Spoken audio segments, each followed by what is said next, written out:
Good afternoon, everybody. Hello. That feels good. Good afternoon, good morning, good evening.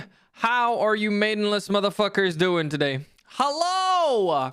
Good afternoon. Whether you are maidenless, bitchless, brisless, whether you are single, have an army of cats, you're pretending you have someone in your life, it's fine. It doesn't matter. It's not a big deal. It's not a big deal. You are right where you belong in these holes. Welcome, everybody, and a happy Valentine's Day to everybody. How are you guys doing today? Hello. Hello. How are you guys doing today? Hi. Good afternoon. Good morning. Ciel also has chat, which is basically a pet. That is true. You guys basically are my kittens. I have worms, kittens, puppies, good boys, good girls, cat girls. I have the whole package. See, look, Cindy right there being my Discord kitten. Perfect. I'm fine. I'm chilling. We got the beans. Beans. You're independent. You're buying chocolates yourself for yourself. Based. Giga Chad. Pet the mods. Mods pet. Pet the mods. Good morning, Tiger. How you doing? Oh. I wish I'd bought myself chocolate. You say that as though you can't just go and do it now. Forget. You can. Nothing is stopping you. Do it. Go and get yourself that chocolate. Be the bad bitch you always wanted to be. You gotta reclaim your independence. And that is by buying yourself chocolate. But yeah, howdy everyone. How is your Valentine's going? I hope you guys are doing well. I hope you guys have been celebrating either independently, like already mentioned, or celebrating by giving some love to your pets. We're not going to talk about the people with bitches because those are not allowed in this chat. I'm joking. Working and going to a doctor appointment shortly. Ooh, good luck. You're expressing self-care. You know what? You're showing that you love yourself, Tiger, and we respect that in this house. Do I have chocolates for you guys? No. We're doing the Valentine's Day style, the Japanese style. On Valentine's Day, it's you guys giving me chocolates. And then on a white day, maybe I'll consider giving you guys chocolate. I don't know yet. I haven't decided. On white day, maybe I will give you guys chocolates. Maybe. Not decided yet. Maybe. Your head hurts and your eyes are popping from your face? What the fuck? Oh, working on small scale. Oh boy. Good luck. That sounds like a headache-inducing thing. Or my bitches? You guys are my bitches. All of you. You're my bitches, so that I cannot be called maidenless. My chat is my bitches. Perfectly fine. I'll consider it. Yeah, I'll consider it, Scott. It's possible I'll forget, but that's how I show that I care. Yeah, ate all the chocolate, can't give me any. That's fine. Don't worry about it, Tiger. You don't have to give me chocolate. It's just, it's whether or not you want to do it. Here's your Giddy Choco. What is Giddy Choco actually, Becca? I don't even know what that is. Your aunt made peanut butter and jam cookies. We're making cookies this week. I have to go buy the ingredients on Thursday. If I forget to buy the ingredients on Thursday, then I have to go on Friday before stream. That's going to be rough. Giddy Choco is obligatory chocolate. What the fuck? What does that mean, Becca Zen? What do you mean obligatory chocolate? Also, you should move. Forget. Go get it. Your cat Valentino and other 6 cats congratulate me. God damn, that's a lot of cats. Here is your chocolate, Ciel. Ah, thank you for the 500 biddies. I appreciate that. Dude, that would be a genius marketing move if Twitch did this on Valentine's Day. On Valentine's Day, bits should be like chocolates. On Christmas, they should be gifts for like a period. You know what I mean? Like imagine if for a week during Valentine's week, for example, the bits were chocolate. Or if during the Christmas week, the bits were Christmas gifts. Or if during, Halloween, they were candies. Can you imagine how good that would be? Can you imagine how fantastic Twitch would make so much more money? Dude, I should be hired by Twitch. I'm just saying, Twitch, I copyright this idea here and now. If you take my idea, I will sue you to the fucking ground. I will hire the best lawyers this planet has ever seen. Don't you fucking dare steal my shit. Don't you fucking dare steal my shit. I will sue you. However, you can pay me royalties for the idea. Then we're good. That's all I'm saying. I want, at the very minimum, 10% of the sales during those weeks. That's all I'm saying. I would only get the Giri Choco. That's fucked up. That's fucked up, but you're right. Actually, fun fact, I've never gotten anything for Valentine's Day ever in my entire life. I don't know if that's sad or if that's telling, but it's true. I've never gotten anything for Valentine's Day in my entire life. Not even once. Not even once, baby. Let's fucking go. Never, ever. Not even once. That is not a joke. I am dead ass. In my, like, school life, middle school life, high school life, nothing. Nothing ever, dude. I got bits, that's true. But I'm talking about like before I was streaming or anything like that. When I was like a teenager. When I was a teenager and I actually cared about Valentine's Day. Okay, to say it clearly, I don't actually care that much about Valentine's Day. So nowadays I don't give a fuck. But when I was younger, it fucked me up. Thank you for the 8 months, Mom. I appreciate it. That's dude, that's nearly a baby indeed. It's a lot of time. That's a lot of time. You'll send me a card. No, you don't have to. I actually don't care about Valentine's Day these days. I genuinely don't care about Valentine's Day these days.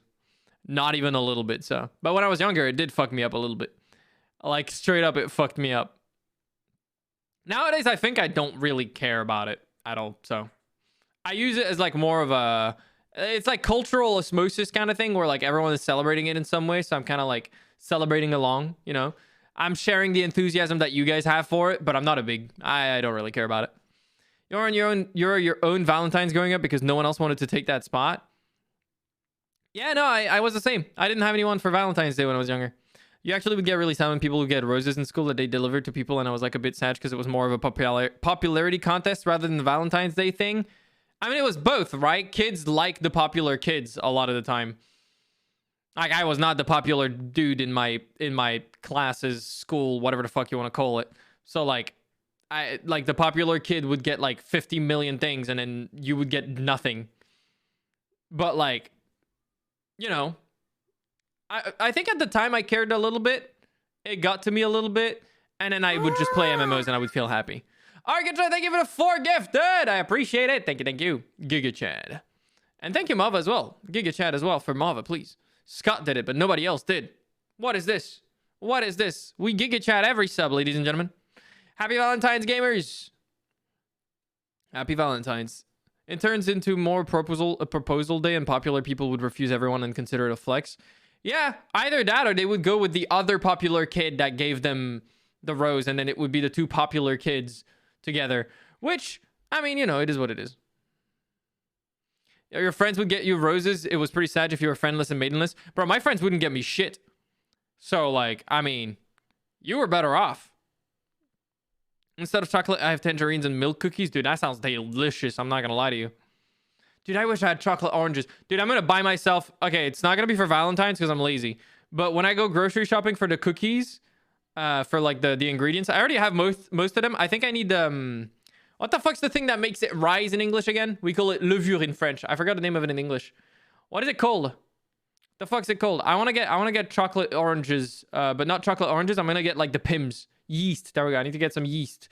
I need to get some chemical yeast for this bitch. Baking powder? Yeah, that bitch. But it's not called baking powder in French. No, it's not called baking powder in French. So I'm pretty sure it is actually yeast. We call it levure. So, yeah. Oh, the bread. Yeast is for the bread. The ones for cookies is baking powder. Oh, okay. Interesting. In French, I think we call it the same thing for both. Unless I'm stupid. Unless I'm stupid. I'm pretty sure we call it levure, regardless of whether it is for cookies or bread. Yeah, no, for sure. We do. We definitely do. Yeah, we call it the same thing in French, but in English it's different things. But yeah, yeast, baking soda, baking powder, whatever the fuck you want to call it. We're going to use that. So yeah. My first, please, sir. I worked hard on it. Oh, I'm sorry, Rennie. Congrats on grabbing the first. No, you're right. You're right. I forgot to go back and look at it today. I'm sorry. There was a lot going on. Congrats on snatching the first. I respect it. On Valentine's Day. That's a lot of work. There was a lot of people in chat too. Again, you were lurking in the shadows and you sniped it. There's also a thing that was a gram or something and a group of people would come and serenade someone in your class. What the fuck is... That is American as fuck. I've never heard of that. Corbin, thank you so very much for the tier 1 gifted sub. I appreciate it. Did you pick a cookie recipe? If so, best look at your recipe first before buying ingredients so you get the right stuff. I did look at a recipe. It's going to be pretty simple. I don't think we're going to take a while to bake some cookies, guys. We're Which I hope you guys don't mind if the stream doesn't end up being very long, because cookies aren't very hard to make, apparently. I'll try my best to, like, you know, make it interesting, but it is what it is. Can you decorate the cookie? I will do my best. Happy Valentine's, Ciel heart. Karina with the 5,000 biddies. God damn. Thank you. I appreciate that. That's a lot. You tried your luck. Hey, you sniped it, Rennie. I respect it. Thank you so much, Karina, for the 5,000 biddies. That's a lot of biddies. Thank you. I can look into decorating the cookie for you. I don't know if I have the things to do it, though. I don't have, like, the tools, you know. But I'll try to look into it. I'll try to look into it. I could make a tarte tatin. I don't know. I'll think about it. I can make a cookie taste review. Oh, yeah. I'm definitely going to review my cookies. But I'll probably just make, like, chocolate chip cookies. Yeah, I'm going to get some choco chips. That's what I want. I want some choco chips. I want some good stuff. Some good shit.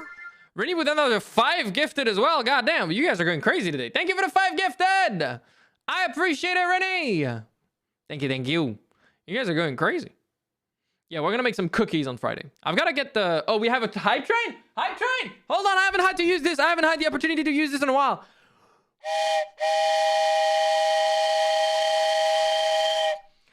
I just absolutely emptied my lungs. I'm about to pass the fuck out. Oh. Okay. All right. I'm chilling. I'm fine. I'm okay. I just had to sit down. I'm fine.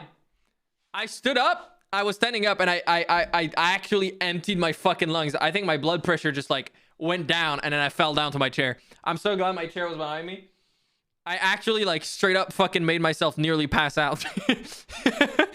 Yeah, don't do that. You're concerning me, buddy? No, don't worry about it. I'm chilling. I get to serenade you guys later with karaoke. That is true. I'm gonna faint someday on stream. It'll be fun. It'll be content, bro. I'm sorry. I gotta, dude, when you have a train whistle, you have to put your whole into it. It's like...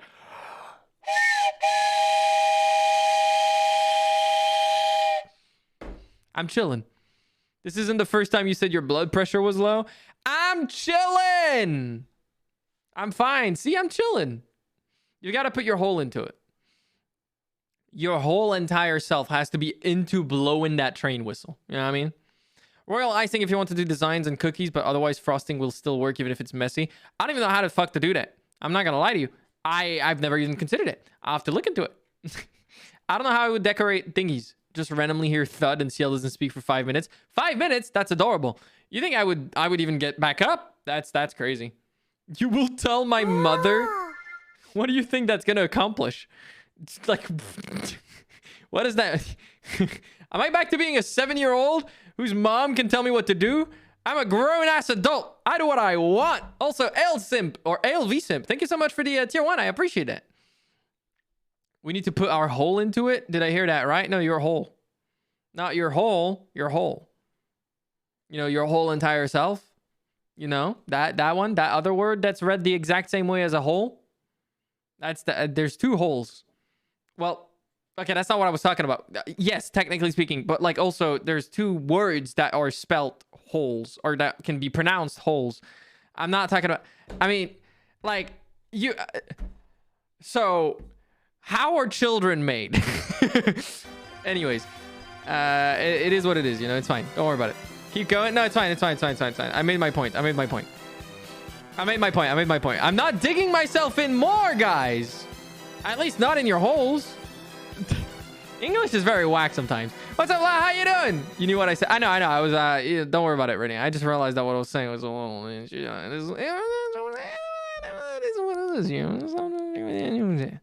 Also, we have a YouTube video coming on Thursday. I hope you guys are looking forward to it. It's not yours yet, Jam Nation. I probably will post yours. I don't know if it'll be next week or the week after that. But we have a YouTube video coming next week. If anyone's looking forward to that. Not next week. What am I saying? This week, on Thursday. I will be posting it. It has been edited by Mr. Dollars. And then I have another video coming in the near future that was edited by Mr. Jam Nation. I told you guys I would work on some more YouTube stuff. And, well, I'm not the one working on it. But I am getting it done. I'm getting it made. It's pretty pog. It's pretty cool. I'm looking forward to it.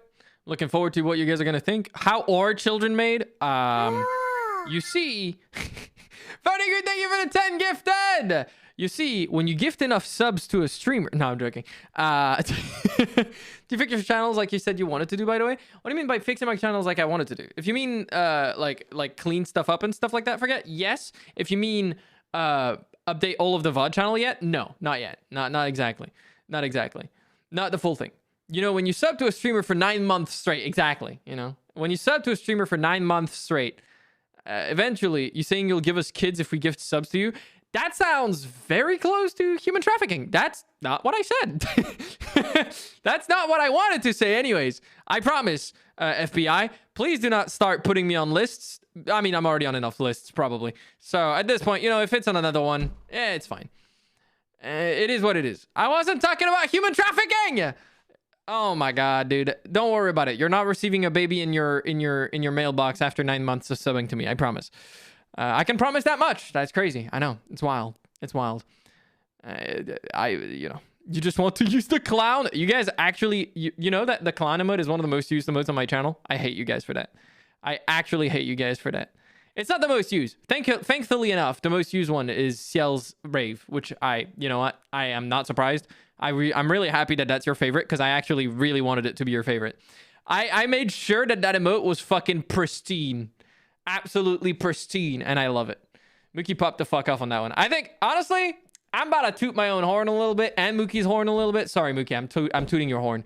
I think Ciel's Rave is one of the best emotes on Twitch. That's all I'm saying. That's all I'm saying. Am I being a little, you know, a little bullish on that one? A little bold? A little crazy? Maybe. I'm just saying, though. I'm kind of biased a little bit, but I'm just saying. You've been talking about the Rave emote for like a year. Yeah, I was talking about it for so long because I wanted it done and I wanted it to look good. And it looks perfect. I will never change that emote. It is remaining on my channel forever.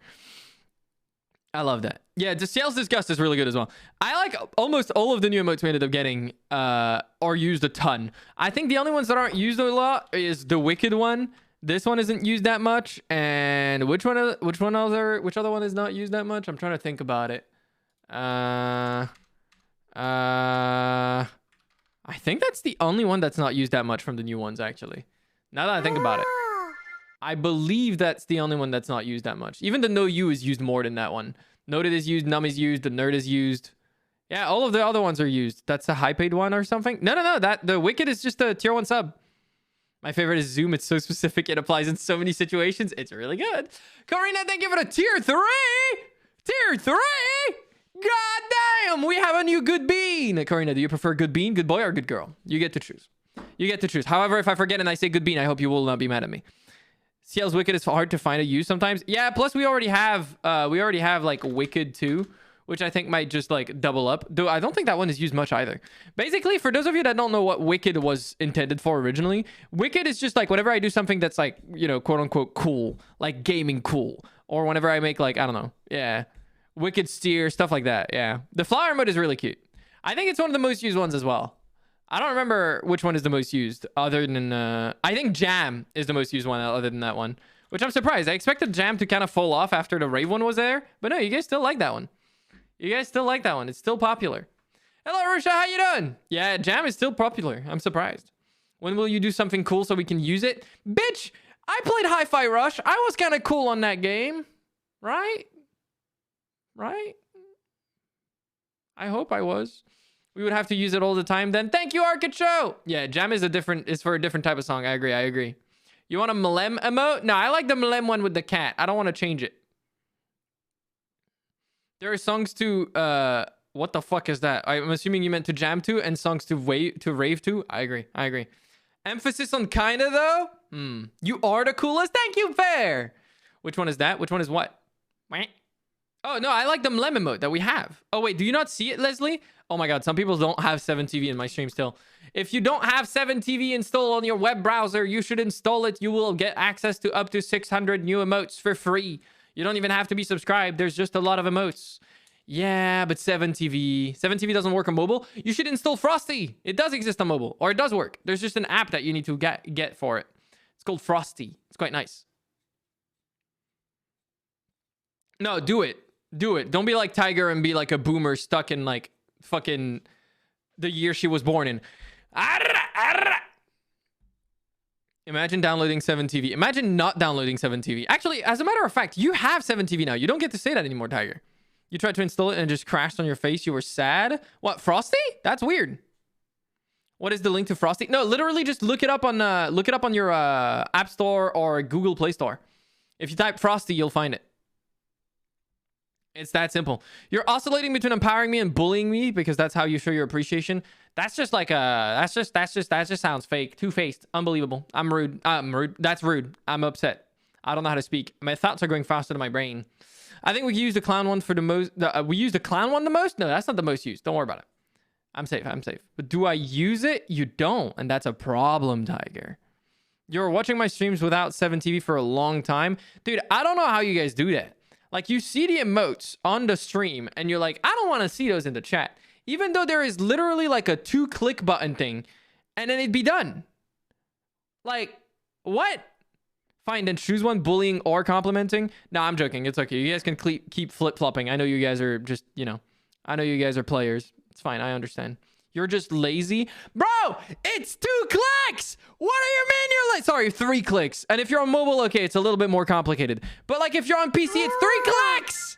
Because thank you so much for the continuing your gift subs you got from Caden. Thank you. You can't live without 17. Exactly. Thank you, Denzel. Thank you. You watch on your phone at work, but you can install an app for that. I'm lazy and even if you're not active in chat, just being able to see the emotes is good. How can you live without Joel? I know, right? How could you live without Joel? How would you live without Joel, dude? You have a PC and still use your phone the most? I don't know how you watch Twitch on mobile that much. It actually, like, people that watch Twitch on mobile, you guys are insane to me. You guys are actually just, like, straight up crazy to me. I'm not even joking. You guys are actually insane. I don't watch Twitch on my phone. I cannot. I don't know how you do it. It drives me nuts. It's not fast to type. It's not fast to interact. It usually has more delay. It's just bad. I don't like watching on mobile, dude. I watch on PC because it works better. It's faster. You have a better chat experience. The window is better because work. Just plop it on your second monitor or something. Plop it on like your work monitor or something. You got this. You like laying in bed watching like you're doing now. It's called convenience. Get out of bed, you little shit. Wakey, wakey, eggs and bakey. It's time to get out of bed. See, you appreciate my pickup line to get the chocolates Ciel doesn't want. Wait, what? I didn't see. I'm sorry, I didn't see. Sorry, Amy, I didn't see. I've never installed 7TV, but I still see the emotes. No, you have to install 7TV to see the emotes. Otherwise, you don't see them in the chat. You might see them in the chat on stream. That's normal. That's just how it works. Your PC is too shitty? Your PC can't watch a Twitch stream? Is your PC from 2004 or something? Your wake-up voice is so perfectly obnoxious. I know, thank you. I do my best. Computer keyboard is big. My little hands can't reach those buttons. It's perfectly fine on my phone. You say that until you try the experience on PC and it's just a lot better. I'm just saying. You work in a lab. You don't put your laptop on your bench. Ah, but you can put your phone? Huh? Interesting. If you could carry your whole PC around with you, you would. That's understandable. That makes sense. That makes sense. Am I a clown? You typed the wrong fucking precode. You're the clown. Look at you being a clown, Tiger. If you woke me up, I'd punch you directly in the face, Ciel. You're so annoying. What do you mean? What do you mean? Wakey, wakey. You thought you were mid-emotes? You are the clown, Tiger. Now you are the clown. You can barely handle this. Bro, your PC, Penguin, is actually like a fossil. I refuse to believe otherwise. You'll come back and chat with the next pickup line next year. You got to survive a heartbreak. I'm sorry. I apologize. You know, I'm giving it back for all the shit that was done to me when I was a teenager. This is me getting revenge. The 7TV emotes would sometimes lag the stream. What the fuck are you saying? No, there is no fucking way. You'd stay in bed just out of spite. That's fucked up. What's up, Magical Star? How you doing? The lines from Beast Boy from Teen Titans, that was the same, but he said tofu eggs. I don't even know what we're talking about. You're going to punch me in the face. You're going to try, and then you're not going to have to reach for that, Tiger. That's a skill issue. Not my problem, though. Fossil PCs are the norm. We're too lucky. We really are. We really are. Being able to play FF14 with shaders is it's a privilege. It is a privilege. What are we going to play today? We're going to be playing the Dead by Daylight dating simulator. We're going to be having a spicy time with some murderers. Because I know that my audience is primarily female.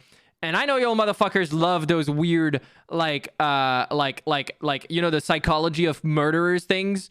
I know you guys love that shit, all right? I know you guys love that shit. I know you guys are into, like, fucking true crime and all those fucking things. I know my target demographic. What can I say? I know who you are. I know what you watch. You think you can fix them. It's not going to happen, but it is what it is. If my mind isn't a little bit psychotic, I don't want it. See, that's what I'm saying. That's what I'm saying. I know my audience. I know my audience. I have seen your browser history. I know who you are. So I'm just targeting you directly with that one. We're going to be playing that in a little bit. You want your new alarm in the morning to be Ciel screaming, "Wakey, wakey!" You can literally just clip that and there's not going to be any music on it. And then you can make it your alarm if you want. It's going to take a little bit of work on your end, but you could do it. It would work. You forgot to bring your pickup lines. It's okay. You really don't need to. It's fine. Trust me. Like, we don't need to do the pickup lines thing. It's fine. Don't worry about it. Just bend down a little bit or else I take out your kneecaps. You're going to try to take out my kneecaps, but you're not going to have the reach, Tiger.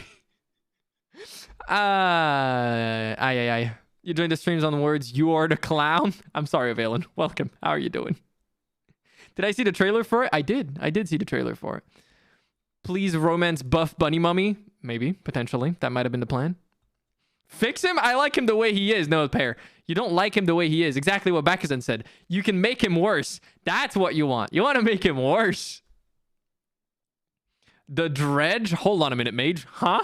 No. That's not just like psychopathic. That's like, you want to fuck a monster. We're back to monster fucking there.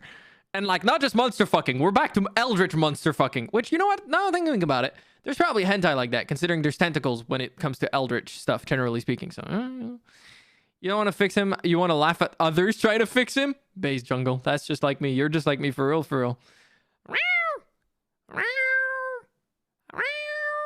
Oh, wow. That'd be hilarious, Arcade. You gotta tell me how he reacts. You have to get out of bed, you little shit, as your alarm. It's effective. Oh my god, that's hilarious, actually. You bet me $10 I'm going to turn you down. What does that mean? Oh, you're trying to make me lose $10? Good one. I ain't participating in that bet. Nuh-uh. The huntress is so sexy, I want her to crush me with her thighs. I'm looking very forward to it. Very, very forward to it. You're leaving. Take care of yourself, Otto. Eldritch monster fucking isn't new. Might not be new, but I really wish I didn't have to hear about it. She has short hair. That makes her even better. I'm just going to say that right now.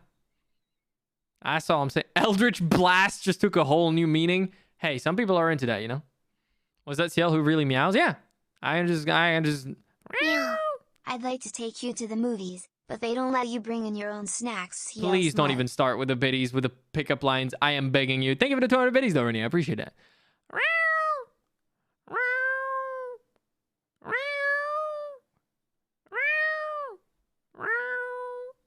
That is my meows. I want a projectile vomit.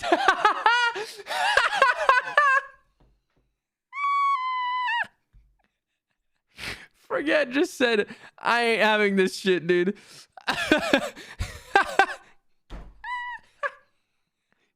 Bro, the projectile vomit. No, dude. That was so oddly specific, Forget, and I love it. You used to wake up to an air horn as an alarm because you had uni. Dude, honestly, I used to do the same. You want me to play fucking Overwatch 2's dating sim game? We might do that after the Dead by Daylight one. We might do that after. If I feel like it. I know it's browser based. I've seen it, yeah. Hey, babe, if you were a fruit, you would be a fine apple.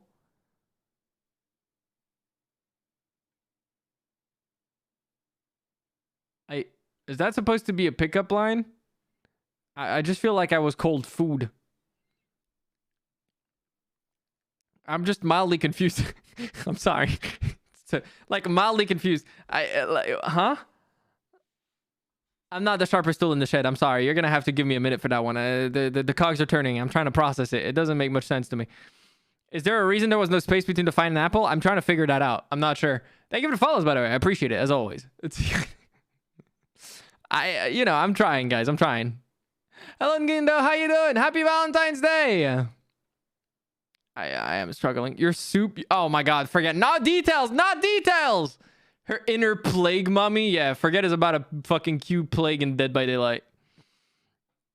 You already know. Hey, Ciel, Lala fell for you. I'm about to ban your ass. Like, I'm not even joking. I am about to ban your ass. The temptation to just, like, get you out of there is so strong. Yeah. You don't even know. No wonder the sky's gray or dark if at night all the color is in your eyes. This is the most fitting pickup line I could find for UXD.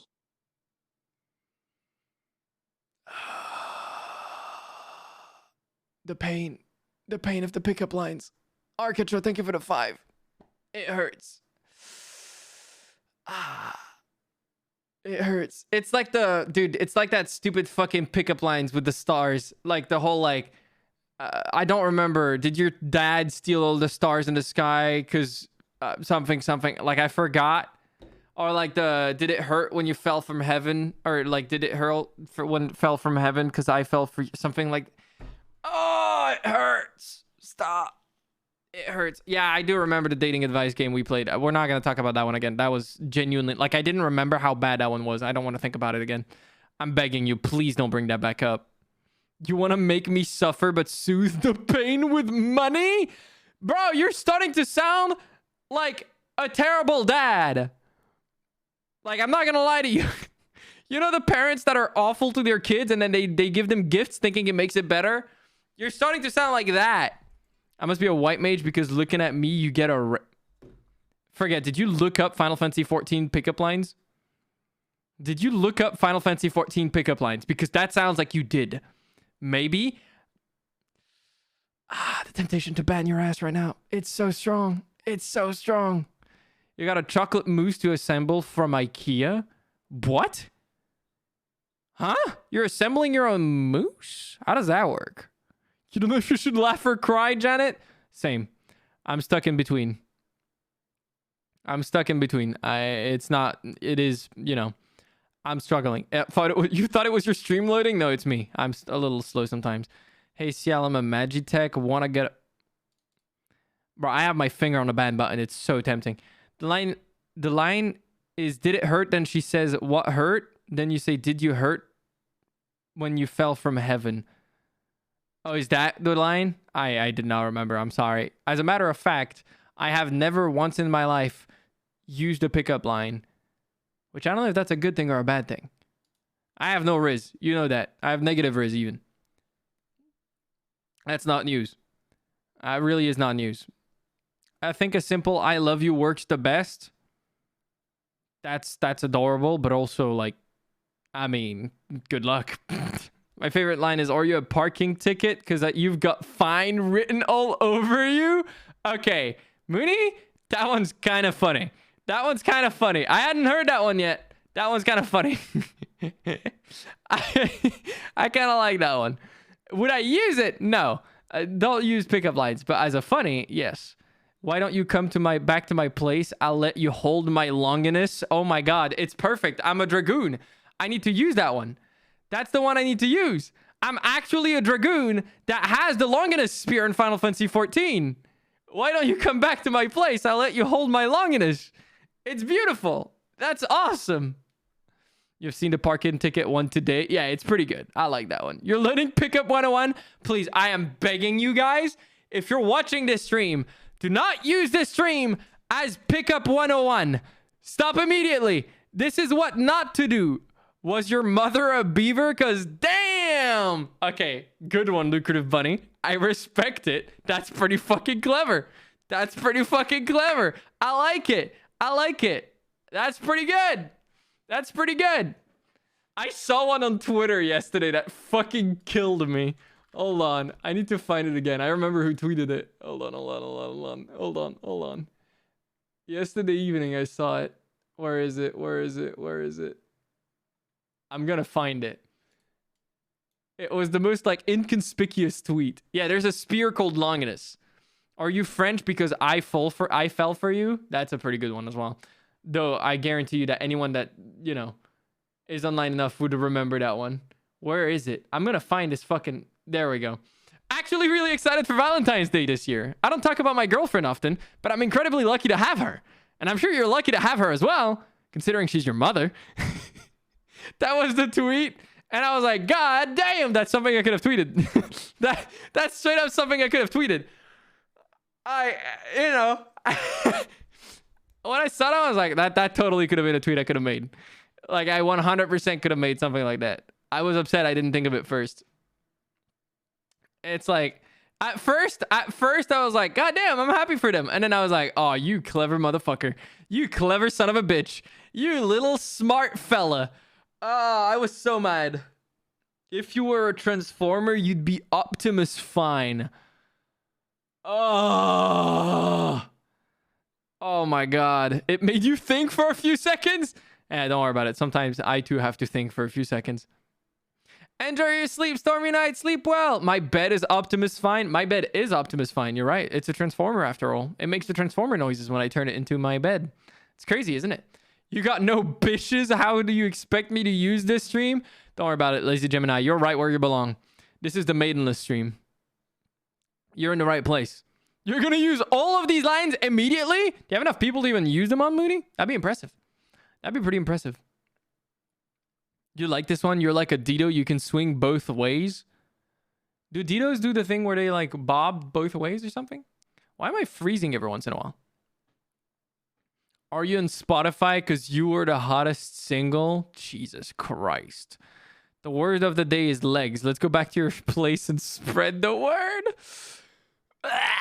It's handy that I have my library card because I'm totally checking you out. Oh my God, dude. No. No. Is your name Duncan? Because I do not want to spend another day without you. Jesus Christ, please. You guys, please tell me you're Googling these. Please tell me you're not coming up with these.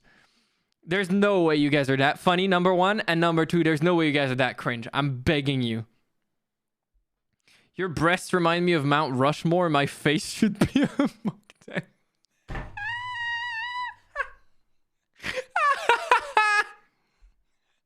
No.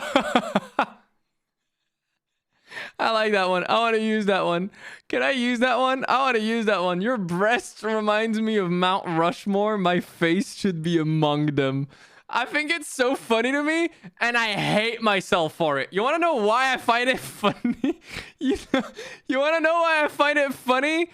You want to know why? Exactly, VCal. You're just like me. I find it funny because there's the word fucking among in the middle, and it just makes me laugh. I fucking hate myself. Why am I like this, dude? Why is my humor fucked? Help! Please. I hate myself, dude. I'm actually fucked. When it said among them, I couldn't help seeing like a fucking Among Us. Like, I don't know why it was funny. There's something wrong with me. I hate myself. My creeper gets excited whenever it sees you. That one has like Predator vibes. I don't like it. Nah. Excuse me, is your name Chamomile? Because you look like a hot tea. God damn, just stop. I want you to ride my chocobo. Fun fact, I called my chocobo in Final Fantasy XIV. I called my chocobo in Final Fantasy XIV. I called it Joel. I'm fucking crying. I'm stupid. I'm sorry. I called it Joel, and it makes me laugh every time I look at my chocobo's name. I called it Joel.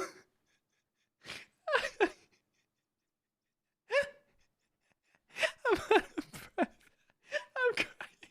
I don't know why it's making me laugh so much now.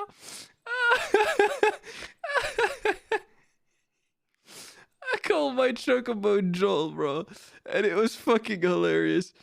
Oh, I'm crying. Hold on, I need to fucking wipe the tears off my face. I'm sorry. I don't know why I laughed that much for you. It's just so fucking funny to me.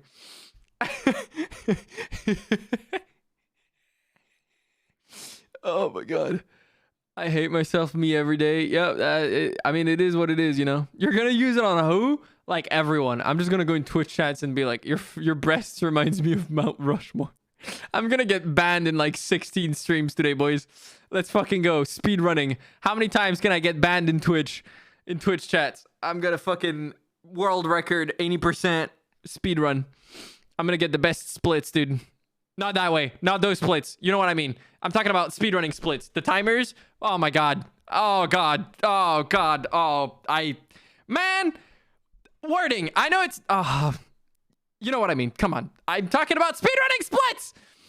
My humor's getting more layers as time goes on, and yeah, it's genuinely purely abstract at this point. It's fucked. The internet has ruined me. Maybe you'll get a waifu. Good luck. Yep, I'm sure it'll work out. I'm sure it'll work out. I'm sure it'll work out.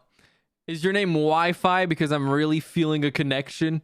I don't think you should. Wi-Fi is pretty spotty. Now, if you said Ethernet, yes, I'm a nerd. Shut up. My avatar is pretty. Thank you, Lily Swag. How you doing? Welcome. Welcome, welcome. I'm just going to say Wi-Fi is kind of a spotty connection usually. It's not the most stable thing in the world.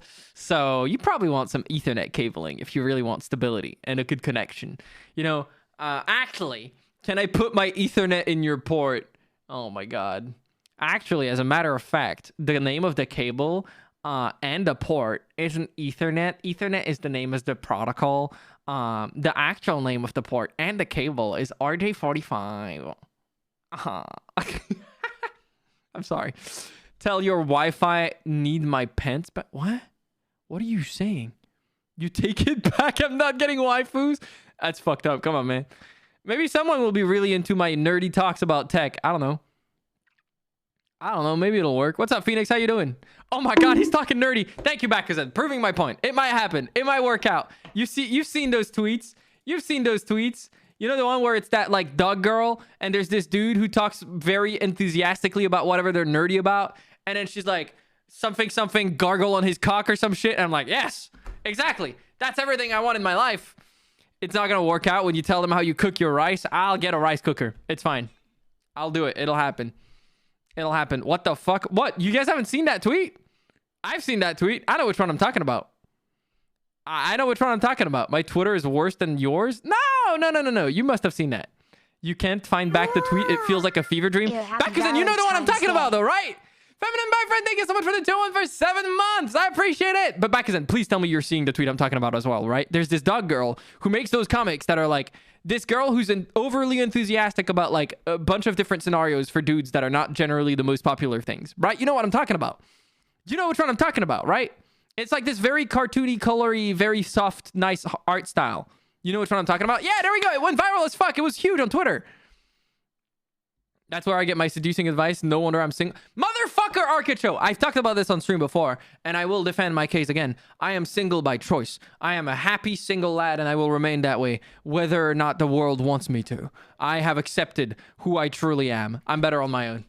No one is good enough for me. No one is good enough for me. You think you lost your appetite and you just bought a cake? I'm so sorry, Janet. I apologize. Oh. You know I am, but you have to annoy me. Weak. You have to use false arguments to annoy me. Couldn't even find valid ones. I'm better than this. But yeah, that tweet went viral as fuck. I remember. You keep on trying to put a rice cooker on my wish list thing. Look, okay. I'll put it as a goal on the next celebration that you guys can force me to put a rice cooker on my throne. Is that good enough? Is that good enough? Will that satiate your stupid needs? Will you be happy then? Will it be fine?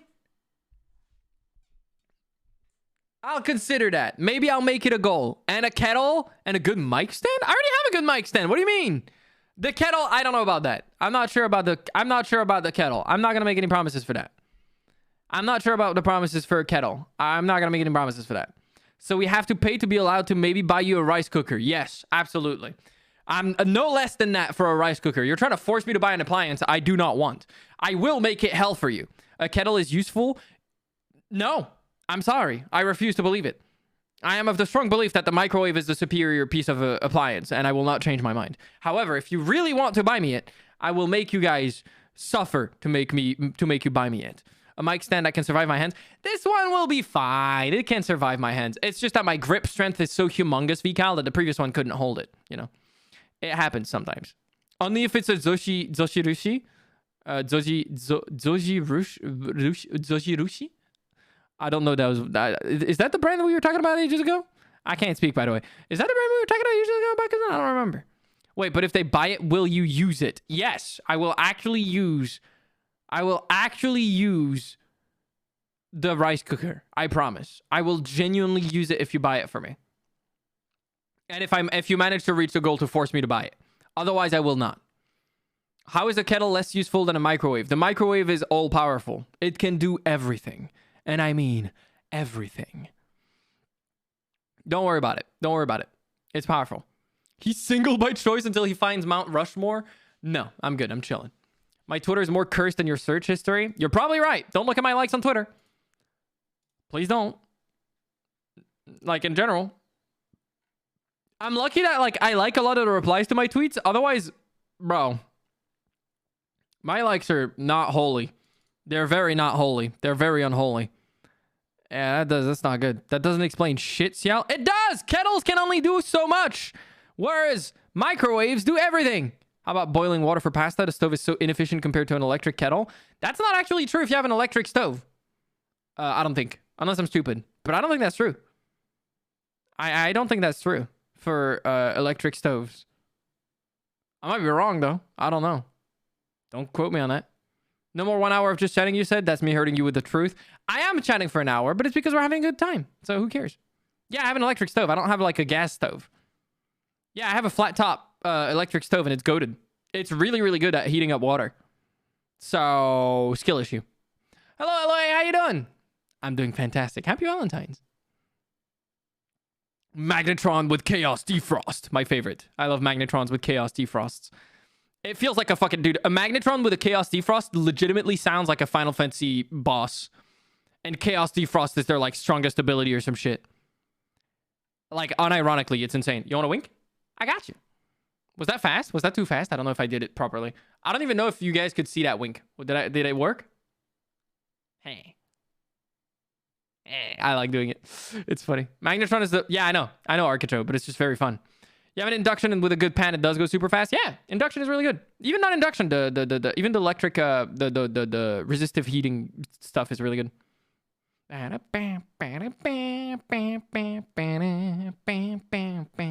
Plink plonk. We couldn't see it. Do it again. I gave it for free. For free. Another one for free. You posted the best microwave Japanese rice in Discord? What the fuck do you mean? The best microwave Japanese rice? Oh, you're talking about those. No, I just buy normal rice and I cook it in the microwave in the bowl. I don't buy microwave rice. No. I'm not doing it again. I did it enough. All right? You got enough. You got enough free ones. You got enough of the freebies. You've gotten all of the freebies. We're not giving more than that. Ah, my ear is itchy. I don't like that. Not even my followers and subs? Wait, what? What about my followers and subs? Do people like the word single? It sounds so cringe to me, like unmarried or something. Oh, I don't mind the word single, personally. I don't like because people usually, like, think that it's a bad thing. I'm going to start saying I'm uncoupled. You still didn't see it? Skill issue. Normal rice in the microwave? Heathen? No, I actually do it really well. Yeah, induction is great, but you can only put specific pans and pots on it, which is kind of limiting. So, yeah, I don't have it. It has cooldown? Yes, you cannot redeem it again, unfortunately for you, Tiger. Uncoupled or unhinged? Both. Uncoupled? It does sound like a no bitches thing. You're going to see the crime channel to get your sanity back? You don't have to. We're going to be playing Dead by Daylight the dating sim. I know my target demographic. I know you guys all love that true crime shit. It's okay, like I said earlier. Take care of yourself, look at it, buddy. There's also the American min rice. I don't know what that is. Unbothered by the societal pressure of being badly accompanied. Dude, I'm going to start calling myself unbothered. That's actually true. I can't be bothered. It works really well. I can't be bothered. It's really good. He once had a job application and it only said married or unmarried. Oh my god, that's gross. Induction kind of sucks for pancakes. I know induction sucks for a lot of stuff, but it's also really good for a lot of other stuff. It's just it's not as universal as something like electric heated like the flat tops, electric ones that are not induction. Oh, my nose. I don't even think that's legal to ask where I live. No. You have a TV channel only about crimes? Oh my god, dude. I'm actually surprised people still watch TV. Whenever someone in my chat mentions TV, I'm like, oh yeah, TV still exists. I haven't engaged with television in like 10 years. More than that, probably, actually. I want to say maybe even 11 to 12 years now. I haven't watched TV at all. Not even once. I don't even own a television or a TV player. Like, it's just gone from my life. It's so wild to me. I just watch YouTube, Twitch, and that's it. I've curated over the past decade a selection of YouTube channels that I like, and I just add to it whenever I feel like it. And I don't think I can run out of stuff to watch almost ever. It's awesome. It's so good. I hate YouTube. I hate YouTube. I hate TV. I love YouTube. YouTube and Twitch are my go-to, dude. Yeah, I don't have a TV. Last time you watched TV was when you would watch Tom and Jerry, not gonna lie. Yeah, last time I remember watching TV was when I was a teenager. Before I had access to, you know, I have to watch TV sometimes because we have family movie nights. But if it's for movies, I want to say it doesn't count as much. I'm meaning like if it's like your default go-to when you just want to watch something and you go to TV, that's so wild to me. Turn the music up. It's up enough. I don't want to cover my own voice with it. In Belgium, they ask if you're married, but that's for tax reasons. One out of the two in the couple can pay less taxes on their income. Oh, I guess that makes sense. Yeah, I think it's the same in France, probably. You set the channel on a timer and you go to sleep. I sleep to cyberpunk ambience, and I'm not joking. You want to hear it? Hold on. Hold on. I'm going to find it. Cyberpunk. Wait, I actually have it in the playlist because I want to be able to find it again. You want to know what I sleep to? The start of the video isn't cozy, but the rest, I love the white noise it has. Like, listen to this. I put this on my speakers. And then I go to sleep. And it's very nice. It fills my room. It's very, very cozy. This is the white noise I go to sleep to every night. It's so nice.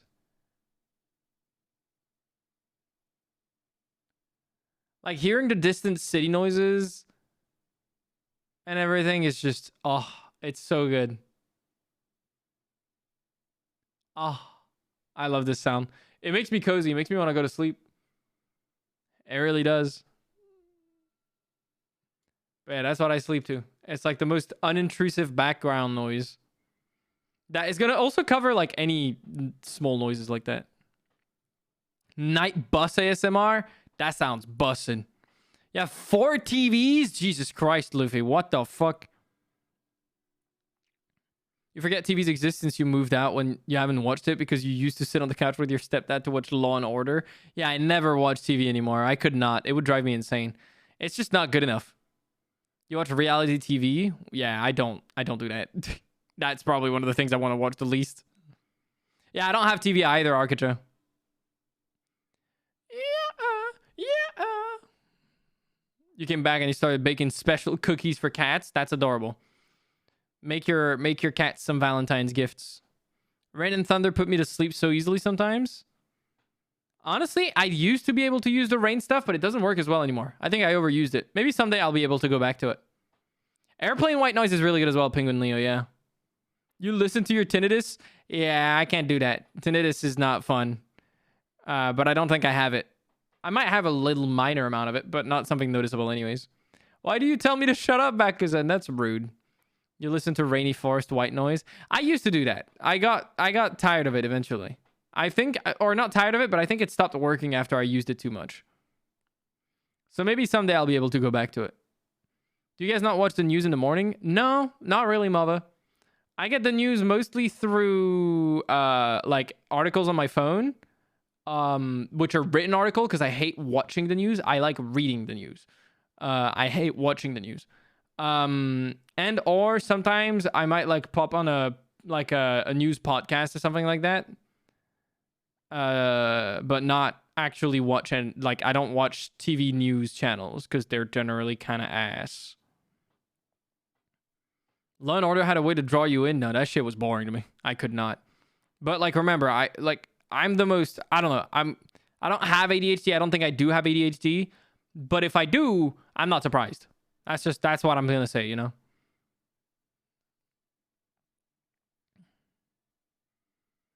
You fuck with ASMR to sleep? You fuck with your ASMR? You learn new things every day. Technic Terror, thank you for the 7 months. Hi, Ciel. I hope you have enough adenosine triphosphate for the stream. Adenosine triphosphate? All right, go on. Tell me what that is. You tried watching reality TV as a teen to see what your friends were making a fuss about? No, I cannot do that, Architro. It drives me nuts. You were disappointed. Why would you tell me to shut up, Becca's, if it was a good pun? If you liked it too. You're also a pun enjoyer. Don't lie to me. I know you. TV is dangerous for you because you get sucked in. It's the opposite for me. I hate TV. I can't sit in front of it. Reading or watching the news too often makes people unhappy. Yeah. I follow the news, but I don't follow it too closely. Happy Valentine's Day, or me and my friends call it Happy Friendly Valentine's Day because we both be single. Hey, it's okay. If you're maidenless, bitchless, unbothered, that's what we're going to call it. You're in the right place. We're chilling. Yeah, I agree, because then it's mostly unnecessary. It's okay, feminine boyfriend. Don't worry about it. You do whatever you want.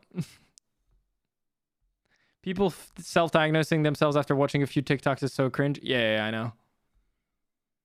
ATP is the energy of the cell, the energy of the body, the chemical molecule for the body to generate energy.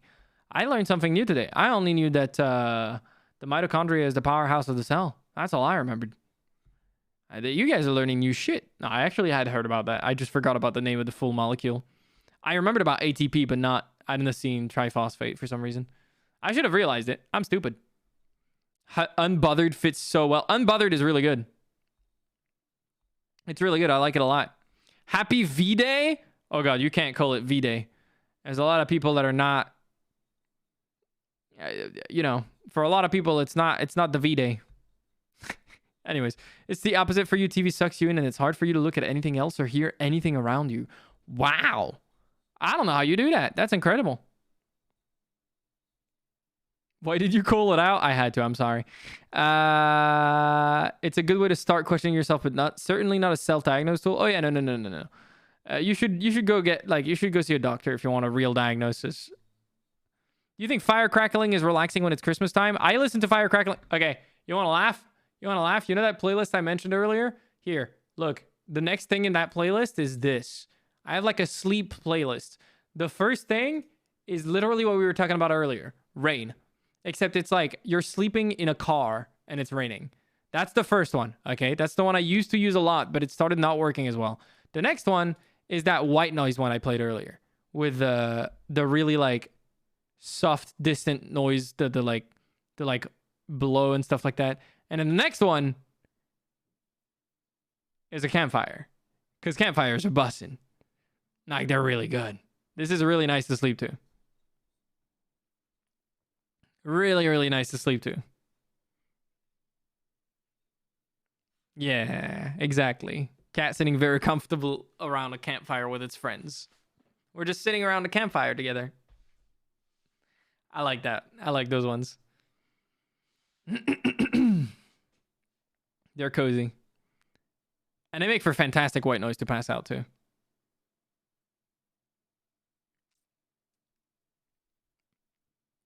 Startup users an opportunity to sell meds for ADHD because these drugs aren't a prescription. Oh, that's fucked up. Adenosine is also something in trays for when someone is dying. What? Yo, you guys know names of a bunch of things that I don't know. Use rain sounds for summer and campfire for winter. Trick the mind. Hey, if it works, it works, for. Yeah, the campfire stuff is really good. One day I'll do like a cozy vibe stream where we just chill out around a campfire during the winter. It'll be cozy. All right, let's go back to music. Hello, Magnolia. How you doing? Is it Magnolia or is it Magnolia? I think it's Magnolia. It's nya. Magnolia. Magnolia. We just chilling and vibing. Exactly. That's all we do. That's all we do. We relax and... Oh, also, we should be gaming. What am I doing? It's been an hour. It has been a whole ass hour. What the fuck am I doing? Let's play the Dead by Daylight dating sim. Let me boot it up. Let me fucking pop the controller. Stop the music. You pop the games. Switch the fucking game to Hooked on You. Is it gonna work? Pog, it worked. Fucking capture the game. I'm prepared. I'm gaming. And there we go. See? If it works, it works. To specify, it can bring your heart back into normal rhythm. Oh, that's kind of cool. I didn't know about that. Le Magnolia? Exactly. I know what song you're thinking about. It might be retailers looking for a quick buck. Yeah, there's a lot of fucked up stuff. Yeah, the chatting was pretty fun.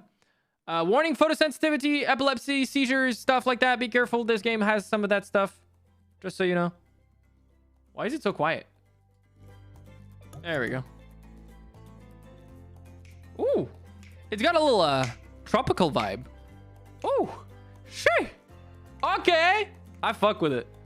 You can see the characters on the right. Oh, and the drink. That's a nice drink. That's a nice looking drink. Forget quick come home. Yeah, I agree. Oh my god, bro. What the fuck? Oh, the Huntress. Oh. Sorry. I apologize. The Spirit too, kind of though. I'm not gonna lie to you.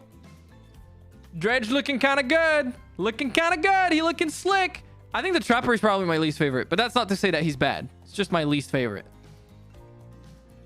God damn, bro. The thighs on that woman. God damn. Why is the art so cool? Bro, they actually fucking commissioned some banger artists. They better have paid them big bucks. Yeah, the Spirit looks good. The Spirit looks really good. Yeah, this is good stuff. I like it. I like it.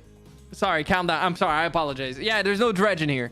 The only characters from Dead by Daylight in this game, or the characters in this game from Dead by Daylight are the Huntress, the Trapper, the Wraith, and the Spirit. Those are the characters we have in there. I wonder if they'll ever make a DLC to have more stuff in here, but I don't know. So I'm not sure. I can't tell you. I'm not under 100% sure. They should use simpler fonts for warnings. I agree with you, but yeah, again, warning. If you have any type of like photosensitive, epilepsy triggers or stuff like that, or, be careful. Don't probably be careful with the stream. Yeah, no, there's no tricksters. There's no nothing like that. I wonder if they'll add more to this game as DLC or some stuff eventually. That would be a fantastic idea from them. They should have done that for Valentine's Day, to be honest. Yeah, no Vommy Mommy. No trickster for people that wanted that. No, like, fucking, I don't know, Ghostface. I guarantee you some people would want shit like that. No Michael Myers. Now that. Where's Mikey? Where's Mikey, bro? The amount of people that are down bad for Mikey. Pyramid Head! Dude, Pyramid Head in this game would be insane. I can see Pyramid Head in his Speedo absolutely fucking killing it. And I mean killing it. He still has the Pyramid Head. But in a Speedo and wearing nothing else. And he has to be caked up. He has to be caked up. You know he does. Pyramid Head in a Speedo caked up. Oh my god. Oh my god. Booba and Cake, which one do you guys prefer? Both. What are you talking about? You read enough things about Ghostface, Michael Myers, and Jason? Yeah, I know. Yeah, I know, Arcatro. I am aware. Anyways, let's get started. A new game. Welcome to my dream vacation. Before we get started, what shall we call you? Ciel. All right, let's go. Oh yeah, that art already exists for sure. Let's see, where are we? Ooh, a nice little tropical getaway island. You wake up on the beach, soaking wet. Okay, they're using wording. They know what they're doing already. My brother in Christ, you are so aware of what you're doing already. You know what you're doing, game. Anyways, salt water stinging the inside of your throat. Why are you talking about someone's throat? Okay, nah, bro. They are so horny. It's so unapologetically horny already. I know. Anyways, as if you'd nearly drowned. Water falls from your mouth as you open it to gasp for air. You have no memory of how you got here. In fact, you can only remember your own name, but not where you came from, or a single fact about your life. What you do know is that, despite the outrageous beauty of the landscape around you, you feel incredibly sick to your stomach. Wow, really went down the wrong pipe, huh? You need a minute, or can I go on? The fucking narrator is talking shit to me. Are you serious, bro? I'm just kind of trying my best here. Yeah, I am playing this game. Of course I am, Mr. Dollars. What's up, Rindo? How you doing? Okay. Because I can give you a minute. We've got plenty of time. Endless time, really. What are you saying? What does that mean? An eternity, if you catch my drift. Hold on. Even better. An eternity, if you catch my drift. Whoa, not now, Ocean. Sorry, Ciel. May I continue? Please go on. Okay, then. As I was. As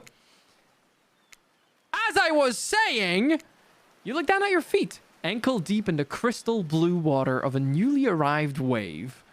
Oh, that's funny. That's kind of funny. As the water recedes back into the ocean, it reveals a grotesque discovery. Ah, yes. A zombie head. A decomposing face stares up at you from beneath the sand. All you can do is vomit. A stream of dark bile, bugs, worms, and other ick. Questions race through your mind. Where are you? How did you get here? Who is behind this incredibly charming and well-spoken voice in your head? Aw, thank you. However, answers don't come easy. Your mind is completely blank. What will you do? Run. Anyways, you turn away from this wretched sight and begin to run. But the beach, it's endless. Despite how far you run, you get nowhere. Exhausted, you stop and look behind you. Your footsteps are raised by soft blue waves. You turn inland, considering your lack of options. You've got no choice but to walk into the brush. However, the beauty of the beach is not shared by the darkness of the palmy woods before you. There's nothing inviting about that shadowy forest. Terror freezes you in your steps. Why are you trying to run away? This is paradise. You're here to enjoy yourself, don't you know? Have a little bit of fun. Take charge of your own experience. Well, that was sure weird, that voice again. Do oceans normally talk? Your memory isn't right, but you're pretty sure you remember learning as a child that oceans do not speak directly to people in spooky terms. Your mind doesn't have a chance to linger any longer on your current situation, as you feel something soft bump into your foot. Oh, it's a volleyball. When you look down, you find a volleyball sitting in the sand there next to you. You stare down, frozen. A voice calls out from behind you. Little help, please.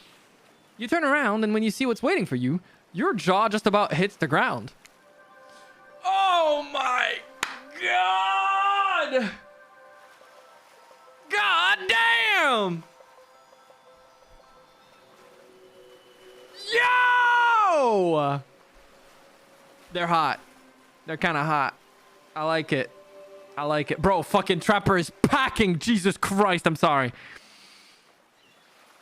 Anyways.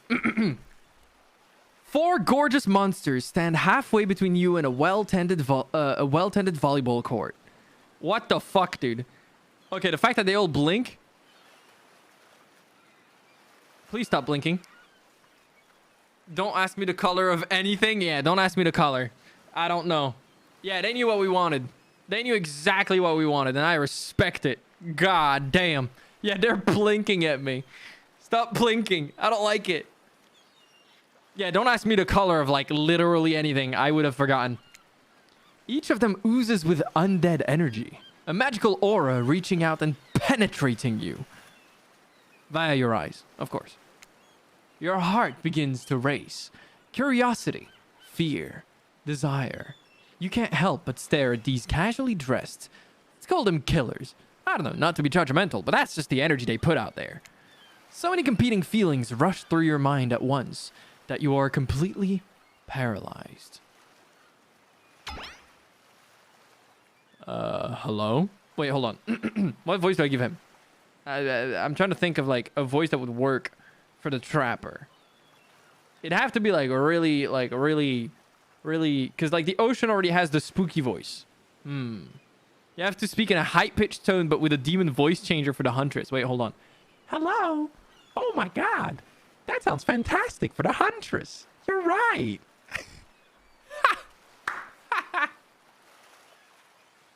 That will do great for the Huntress. You are correct. What do I give the trucker? I need to make it a voice that I can actually keep because I'm not going to be able to be making that voice for a lot. Hello? Hello? Like a trucker. It's like, hello?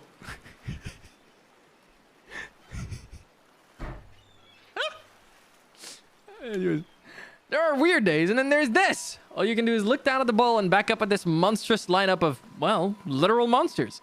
Sexy ass monsters, though. Dude, whoever wrote this shit knows their fucking demographic. It's so fucking funny, dude. What do you do? I'm kind of tempted to say nothing, do nothing, just stand there. Just like, you know the standing emoji? I'm really tempted to be the standing emoji right now. Just like, well, but I'm gonna toss it back. We're gonna toss the bowl back. We're gonna toss it back. You bend down and grab the bowl. No. I forgot I had that as a sound. You bend down and grab the bowl. It's warm from sitting in the sun on this beautiful day. When you give the bowl a toss, it arcs beautifully through the air and lands right in the Huntress's hands. Ooh. Not bad, stranger. Huntress's muscles ripple as she grips it in her hand. You look her up and down and consider what it might be like to be held tightly in those strong arms. Warm, perhaps. Maybe a little sweaty. But that's okay. It's natural. Bro, they actually know. They actually are so unapologetically aware. It's awesome. Wait, this one has to be... Try hard much? They're speaking directly to you, but you still can't bring yourself to reply. I need more echo on that one. Try hard much? Something like that. Wait. Try hard much? Oh, yeah, there we go. That's gonna be the spirit's voice. It's got like that really like strong echo going on. Yes! Maybe a little different. Do I have any other echo feeling or echo settings? Hold on. Turn this off. Go to this. Maybe I can fuck around with this reverb and then a little bit of this. There we go. That's gonna be the spirit. Hello. Perfect. Okay. This one is the ocean that sounds like this. And then I can do that for the Huntress as well. When you snap out of it, you realize that everyone has gone back to the volleyball court. Alone again, you look across the beach at these strange residents who casually bat a volleyball back and forth, happily ignoring your intrusion onto their private beach. Should you be frightened, worried, excited? I did refer to them as killers, not to give too much away. But at the same time, damn, they're looking very appealing in their own way. And nobody so much as lifted a blood-soaked finger in your direction. Don't be scared, Ciel. You were made for this. Well, geez, if the spooky ocean voice says not to be scared, I'm sure it's all going to work out. With no good reason not to, you decide to head over and see what happens next. It seems like you've derailed the volleyball game just by showing up. You derailed the game just by showing up, nitwit. And I guess you're also a nitwit. Look, it's best to just go with what Trapper says when he says it. That's a policy I hold for pretty much anyone who always seems to have fresh blood on their hands. That's a fair point. He does have fresh blood on his hands. Hey, don't worry about it. It's all just a game. Existence, that is. Besides, you seem a lot more interesting than a silly game. What's your deal? What brings you here? You mean they're here to do more than distract from my total domination? That was Wraith. That sign means he was done with the game too. Either that or he saw a butterfly or something. Look, I don't care why this slack-jawed moron is here. I just want to know, can I kill them or not? You know you can't. At least not yet. Oh, yeah. Not yet. Hey, Ciel, you might want to, say something. Actually, never mind. There'll be plenty of time for that soon enough. Right now, this group has some questions for you. But be warned, answer quickly and answer well, This is a timed quiz, and it will be very important later. Very important. Or not important in any way whatsoever. Probably that one. I can't remember. How attractive would you say you are? Very. I'd say I'm very attractive. That's what you think? Oh, wait, no. I thought that was the spirit. Sorry. That's what you think very attractive is? Compared to this? Trapper flexes and his muscles are so tight you can practically see the blood running through his veins. If you could have any superpower, what would it be? Flight. Flight, for sure. Technically, I suppose I can fly. Honestly, it's not all that... Oh, it's not all that it's cracked up to be. As far as I go, still not where I want to be. What was your best subject in school? History. History? Nice. It's important to know what came before so that we are not doomed to repeat humanity's mistakes. I mean, we will anyways, but still. That was grim, unnecessarily. What's your favorite animal? The cat. Definitely a cat. Oh god, dot. Oh. Oh boy, I am scared. Oh boy.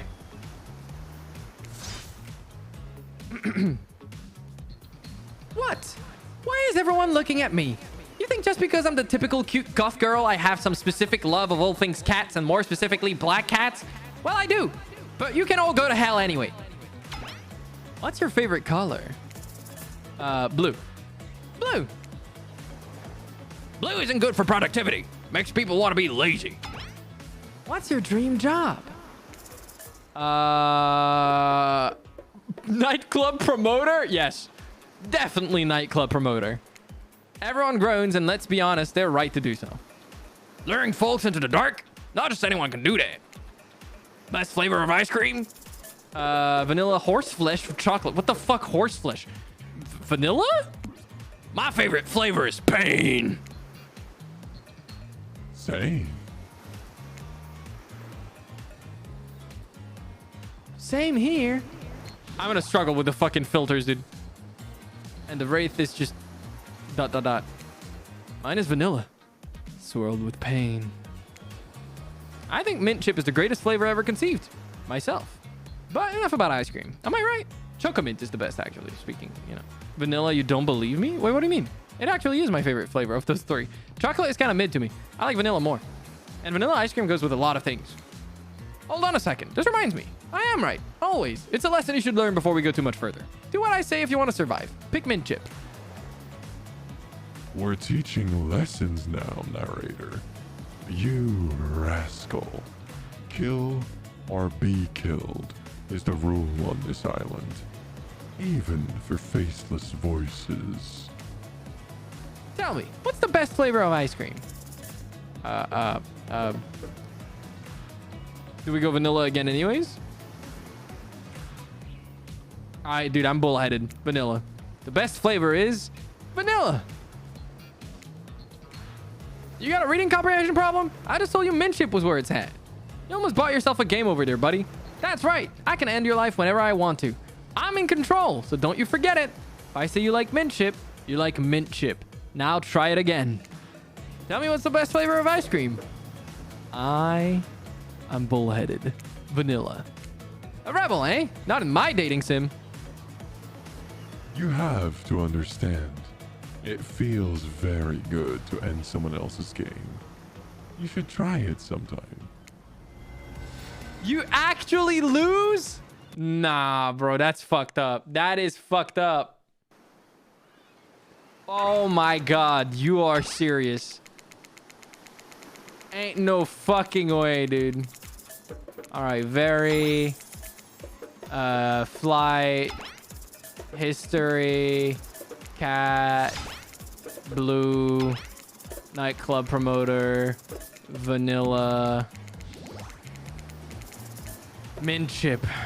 There we go. The game is just as bullheaded as me, except I can't do anything, so it is what it is, you know. Mint chip is winning. It's fine. That's okay. Can't be vanilla in a game like this. That's a fair point. So obedient. Fuck you, dude. You forced me into this. I think you're gonna do just fine. Anywho, now that they know so much about you, I'm sure the group wants you to start getting to know them. I'm Trapper. I pretty much run things around here. I'm the smartest, richest, strongest person on this whole island. I don't like losers. If you want to know what a loser is, I'd say hello to Wraith. Hi, I'm Wraith. I'm nothing like everyone else. I like nice people and loathe big dumb idiots. Hey, what's up? I'm Spirit. I don't like most things. I don't really hate most things either. It's not worth my time. But the things I do hate, I really hate, you know?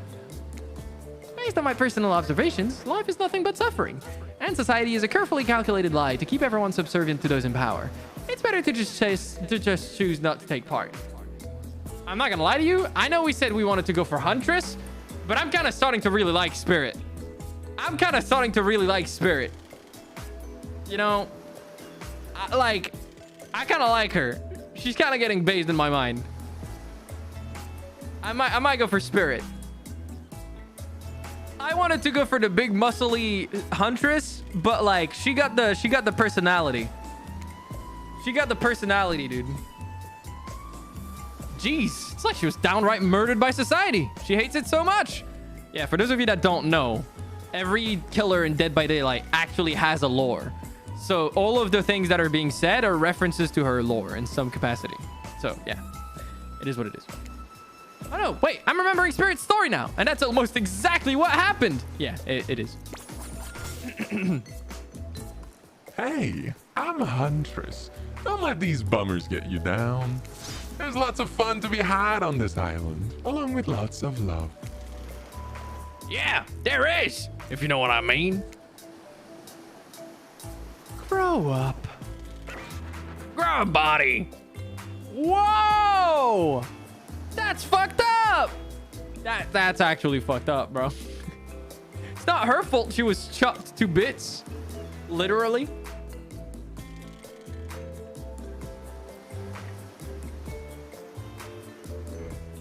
Like, yeah, if you guys haven't noticed, Spirit literally has like floaty bits of herself. So, yeah. I've explained this 1,000 times. I'm dead, but I'm not a literal ghost. I just created a trail of fog. I'm not made of it. Whatever, fog body. That's not nice. He's not nice. You love it. Oh my god, Trapper is like that jockey dude. Oh, I hate him. Only sometimes. Ew, really? Oh, that's disgusting. That's why she likes it. Don't speak for me. I also hate it.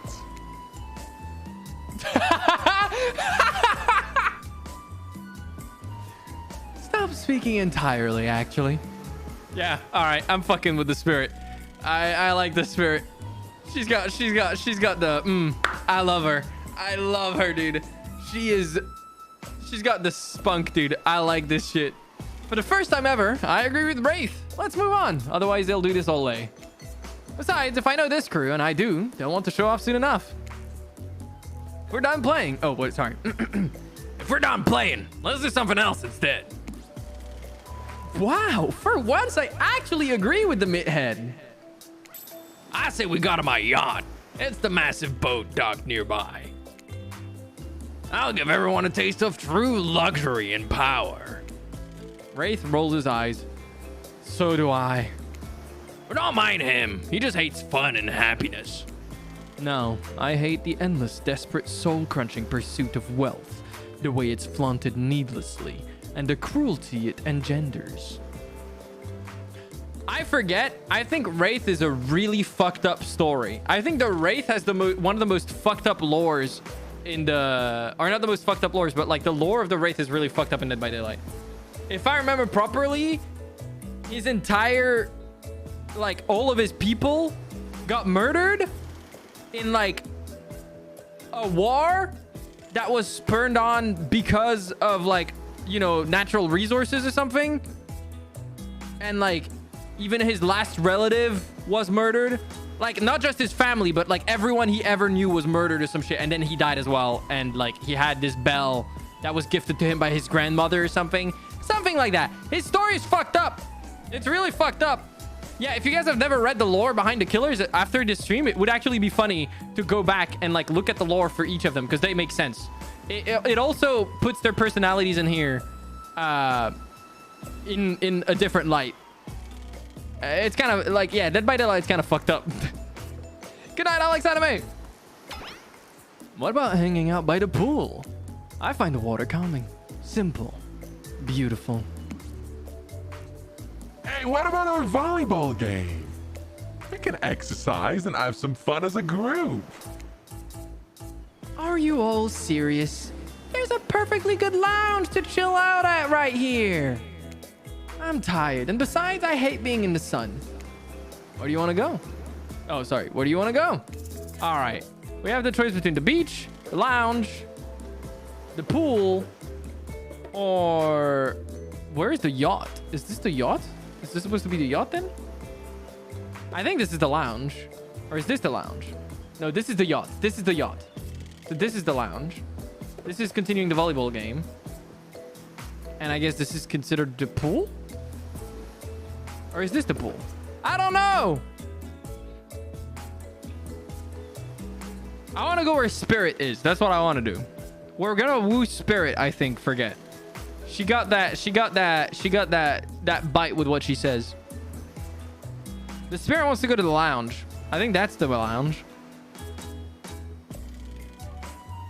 I was going to go for the Huntress, Forget, but the Spirit made some funnies. The Spirit is quite funny. I like her shit. It made me laugh. The Huntress is a hot, muscly lady, though. I will give you that. There's dating sims without sex scenes. This is one of them. What's the point, then? It's a good question. Okay, let's go here. It'd be great to relax for a second at the lounge. To kick up your feet, look out over the ocean, and relax on your own terms. Who would want anything else? Dry, comfortable, enjoying a cool drink on a hot day. It's the best. I mean, what kind of fool, what kind of monster, what kind of mask-wearing psychopath would finally be granted a break from the constant grind of chasing and fighting to get ahead, and then choose to exert themselves in, quite frankly, any way whatsoever? Why am I the only one who gets it? It's time to stop living by their rules. I won't do it any longer. All right, few problems to deal with, but you know, understandable. Yeah, we should probably give her a second to calm down. Yeah, I think she needs a moment. I can fix her. Jesus Christ.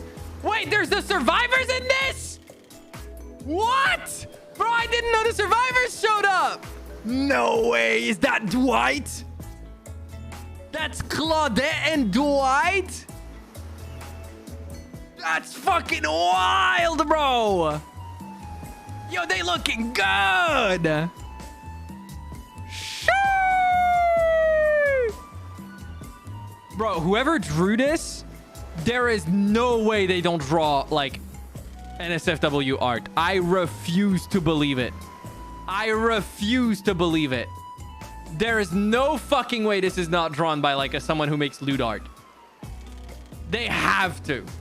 They have to. There's no fucking way. Hold on. For just one moment. This is Dwight and Claudette, our activities coordinators. Look at them looking cool as fuck though, god damn. Shee! They managed to make Dwight almost not look like a dimwit. That's impressive. The fact that they blink like really is unsettling though sometimes. They're also the cooks, waiters, bartenders, janitors, and every other job. They're the only help remaining on the island. This place we call Murderer's Island. Cue dramatic musical flourish. None of the others survived. Survived the interview process, I mean. Hence why we shall here therefore refer to them as survivors with a capital S. These two have worked here for a long time. So very long, I don't actually know how long it's been. Sorry. Anyway, I should probably let Dwight and Claudette do their mandated jobs. They sure look happy, but they're vibrating with a nervous energy that is starting to give me the creeps. We will now escort the group to the venue of your choosing. However, in the future, we recommend waiting for us to present you with our options whenever possible. And don't just run off to various activities unsupervised. We don't have much autonomy around here. The least you can do is allow us to do our job. The most you could do is help us get off this Dwight? Yes, pardon me. Please follow us. Hey, narrator? Yes, something I can help you with? Those two, Claudette and Dwight, did they just start to mention something about wanting to escape? Is escape an option? Should I be trying to escape? Escape? Them? Oh, no. No. I think you're mistaken. It seemed like Dwight was asking for help to get off this island, though. Oh, right. Yes, that's true. He was. But he just meant that he wants to get up to the other vacation island getaway, a couple miles south of here. It has much fancier accommodations than this island. It's one of those big corporate outfits, quite exclusive, where all the famous celebrities hang out. Very luxurious. Doesn't quite have the charm that this island has, though. Trust me, you wouldn't want to go there. With all that money comes a lot of restrictions. This is where you belong. Now, off you go. It's time for an activity. On this island, your decisions matter mostly. Wait, sorry. On this island, your decisions matter. Mostly. When I agree with them, not like that other island. So what'll it be? I said the lounge. We're gonna go say hello to the spirit. Finally, freedom from the preposterous premise that the four of us would be engaged in some sort of thrilling 2-on-2 volleyball match. Spirit looks at you from beneath her gigantic sun hat. She takes a conspirational tone. I don't know whose idea volleyball was in the first place, but I hate them. I tried to feign a sprained ankle, but everyone already knows that I technically float above the ground, so nobody believed why I was putting even any pressure on my joints in the first place. Then I tried to annoy everyone by not giving a crap, and when that didn't work, I tried whining. And when that didn't work, she's just like me for real. I hate that I feel that on a spiritual level. Like, I hate that. Since it's Valentine's Day, remember to give your local aromantic money. Hey, I'm the local aromantic. Get fucked, Roxas. Now you've got to give money to me. Yeah, the red flowers are really pretty. Until you know about their significance, and then it's fucked up. I threatened to kill every single person on this island. But... don't ask me the colors of anything. God damn. Anyways, it turns out I'm not the first to toss those kinds of threats around on this island. So, thanks, I guess, for getting it cold off. Are we threatening to end each other again? Now it's Dwight who takes on a conspirational tone, his eyes shifting as he slips into a loud whisper. Please just make it quick. Is what you'll be saying when we get behind the bar to make you the drink of your dreams. Hilarious, right, Dwight? Right? Yeah, right. So, what do you be having? Fuck, I don't know. I don't know any of those drinks. Like vodka soda is the only one I can. I'm gonna say sangria. That sounds nice. Something fruity but refreshing. Hold the coconut rum. A sangria, maybe? I'm gonna go with the sangria. Let's go with the sangria. That sounds nice. You wanted money? I guess I could spare some. Renee! You weren't the one supposed to give me money, though. I said Roxas because he tried to trap me. But I appreciate it. Thank you for the 10. Thank you. Mwah. However, don't start giving me money. Should have gone with the virgin. That is a fair point. Maybe I should have done that. But I went with the sangria instead. It's fine. I'm sure Spirit will love my sangria. My pleasure. That sounds nice. We used to make drinks like that back home. Well, not we, exactly. I watched someone drink a drink like that once. They looked happy. Now's your chance to be the one with a drink. What do you say? This is some sort of juice for a child. Are there children hiding about? No, it's for adults. The kind who like, you know, tropical fun. Oh, I see. Huntress really seemed to perk up at the idea of kids being around and is bummed to hear there aren't any. But I'm quite glad it's grown-ups on this island and nothing else, personally. Little ones should definitely not be exposed to this. Yep, that's true. Also, I wonder if that means the Huntress in her lore murders kids. I don't remember. She might. Not my cup of tea, but okay. Sure. We can still use it for a toast, yeah? To new adventures. There are kids in her lore? Okay, so she does murder kids. I mean, it's murderers, you know? This shit happens. That was me on my second account. Roxas. Sure, buddy. The Huntress thinks she's still a kid. No, she murders kids. I'm pretty sure. I might be wrong, but I think she does. I don't think she murders kids. Oh, does she not? Okay, never mind. Did they murder children around her or something like that? I don't remember. Anyways, to new friends. To just clinks the fucking drink. Did you just? Oh, sorry. Did you just say clink? No. Since we fulfilled your requests, it's time for you to return the favor. I should have known there was a catch. Icebreaker time! I swear, had I known they'd pull this kind of faux enthusiastic community building crap, I'd have suggested we attempt to walk to the lowest point of the ocean before I ever set foot near this bar. I actually fucking love the way she speaks. I don't know why. It's fucking hilarious. The way she's so tired of everything is actually just great. She is a vibe, dude. Oh my god. You don't think it could be kind of fun? A little fun? Never mind. I hate it. This sucks. But it could be fine? Or whatever you say. Has anyone seen my hat? I think the Wraith is having an existential crisis. Like, he is losing his fucking mind. I've literally never seen him in a hat.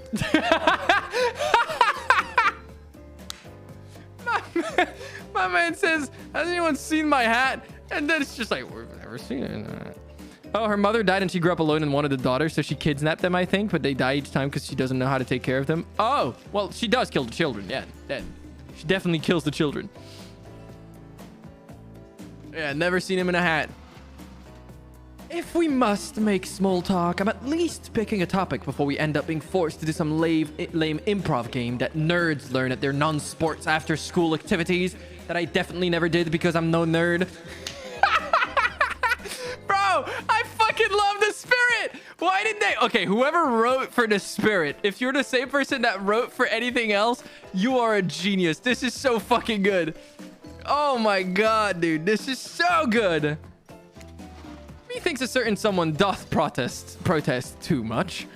Sitting here on this beautiful sunny afternoon, warm sand beneath the cool fog beneath my severed feet. The topic I choose is books. Novels, comics, fiction or none. Reading is the only real escape from the inescapable horror of life. The escape into your own mind. A groan rolls through the crowd.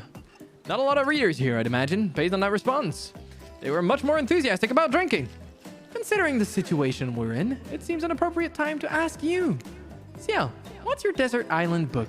The one you'd bring with you if you were, well, on an island like this. Oh, and it has to be classic horror, for reasons that should be obvious. Which means because this is an island of horror villains, and also those books are all in the public domain. Dude, the game is like, yeah, we can't really bring up books that are not in the public domain, so we're just gonna pick a book. We're just gonna bring books that are public domain, so we're not gonna have to pay anything for this shit. Oh, it's funny. Nothing too modern. Humanity has really gotten too soft these past 100 years. So what's your favorite? Dude, honestly, I have all three of those. I don't think I've read Dr. Jekyll and Mr. Hyde. I know I've read like some version of Dracula and Frankenstein. I don't know Dr. Jekyll and Mr. Hyde. What is that? What is that? Dr. Jekyll is the best? What is that? I've never heard of that story. She might like that though. Which one? Jekyll and Hyde? She might, but I don't know what it is. What is it about? Can you guys give me like a quick synopsis? Basically split personality. Huh. So is Dr. Jekyll another personality of Mr. Hyde and vice versa? And does he murder people? Okay, so he's Jekyll and Hyde, and one side is a killer. Oh, that's kind of cool. I kind of want to read that. Mad scientist makes monster, which is his alter ego. Isn't that something else? That's interesting. Okay. I mean, I haven't read it, but I'm going to go with that one just because I'm curious about it. You know, I really enjoyed the story of Dr. Jekyll and Mr. Hyde. I always felt like I had this other person living inside of me. You know, I've always felt like I have two wolves inside of me. I'm sorry. I can't say that sentence properly. Anyways. Dr. Jekyll and Mr. Hyde sounds like a fun one.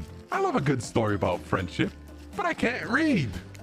Not because I'm dumb. I never actually learned to read because I was too busy learning to survive with nothing more than my own strength and cunning. Same reason I didn't have a best friend that wasn't more than just a rock with a face I'd drawn on it in dried blood.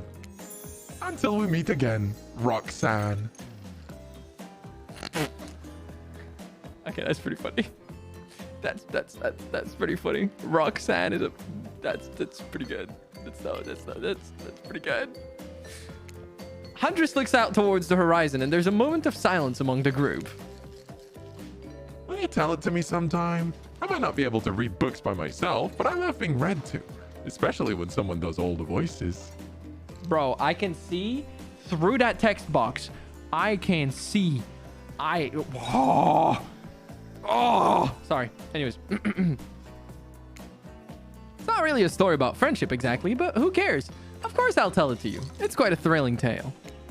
Not just anybody can pull off a quality narration all the time. Take it from me. You don't even need to read. You could just make it up and it'd still be fun.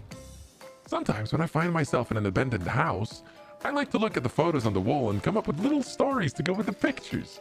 It's a fun game we could play together. Well, that's horrifying. What do you mean sometimes when you find yourself in an abandoned house, just like, oh, whoops, guys. I kind of found myself in an abandoned house. Kind of just happened. Oh. Abandoned house? Why are they abandoned? Huntress giggles and gives you a playful little wink. All right. Okay. Yeah, she probably killed the whole family inside. 100%. Yup, that just happened. I don't know. Usually when I find the folks who abandoned them, they're not in the mood to tell me much. Enough about these old stories. That belong to someone else. I think it's time to make up some new stories of our own. Before you know what's going on, the Huntress is waving an empty vodka bottle in the air. A devilish twinkle in her half-masked covered eye. Might I suggest something a little naughty? Let's all get in a circle and spin this bad boy. Whoa! What the fuck? He's in there? Ah! I guess he's not in there as a main character. I didn't know he was in here. Okay, this means that there's a lot more in this game than I thought there was. My guy is in here. Oh my god, dude. What voice do I give him? He's gonna have the auto-tune voice. He has to. There we go. He has to have the annoying auto-tune voice. It has to be him. If anyone was gonna have the auto-tune voice, it was gonna be the Trickster. Great idea. Trickster? Isn't it a bit late to... Sorry. Isn't it a bit late to introduce a new character? I thought I was the one who gets to make the rules, so I'm not sure who I'm asking. But I wasn't ready for this. Well, hello. And who is this new fan in the waiting? Beat it, hack. I don't know what's the harm in inviting one more person to join the circle for our game? Oh, I can't stay. I was just saying it's a great idea, while also teasing the secret Trickster ending. The what now? The what now? There's a secret Trickster ending. Okay. I've got much, much better things to do than hang out here. I'm famous. Toodaloo. The rules are simple. First you spin, then you swap. Spit, that is. What? You swap spit? First you spin, then you spit? Why are we spitting? But let's be clear. This ain't a peep show. We're here to have a good time, but in a classy way. All makeouts will happen out of view of the public eye. Real romantic-like. Yes, romance is the goal, so we'll all be waiting here in a complete silence, trying to listen in and use our imaginations while you make out on the other side of the bar. But not watching. Like adults. Romantic, well-adjusted adults. The game is taking mad fucking shots, dude. God damn. Absolute shots. Yeah, we're all well-adjusted adults, guys. Ciel, you're up. You grip the bottle in your hand and put your fate in the hands of the empty bottle gods. Minigames consist of 2 parts. On top, a pointer, which rotates in a clockwise direction.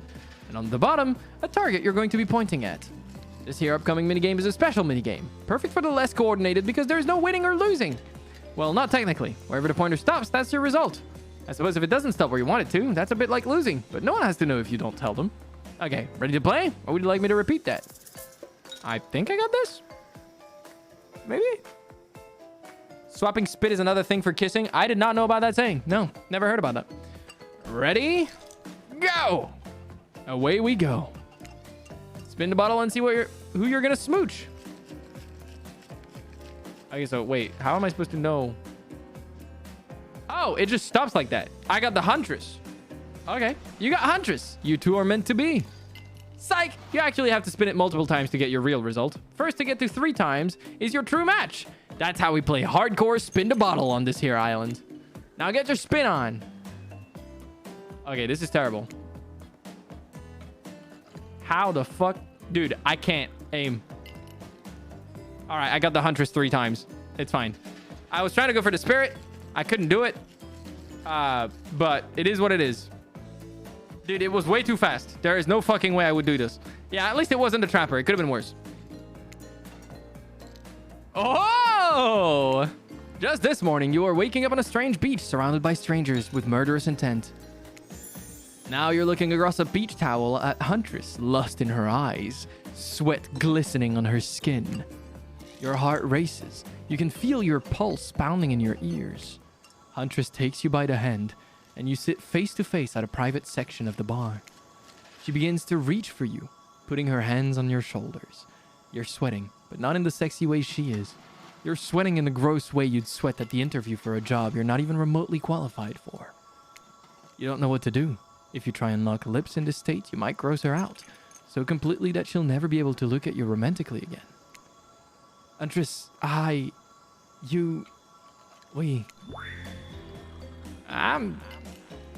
sorry, but I can't kiss you right now. What? You're relieved, but also maybe a little hurt? It's not you. Well, it is you, but in a good way. I think you're great. Maybe too great. I don't trust easily, and I'm afraid of what it might mean to connect with you so early. It's not that I don't want to. I just don't think it's the right thing right now. I understand. Amazing. But also understand this. If you tell anyone I got soft, I'll break you in half. Okay? I'll tell him you almost chewed my whole face clean off. Oh, I like that. I hate to break up such a passionate moment that we only assume was passionate because we'd never spy on you constantly while you stay on this island. But dinner is being served right away, and we must insist that you join us. We wouldn't want anyone dying of starvation when there are so many more interesting things to die from. What?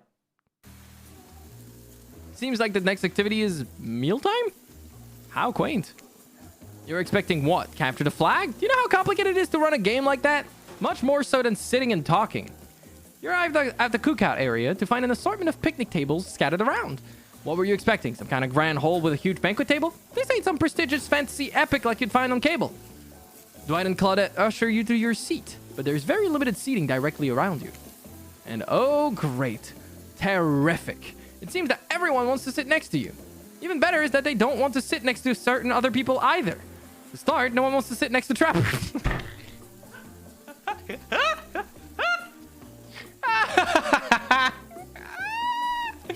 I mean, that makes sense. Kind of bays, honestly. I feel that. I wouldn't want to sit next to Trapper either. He would be the first person I would want to stay as far as possible away from. Yeah, I mean, yeah, not shocking. Not really shocking, honestly.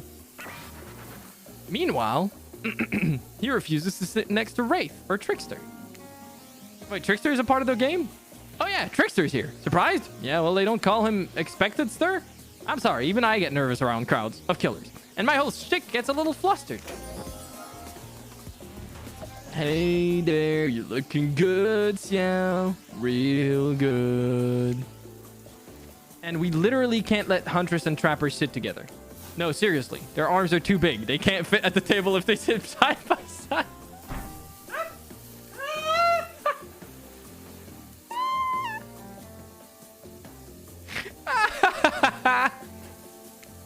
Look at this. We can't even fit everyone on the screen at the same time. You probably think it was an error, but it's not. It was completely intentional.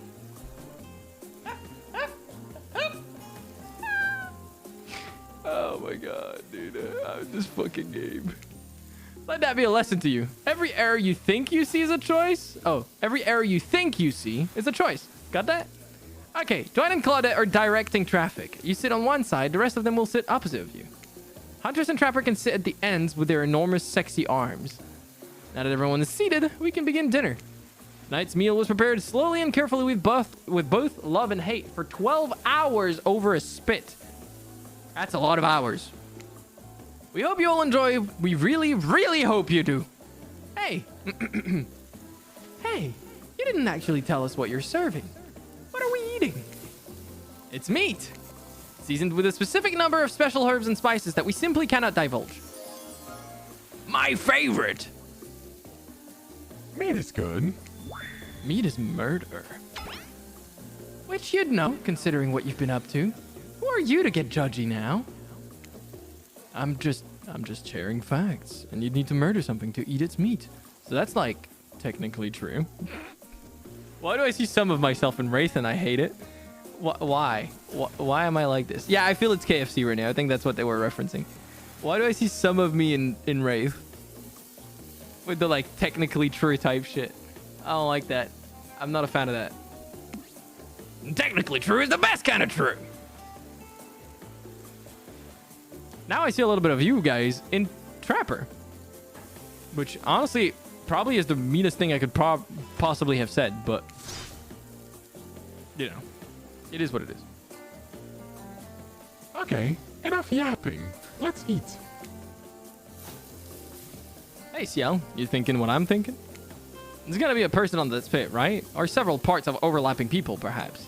I haven't seen many pigs wearing palm trees button-down prints, you know? When you look closely at this pit, you spot what definitely appears to be scraps of fabric sandwiched between some layers of meat. I think I might be sick. Is there anything else to eat? This took 12 hours. And we do literally everything on this island. Actually, there's one thing you're not doing today. You're not carving up this delectable meal. Wow. Wow, he's right for a change, because I am with my broad axe. It's the perfect tool for easily chopping anything in twain. First, who says twain? Sometimes, I swear it's like we're all from completely different historical eras. Second, I'll handle this with my cleaver. Fast, powerful, and clean. At least it's clean when the meat is cooked. No blood. You two and your ridiculous bicep swinging contests. Enough. Grow up. Obviously, my gorgeous katana is the only option. Obs. I hate myself for liking fucking Trapper's basically Sundowner. The voice I make for him is very similar now that I think about it. You're right. I like the fact that she said obs. The hell it is. I actually genuinely feel like it's the same voice now that you mentioned it, Mr. Dollars. Oh, I'll show you both my katana and send you to actual hell if you'd like. Please stop. Please. I hate when we fight. Or talk. Or even when we look at each other in the eye. I can do it. I have the skull of Azaroth. What the fuck is going on, dude? Great. Instead of slicing it up, you can club it to a second death. Hey, Ciel, I know this isn't what you want to eat, but hurry up and volunteer to carve up Felix. I mean, dinner. What? It's Felix?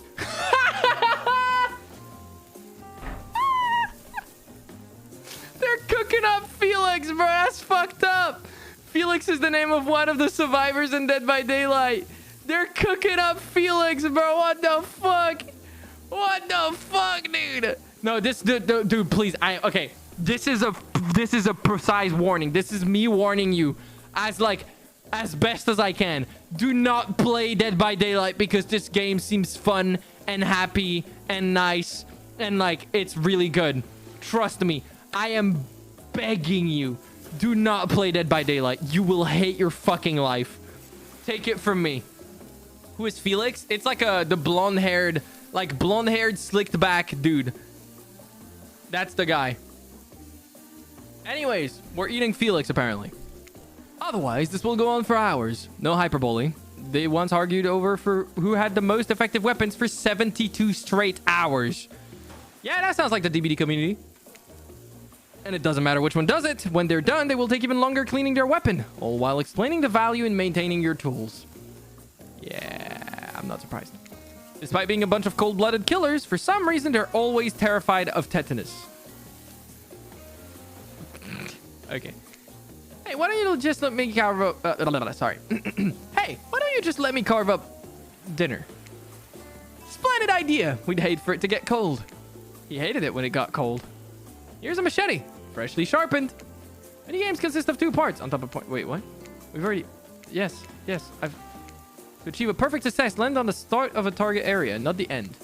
Ready to play? That's a skill check. Yes, yeah, let's go. Ready. Away we go. Slice.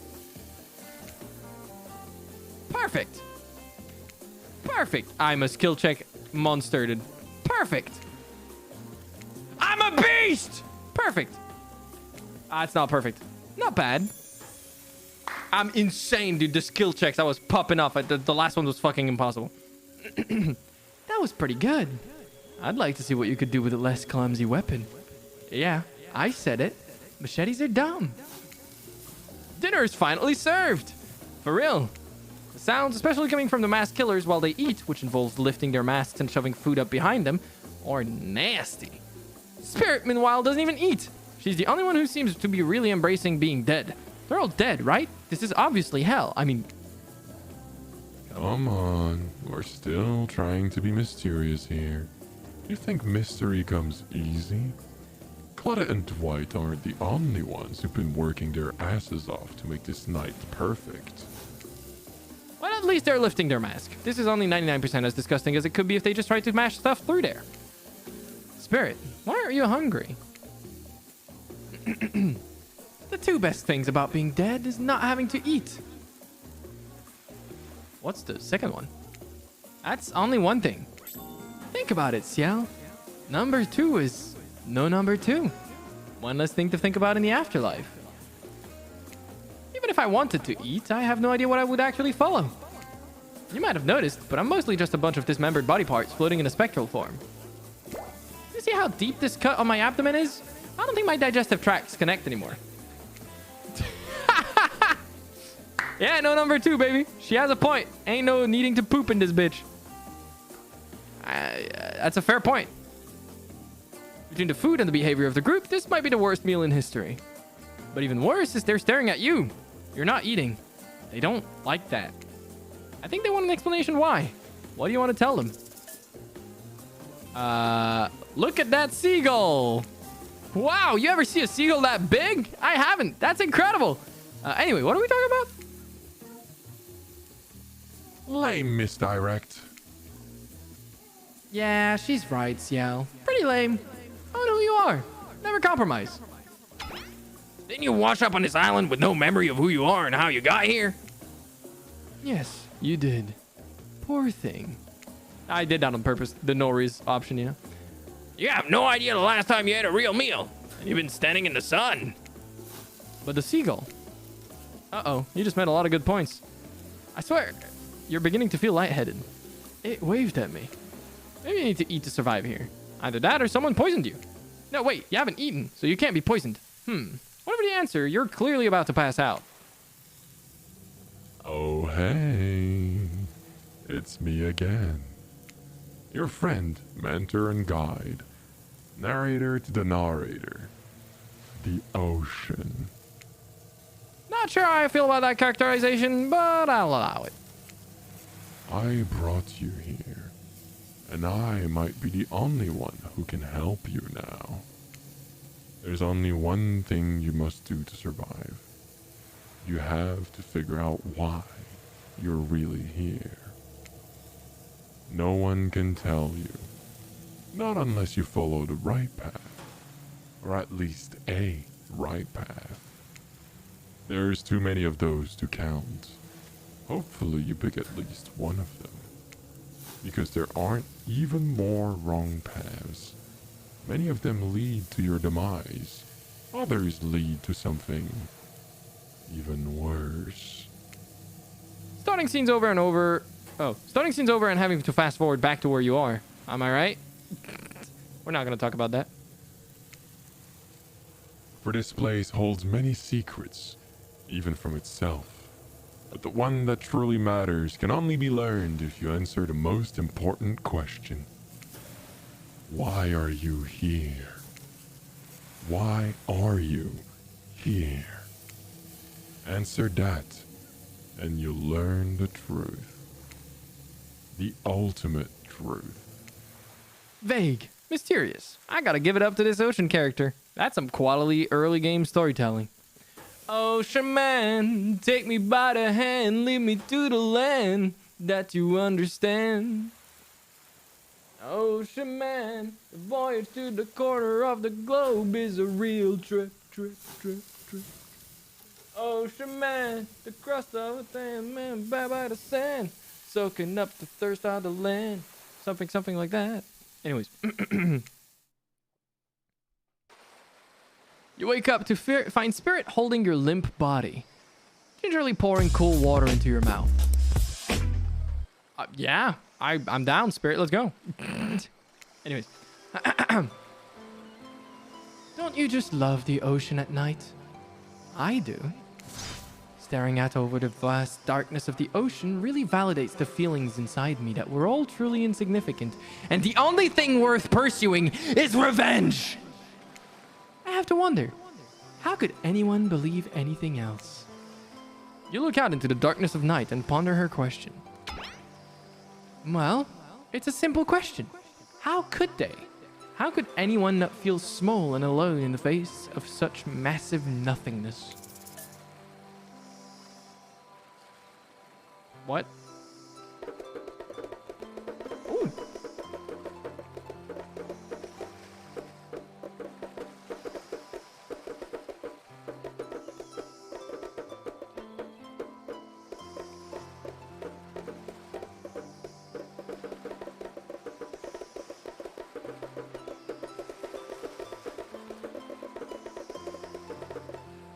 What do we do? What do we say? I don't know what to say. I'm scared. I want to say the right thing. I don't know what the fuck neither of those mean, by the way. Is this what I'm going to say, literally? Is this what I am? I don't know. I don't even know what this is saying. You've always been alone? Okay. Maybe it's Spirit's words. Maybe it's the ocean. Or maybe it has always been this way. But you suddenly feel connected to Spirit's words. Alright, nice. I may not remember much about my life before, but there's one thing I know to be true. I've always been alone. I always will be alone. Spirit has turned from looking at the ocean and is looking directly at you now. It's a funny idea, isn't it? Being alone. Together. It's the best we can hope for. Maybe. Or maybe it's too much to hope for. Maybe it's impossible to pretend we know anything. Is that just arrogance? I was so dumb. So busy trying to please everyone and be the perfect student, the perfect employee, the perfect daughter. I didn't take care of myself. And now I'm all I've got.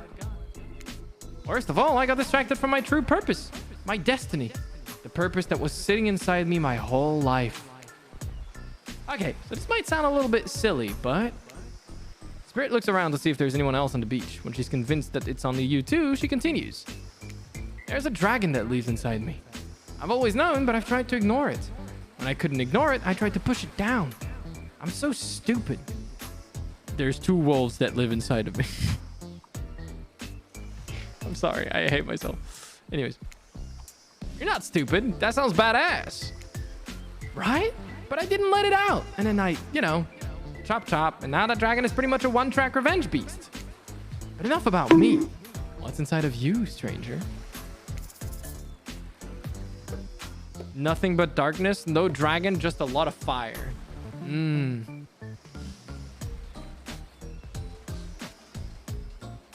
Why does the dialogue sound exactly like Ciel? What does that mean?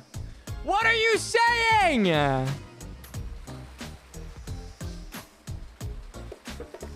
Nothing but darkness sounds so hollow. Tell me you wouldn't call a girl badass. I do, but that's not the point. I guess I'll never understand. What? Which one? Why? What? Oh, what's the two wolves meme? Sorry, I didn't see. It's just like a stupid thing where like someone's saying that. It's like a Sigma meme. It's the same idea. Forget. Okay.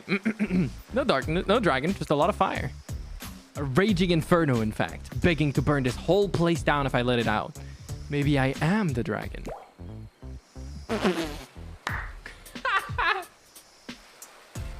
She's not having it, dude. I should have said nothing but darkness.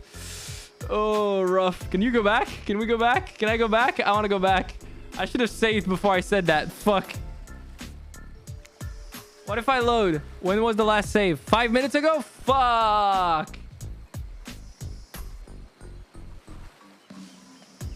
No scum saving? Stop. What if I want to scum save?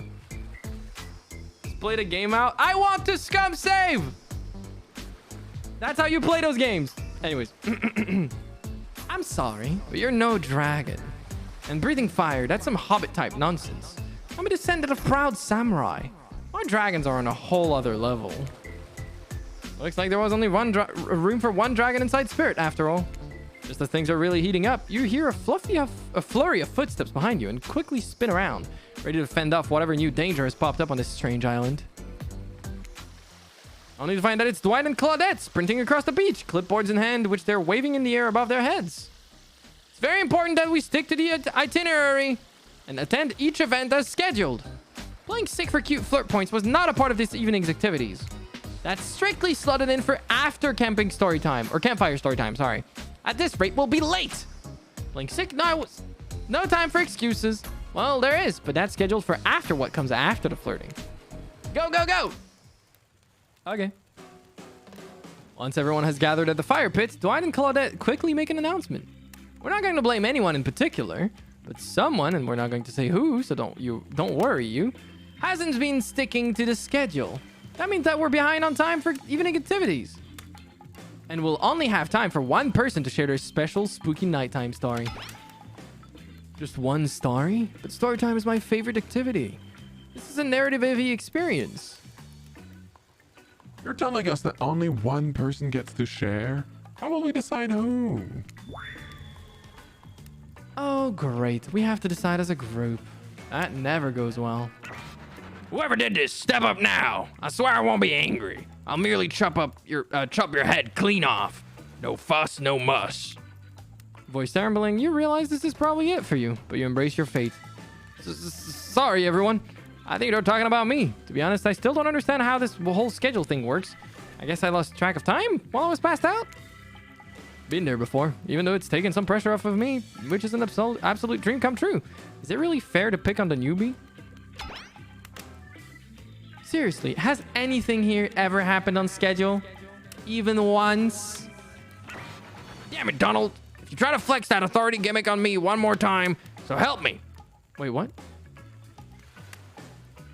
Wait, what the fuck is this? I'll snap your head off so quick and then I'll drown you in his blood, Cynthia. Fuss and muss are back on. You two know how I love to hack, slash, and slice. We all know you love to... Wait. We all know you love to kill. It's almost all you talk about. Nobody named any names. Whoever knows any names. Not us. Now renounce my name. Who's Donald? Who's Dwight? Who even knows anymore? Call me nobody. Nobody. But we still gotta get started on story time, so... Ciel, who do you think we should go? Ah, damn it, that's a name. Please pick somebody quickly so that this tropical vacation doesn't turn into a bloodbath. Spirit. I choose you, Spirit! So help me is like, I swear to God. Oh, I'd never heard that turn of phrase. That's interesting. Whoa, whoa, whoa, whoa, whoa. This entire experience is being carefully crafted to avoid an IP infringement lawsuit. Let's be careful with the catchphrases, will you? They're trying to dodge any possibility of getting in trouble. That's funny. That's really funny. Really? You want to hear from me? Spirit huffs and dramatically rolls her eyes as she gets to her feet in front of the campfire. Don't let her talk you out of it. She's great with ghost stories. I don't know where she gets it, but she comes up with the scariest stuff. Seriously disturbing. Even to me, and I literally pulled a guy's skull and spine out once with my bare hands. I forget that's how he made his weapon. That's true. Talk about bullshit stories. If everyone else is going to chit-chat, I guess I can just sit down and... Huntress's eyes go red behind her mask, and both Trapper and Wraith take their seat. They know when it's worth fighting and when it's not. Oh boy, they are not fighting with the Wraith. With the Huntress. They are... Yeah, they did a good job on this. It's really good. Well, I hate to break it to you, but tonight's story isn't scary.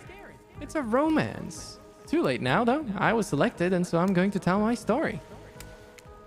I call it The Prisoner's Kiss. You notice that Huntress and Wraith are both sharing a giant tub of popcorn. Nobody offered you popcorn. That's fucked up. It was a dark summer night. Warm rain seeped from the sky like blood from an old wound. Detective Hoda, a celebrated investigator and renowned hostage negotiator, was called to the scene of a strange occurrence, unlike anything she had ever seen before. When she arrived, the scene was chaotic.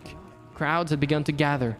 A dozen other officers were doing everything they could to keep curious onlookers away. But how could anyone resist wanting to know more? But there, in the middle of a busy market, had appeared a giant box. Strange, alien in its appearance, and massive in size. No one knew how it got there. Was it delivered? Built on site? In such a busy area, how could something like this just appear? A mystery, as if it was conjured by magic. But this was no illusion. The huge box was very real, and someone was trapped inside. Spirit pauses her story to look from face to face of each audience member. She has no expression, but you feel her vibrating with energy. She's in her element. "Help me!" cried someone inside the box. It was a man. Terrified. Trapped. Imprisoned. His voice trembling. By now, it was as if every detective in the city was there, looking this strange structure up and down, inspecting it on every side. It didn't make sense. There were no doors, no windows, no fasteners or seams. It was completely solid, and much too heavy to move by hand.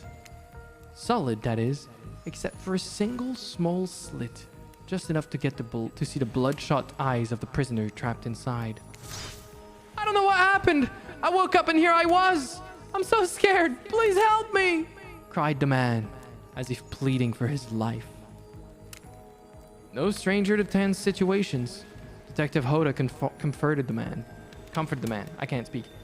She used her training to calm him and buy time for the other investigators.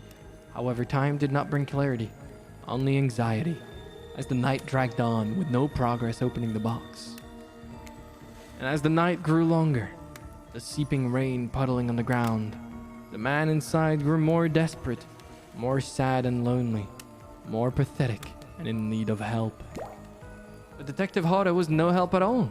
Powerless to save him, guilt began to weigh on her, like it never had before. "Don't let me die in here," the man begged. "Don't let me die alone." "Stay calm," instructed Detective Hoda. "You're not alone. I'm here. Hell, half the town is here. We're all in this together, and we won't let this be the end of your story." Looking through that narrowest of passageways, Detective Hoda watched her own reflection in the tear-filled eyes of this strange, sad prisoner. Together, they both wept in silence at the hopelessness of the moment. "Promise?" asked the man. "Promise that I'm not alone?" "Yes," she promised. "I do." A simple pledge. She felt an instant connection like she had never felt before. Not to her family, not to her friends, not to any other hostages she had worked so hard to free before. And so, when the man's eyes closed and backed away, it didn't scare Detective Hoda, for she knew he would return. And he did, pressing his lips up to the narrow slit in his horrible puzzle box, repeating his question again, steam flowing from his mouth as he asked, "Promise? Promise that I'm not alone?" "Yes," she promised. "I do." And pressing her palm against the cold outside of the box without really knowing why, Detective Hoda leaned forward and placed her own lips up to the opening, letting her breath creep into this strange structure, allowing her warm lips to fall on this man's. This is not gonna end well. It was a gentle kiss, a moment of compassion. She could feel in this brief contact the beating of her heart, pulsing through blood through every inch of her body, matched beat for beat in this soft touch. "Thank you," said the man, no trace of fear remaining in his voice, and he backed away into the darkness, disappearing in a single moment of eerie calmness. "Get back!" yelled an officer, suddenly thrusting himself between Detective Hotta and the box, breaking a silence that would soon be filled by a cacophony of whirring gears and clicking latches, a symphony of mechanical activity happening all at once. Something had triggered, as if an unseen lever had been pulled, and the side of the giant box began to slide open. Detective Hotta gripped her flashlight tightly and pushed forward into the foggy interior of the giant box. Her feet splashed into puddled rainwater, her heart racing as she swept her light from side to side. And that's when her eyes landed on the man, or at least landed on what should have been him. There in the corner of the box was a pile of pieces, like parts of doll, almost, pulled apart, or perhaps that's just how Detective Hotta had to think of him in that moment to survive. A collection of segments, limbs, pieces, disconnected from one another, cleanly severed and placed in a neat little pile. And atop that pile, a head, cold pale, eyes open, lips an icy blue. Spirit stares at the fire, her own expression lifeless, her lips blue. Tears fall from her chin and soak into the sand at her feet. You're blown away by the story, and it's safe to say you're not alone. Everyone else is looking into the fire or up at the sky, anywhere but at Spirit. It was you who chose her, you who initiated this harrowing tale. So sad, so creepy, so sensual? She really went into great detail when it came to describing that kiss. Too much detail, and now no one is sure how to act. Dwight and Claudette are staring daggers at you. You have to do something. This game was supposed to be a lighthearted romp. Please, I said do something. Hug her. You stand and without saying anything, approach Spirit, reaching your arms around her for a hug. Her robe, hovering in the air, begins to wrap itself around you and squeeze you into her. It's kind of like being hugged back, but also like being tied up. It's certainly not what you expected. All right, we're being BDSM'd, Pog. Instinctually, oh no, BDSM, bondage. Instinctually, you pull yourself away, but it's an awkward movement and you nearly fall onto the fire. Spirit says nothing and floats away without so much as a goodbye. You, meanwhile, realize everyone had just watched this truly strange interactions from the corner of their eyes.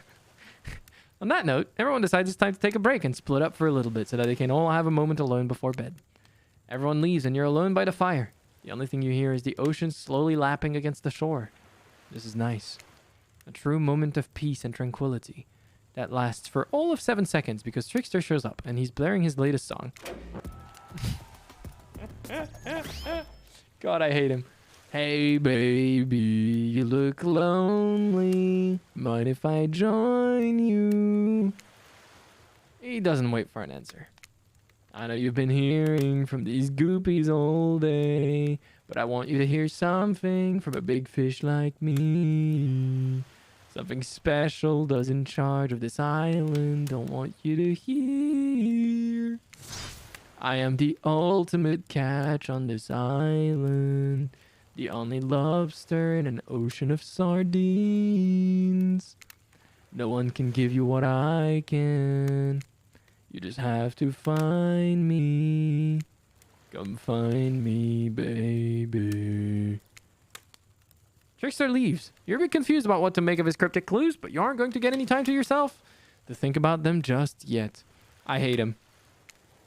Spirit approaches you. You know, I was watching you while I told my story. I could tell it was having an effect on you. This fog that follows me around, I could feel you breathing heavily, taking me in. Taking you in? God damn! Okay. A Dead by Daylight dating sim? Excuse me? Yes, absolutely. You and I are both absolutely flabbergasted at that piece of information. Legit, you learn something new every day, even when you're a narrator. You're doing it again, right now. You need to calm down. You should come to the hot tub with me. Dipping in hot tubs with the spirit? You've come a long way in a single day. I'm not saying you shouldn't follow her. An offer like that. Just don't forget our little talk. I'm following. You and your storyteller friends slip into the water. It's just the right temperature for an evening dip. Plus, if some jealous shark comes along and manages to jump from the ocean into the pool, you're also pretty sure your killer companion could handle it.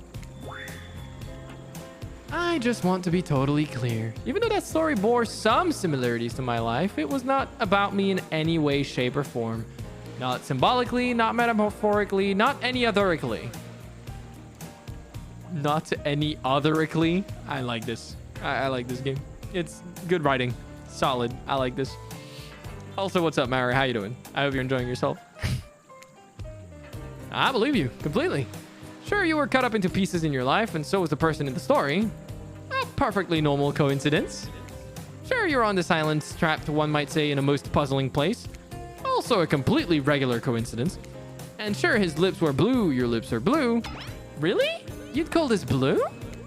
Searching for answers, hoping to find revenge. Okay, so the similarities stop there, I guess. Coincidences. Sorry, the coincidences. Get this through your head, whoever you are. Samurai blood runs through my veins. Or well, maybe it has coagulated by now. No need to sweat the details. Regardless, I'm a descendant of noble warriors. Thousands of years of training with bladed weapons preceded my entrance into this world. Do you know how many swords that is? A lot. You've got to figure that with that many sharp edges, a person is bound to get disconnected from a body part here and there. The truth is, and I wouldn't typically share this, so don't go blabbing about it, I dreamt that story, like watching a movie in my sleep when I was just a little girl, years before my father sunk his blade into my skin. I've never been able to shake it. That's a very adult story for a child to dream. Do you believe me? Yeah. I know we just met, but yeah, I do believe you. The way you told that story, it clearly came from someplace deep. Fool. Who taught you to trust a stranger? You're gonna get hurt if you don't learn to take better care of yourself. That's a fair point. Now you've got me wondering, do I believe you if I believe her or not? Do I believe you if you believe her or not? What the fuck does that mean?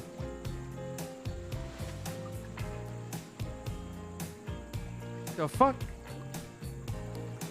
Gamer subs, more like gamer, yup, give me some of that. We got code Ciel. Go on and use it, you know? And if I know everything, because trust me, I do know everything. Don't I already know the answer to my own question about if I believe your answer to Spirit's question? Whoa. Ocean air got me tripping. Sorry, I didn't mean to distract us both. What's important is that a certain corpse securely floating in a cloud of magical mist might still be waiting for you to say the right thing and free her from her puzzle box if you believe that she is the... Damn it, got me going again. Unfortunately, before you can follow this conundrum to what will surely be a mind-numbing cycle of new questions, you find a certain to someone standing before you with a fresh towel ready to dry you off. Sorry, kids, but it's time for bed. I might be the youngest one here, but I'm no kid. I do, however, love being wrapped up in a fresh, clean towel. My mother used to help me wash my hair when I was young. She'd come out of all of the tangles and tie a ribbon around it before sending me on my way. I miss her.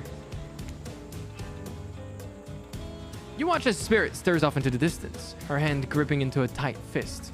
She doesn't notice you're watching her at first. When she catches you looking, she turns away, roughly grabs a towel from Dwight, and then pushes him and Claudette aside as she floats off. She was not happy with that. You head over to the campfire. The heat is comforting on this chilly night. Looking into the crackling embers, you think about Spirit's story, about the prisoner in the puzzle box. If you manage to escape this place, will you leave with your life? Or has it already been taken from you and it's just a matter of time until you make a gruesome discovery? Before you can dwell too much on your fate, Claudette and Dwight arrive. Their now familiar creepy smiles stretching from ear to ear. It's a bit menacing to see a smile like that lit by firelight. We must apologize for the accommodations. We weren't prepared for another guest, but we're going to make you comfortable. Or die trying. They hand over a pillow and blanket and welcome you to snuggle up by the fire. Perhaps some music will put you at ease. Just try to keep the volume to a minimum. Our other guests aren't the type you'll want to rob of their beauty sleep. Oh, God. This is gonna go bad.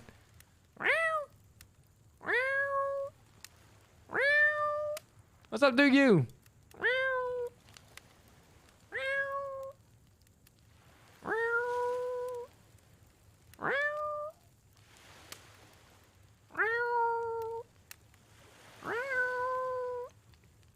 All right, ready. Away we go. As you relax and look into the fire, the radio begins to fuzz and flicker. You examine and decide it. You might adjust the dial and fix it. I need to land on 88. Oh, God. 102. Let's see what's on. It's a DVD soundtrack.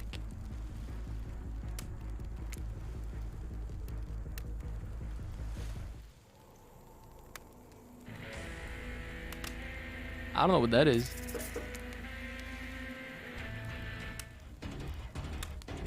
Oh, that's like a Legion soundtrack, isn't it?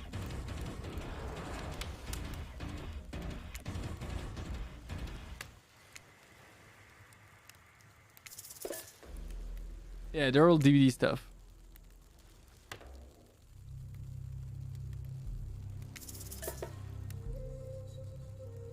I'm surprised they don't use those more in the game. Hello, Lady LM. How you doing?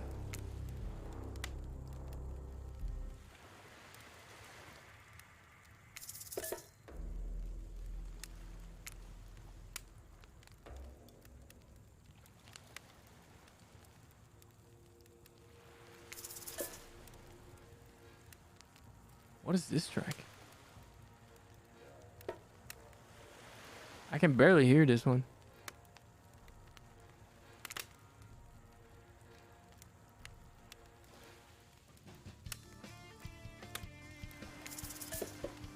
This is not DVD soundtrack. There's no way. The fuck? Let's talk about our community. For us, it means two major things. The First of fuck? all, the community is you out there. It's you and everybody else either playing the game or talking about the game or creating content related Is to this the just game, like or a being podcast? inspired by the game to write music or to Did I listen to make 98 yet? outfits. It's everybody. Oh, I did. Okay. Turn it off. No matter how many things you listen to, you still can't sleep. You decide to ask one of the killers to spend a little more time with you until you're sleepier. Who would you like to summon to your side as you lay by the fire? Spirit. Spirit? Are you around? I was wondering if I could get a little company. Spirit tells you her secret for falling asleep when she's feeling restless. I like to listen to flute music, dab on some essential oils, and steam my pores. Really? What? Even the dead like to relax. I don't really have any of those things around, though. Oh. Spirit reaches out and presents you with a unique item. It's a small comb carved from bamboo. I guess you could hold on to this. It was a gift from my mother. I will want it back, though. And if you lose it, well, you'll get your revenge on me. If it's the last thing I do. You finally start to feel sleepy. Except maybe this isn't a real sleepy feeling. Maybe you're paralyzed. You try to keep your eyes open, but you can't. Darkness overtakes you. The dark voice from earlier speaks to you again.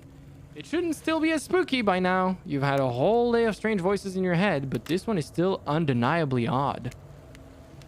The human body is made up of 60% water. Did you know that? Of course you did. Everyone knows that. Even amnesiac video game protagonists.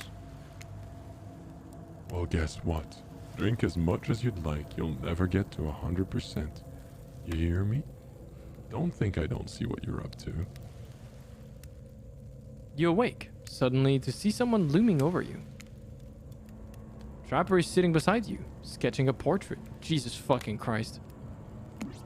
Oh, you're awake. I saw you with the spirits right before bedtime. You should know, they're not what they seem. Not like me, who's obviously completely honest and trustworthy. I was out checking to make sure you weren't sleeping near one of my... Actually, never mind. Just be careful where you sit. Oh my god, the traps. But since I'm here, I'd like to share two things with you. One, I do not take rejection well. Two, the first thing is very important to remember. Are you drawing me? Trapper doesn't answer.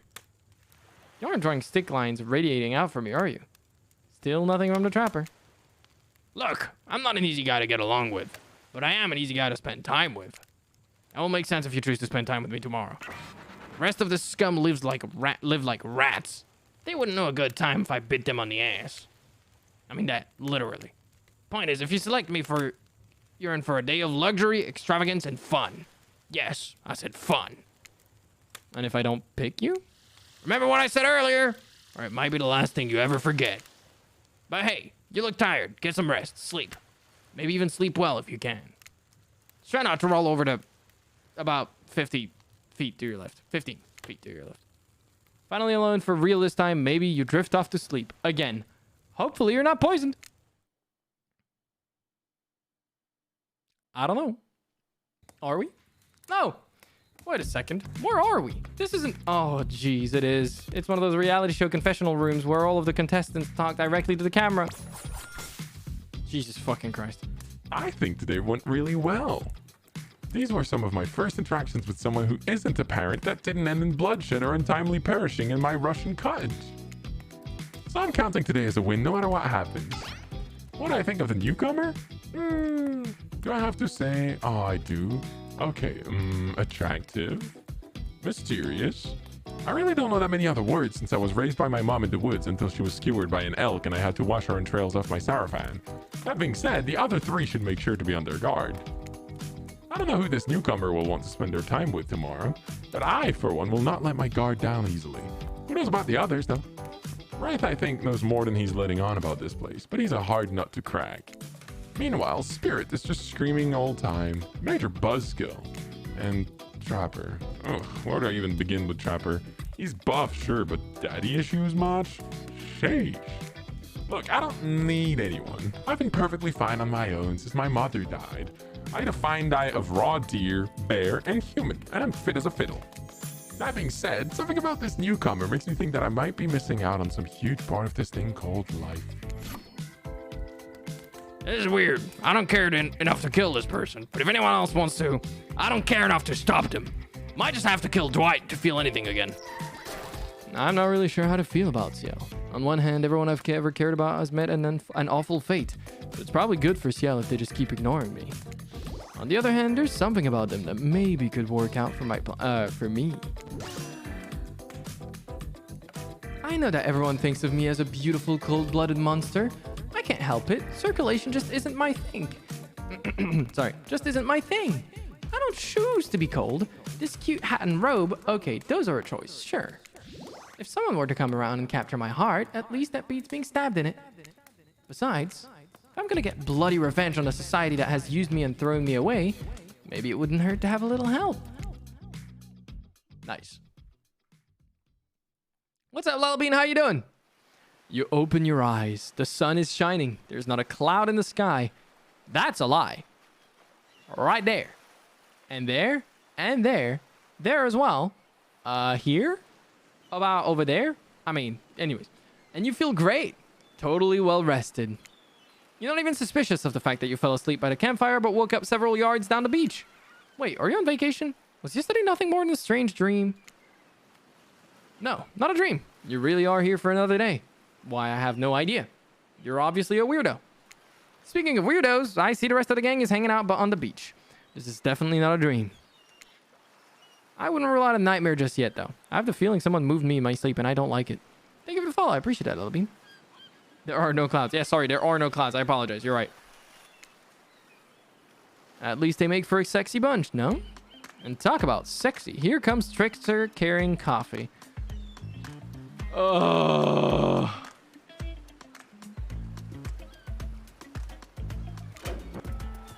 Morning, beautiful. I thought you might like a nice cup of joe to start this incredible day of right. No.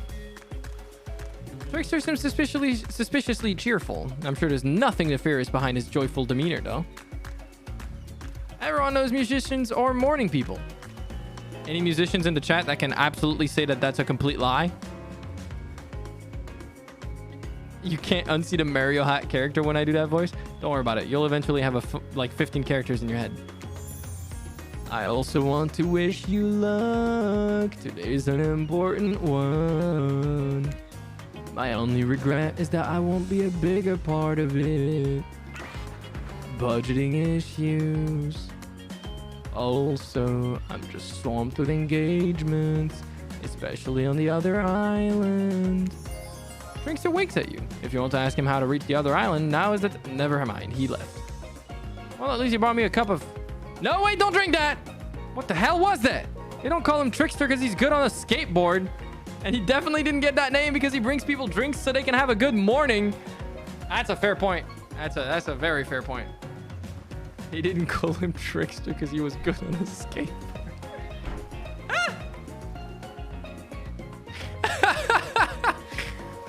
The fucking line, dude. The fucking line, dude. That's pretty good. That's pretty good. That was almost certainly not coffee, and I don't want anyone casually poisoning, imprisoning, and torturing you. Yet. This is supposed to be a tropical paradise, the type of place you give a 5 out of 5, 10 out of 10, 2 thumbs up review to, and not an eternal prison of pain. And please make sure to leave a review. It really helps with the algorithms. Just trust me, I'm looking out for you. So can we please move on? Hey, wait a second. How did a possibly omniscient, possibly unreliable narrator physically just knock that coffee out of your hand? This is not Parliament, and the floor does not recognize the ocean to speak out of turn at this moment. I need no recognition, for I am the ocean. I dominate the land. I submerge those who defy me and become their watery grave. Actually, speaking of graves, I would like to say something. Something of grave importance. Fine, go ahead. Even if this place is an eternal prison of pain, and if I'm not saying it is, even a place of extreme horror can still receive a 5 out of 5, 10 out of 10 thumbs up review. If it was crafted with love and or that's the type of thing you're into. You know, the ocean is right. A lot of hard work goes into a place like this. You should really judge it on the artist's intent, and whenever possible, start from the mindset of giving them the benefit of the doubt. Constructing these elaborate vacations, it's not easy to do. Sometimes there are some small bugs or inconsistencies, but that's just the nature of the process. Perfection is overrated. The universe is filled with mysteries. We ought to celebrate those who venture to bare their souls as part of a creative process with the ultimate intent of making things for our enjoyment, not be overly critical of them. I like this part of the game. That's kind of a cool interaction. I don't know why. I like it. It's weirdly insightful. This is weirdly insightful for a Dead by Daylight dating simulator game. I don't know why this is in this game, but sure, I like it. I'm fucking with it. Are you two trying to sell me on this place actually being good? I like it. You don't have to say it like that, especially after I saved you from that poorly made cup of coffee. Sorry, we should have been here 5 minutes ago. They always do this on the second morning. Sad, really. Even if they do make some great points. Oh, sure, they make some great points. I agree. Can we please move on? Yes, of course. Apologies, Ciel. The last few minutes aside, have you been enjoying your time here on the island? Yes, I've been having a lovely time. Yes, I'm not suspicious that there's no option. Yeah, I'm not suspicious that there's no option. Yes, I'm not at all suspicious that there's no option here. What an encouraging response! And we're so glad you're not suspicious. Hey, Claudette, maybe Ciel isn't suspicious because they figured out what they're actually doing here. Zero chance. They're still clicking, even right now, to see how you'll respond. Hey, look at that. They don't know anything. It doesn't really matter though, Ciel. We're so happy to hear you're having fun. Wait, is there a way to like break this game and get out of the fucking boundaries or some shit? Like, do I have a keybind that I can do? I didn't say I was having fun. We're all having fun, Ciel.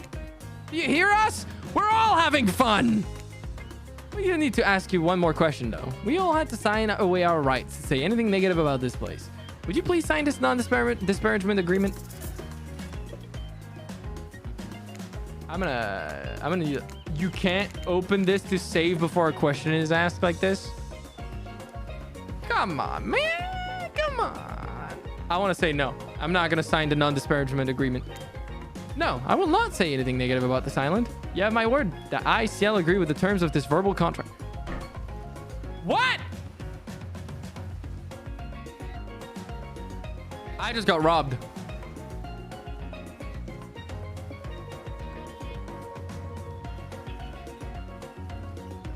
They got me?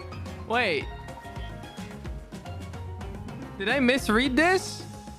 Did I not read it properly, or do they just do it anyways? Was I supposed to say yes to not sign it? Did I read this wrong?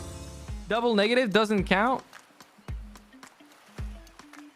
But if I say yes, does it just make me sign then? I'm guessing it does. I'm guessing there's no escape. Perfect. Delightful. Excellent. Yes. Yes. Hey, Ciel. It's still totally cool if you have constructive feedback. The place to leave that is in a positive review, because we all know that nobody reads negative reviews of resorts like this. Anyway, I see Dwight and Claudette have gone into a trance, and with the grumbling I hear from your belly, that can only mean one thing. Breakfast. Okay. Perfect timing. Everyone rolls into the dining area to lard up those sexy little bellies with pancakes and bacon, and so much for maintaining these beach pods. We're all half naked in a tropical paradise. Can we get some strawberries here? A yogurt?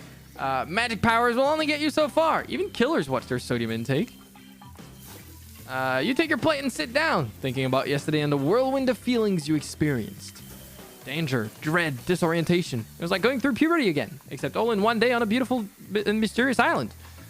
Looks like you're not the only one doing some introspection, though. Trapper stands up to talk about how his day went, in case anyone was wondering. Personally, I wasn't. I can't imagine you could make me any angrier today than you did yesterday. But I really hope you do. I really, really hope you do. Unrelated. Anyone see where I left my cleaver? Ah, just kidding. I know where my cleaver is. Well, that was bizarre. Back to your breakfast. Nope. Now Huntress stands up to talk about her feelings. At this point, anything could happen. I'm open to all the possibilities that this strange island has in store. How open-minded. Ah, well, that surely must be it. No one else would weirdly stand up during breakfast too.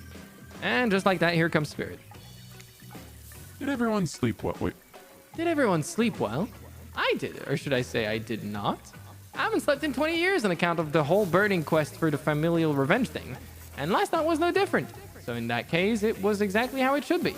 Got a lot of reading done, though.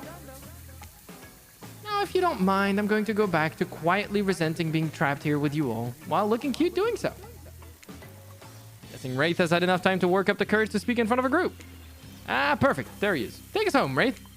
I'm glad the introduction of Ciel to our island paradise, and yeah, that was in quotations, didn't distract me from my normal routine, ignoring all of you and vice versa. This place is an eternal prison of suspicion and suffering, and no one cares. I'm still the only one asking any questions. I'm asking a question too. It's when will Ray shut up? And now they're all looking at you expectantly. Wait, are you supposed to stand up and explain how yesterday made you feel? What's up, Mummy Mitchie? We are playing the Hooked on You Dead by Daylight dating simulator. I think I need to process everything by myself. I'll see you all soon. Damn, what a power play. Keep him wanting more. You're getting good at this game. Sexy true-to-life experience. Shame you didn't get to eat any breakfast, but so be it. After breakfast, you head to the hot tub by yourself to clear your head. Yesterday was, in short, a lot. Before you get there, though, something catches your attention. You hear that? Who are you? Who are you addressing? Me? Well, yeah, I guess. That is okay, right? You know, I might be pursuing a relationship with one of these 4 fine killers, but it feels like the person I'm getting to know the most is you, narrator. It's only okay in so much as it serves to illustrate that you've lost your mind, seeing how I'm not real and all. Yeah, I heard it this time. I think it's coming from behind a pull shed. No, stick it in there. A little more, a little more. Oh, yeah. That's it. Yes. How does that feel? Intense. Nice. Yeah, that feels right. This is uncomfortable. Now I want you to take that and put it right. Yeah, you know what I'm talking about. Just like that. Exactly like that. I swear I had no idea those two even do whatever it is they're doing. I'm afraid to look. Please say something so they know you're close by and hear everything. Oh, wow. Look at a super cool bottle of Trickster brand suntan lotion someone left on a chair. Anyone know where I can buy some? Damn it. Oh, come on. A little privacy, please. Dwight is panting and Claudette has a crazed look in her eyes. Sorry, I didn't know anyone else. I didn't know how else to let you know I was here and that I could hear you. Well, You know. No, what? What do you think we were doing? We were doing... I don't know exactly what you were doing, but it sounded like, fun? You think two people trying to find new ways to kill each other in a desperate search to make their own death permanent is fun?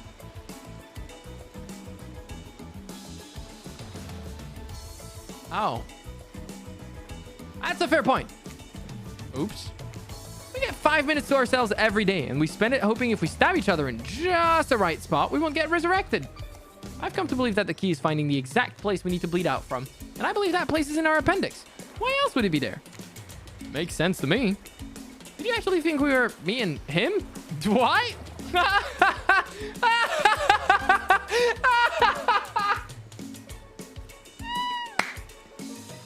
That's fucked up, bro. Dwight did not deserve this, dude. That's actually fucked up. Nah. That's actually fucked up. Poor Dwight, dude. You don't have to laugh that hard. They get it.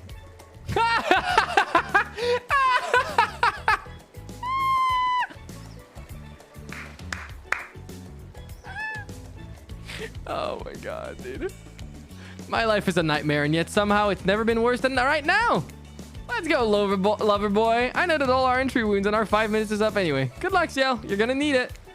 And hey, if you figure out how to escape this island, please make sure your ghost tells us how. That was both a tragedy and a comedy. A cragmedy. Shut up. I like it. Anyway, where were we? Oh, yeah. A cragmedy? Really? Yeah. Hello, Taylor. How you doing? You're heading to the hot tub by yourself to clear your head. Yesterday was, in short, a lot. So far, today has been exhausting, too. But you're dedicated to achieving a true centered sense of calm. No drama, no bullshit, just soaking up sun in a heated pool. Today you're on a date with you. Oh, I like that. I want to be on a date with me. Who would make the first move? When you're laughing for her, but also in real... Yeah, no, I was laughing for real. And aside from that disturbing thought, all is going to plan until a shadow blocks your precious sun. Spiky typed. Like a palm tree is bending over to screw with you. But it's no tree at all. It's... Hey, babe. Breakfast was weird, huh? Everyone just getting up and announcing how they're feeling. What's that about? Some kind of forced check-in with the group? I don't like it. Fishy. Kinda lazy. Whatever though, breakfast is dumb. No one should eat before noon or after 4 p.m. Yeah, I do intermittent fasting. You've seen my abs, by the way. I hate him so much. You have no idea. Maybe you can see them later at my private stage on the other island. You know, IP Island, where old Hollywood celebs hang out. If you play your cards right, I could give you a private show. Catch you around.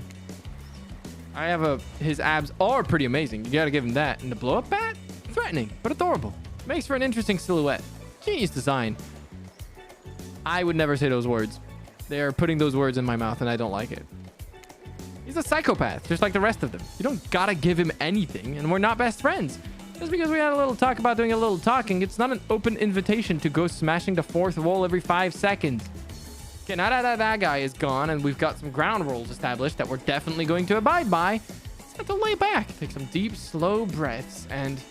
Nope, another shadow. These people will not leave you alone. Let's see who it is this time. Oh, it's Spirit. That checks out. You two have gotten pretty cozy. I should get out of here. I know a place that brings a bit of welcome darkness to this tropical nightmare.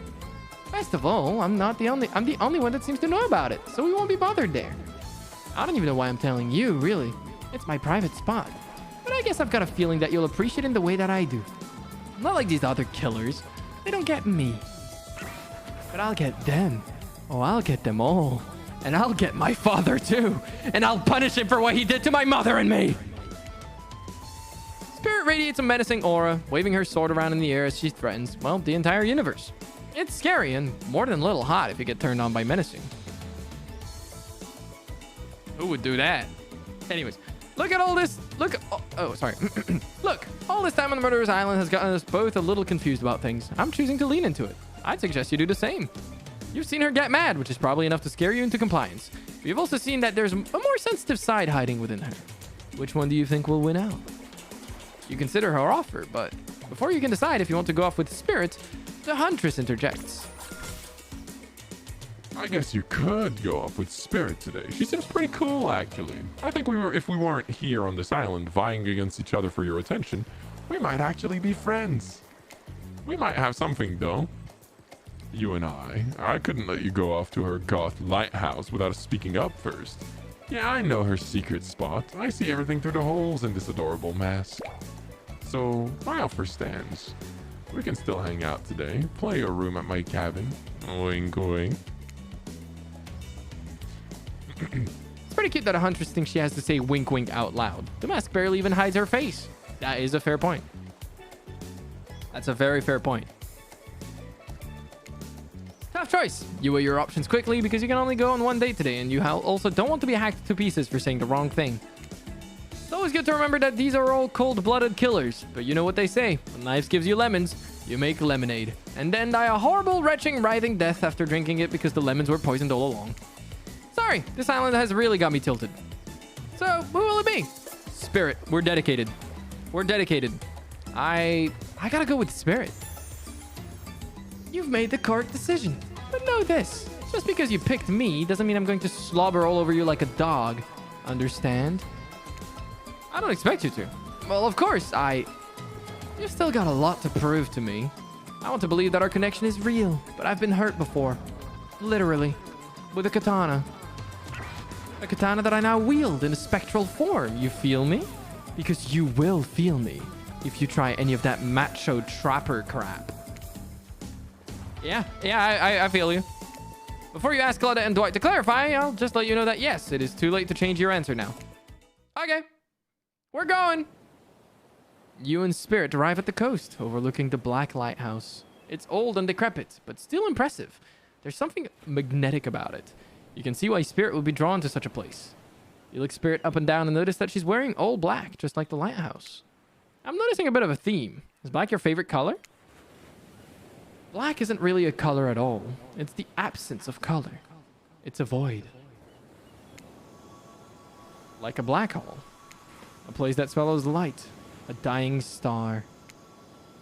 Damn, now that's dark. You're confident that Spirit would vibe with this, but Spirit doesn't really care for science fiction. Not the type of spaceships and lasers. Anyhow, she's much more into the type of strange adventures that kick off right here on Earth. Earth? Is that where we are? You wonder. The lapping waves on the shore of the coast set a romantic tone. The fog that surrounds Spirit everywhere she goes blends perfectly with the mist rolling up over the rocky shoreline.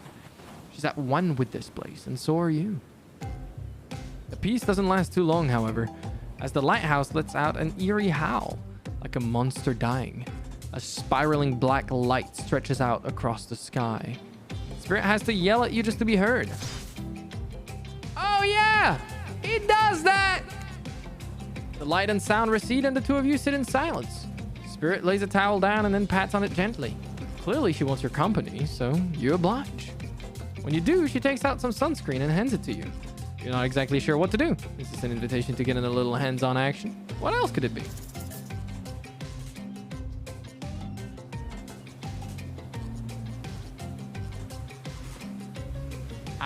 She said none of that macho shit. Do I say thanks? It's a trap. Yeah, I don't want to say now we're talking. Because that's not good. I'm scared, bro. Yeah, no, she wouldn't want the touchy-feely stuff. Of course not. Or at least I feel like she wouldn't.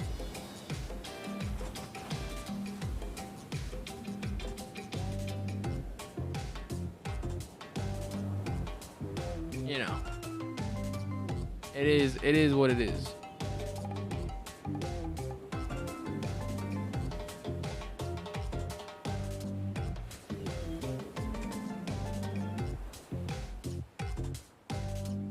Maybe just thanks, no thanks. It's a toss between thanks and no thanks. Okay, so we all are not sure. I'm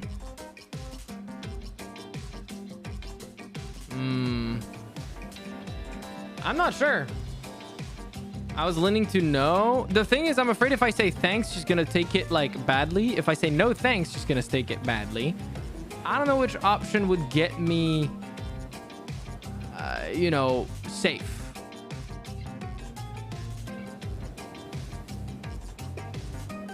What's she even asking? Well, not asking anything. She handed us sunscreen, and we are either saying thanks or no thanks, because now we're talking is definitely bad.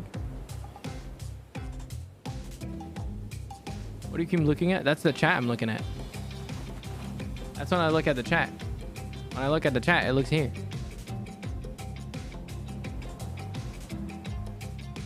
So, like, it looked like I was looking at something else. Well, I was looking at the chat.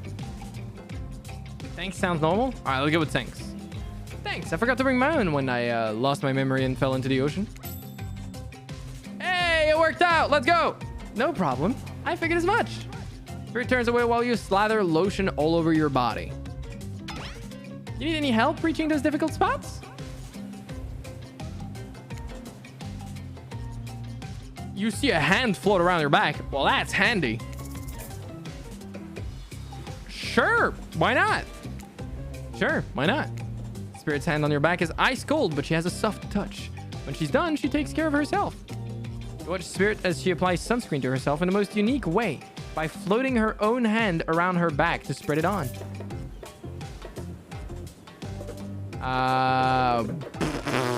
Okay, now this is terrifying. This I'm not sure what the fuck to say. Never ask about a girl's shards. Okay. Do we comment on the floating hands ability or the shards? I feel like the floating hands is scary. Say nothing. Bro, I wish I could say right now. We say nothing. We just sit there in silence.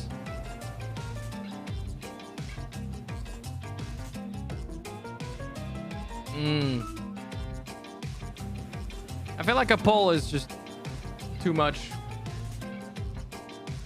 for these kind of things. Ask her what those hands do. Sure.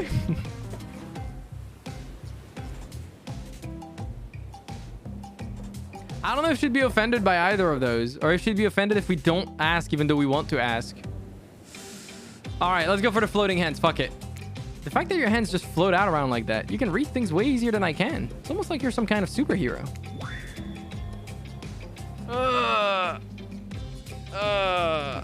Okay, sorry. Well, I went with a bad option knowing it was going to be a bad option, but it is what it is. I'm glad you get a kick out of it, but floating severed limbs isn't exactly the type of superpower you think to wish as a kid. I'd much rather be able to read minds. Maybe then I'd understand why some people act the way they do. Okay, do we apologize? I think we apologize, right? I think this is the safe option, apologizing here.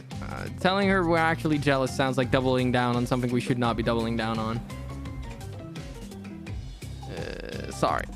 I'm truly sorry. I clearly hadn't thought that through what your experience was like.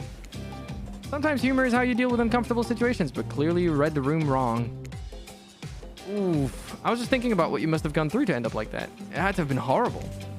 It was worth... Oh, sorry. It was worse than death. It was worse than death. At least death ends eventually. But I wouldn't want to forget it. It literally made me who I am right now. Truth is, I could pull all of these bits of glass that are stuck in my flesh out right now if I wanted to. But I don't want to. Each shard is a reminder of what my father did to me. And what the world did to him. That's why I refuse to play the universe's game. I hate the idea that I'll be forced to succumb to pressure the way he did in the end. The way that fear and anger filled him up and then came bursting out. The way his misery flooded our home and drowned us all. Yeesh. It's hard not to think about revenge. Wait, whoops. It's hard not to think about revenge. The dragon inside me, it's doing to me what the world did to him. I have to fight it, even though it gives me strength.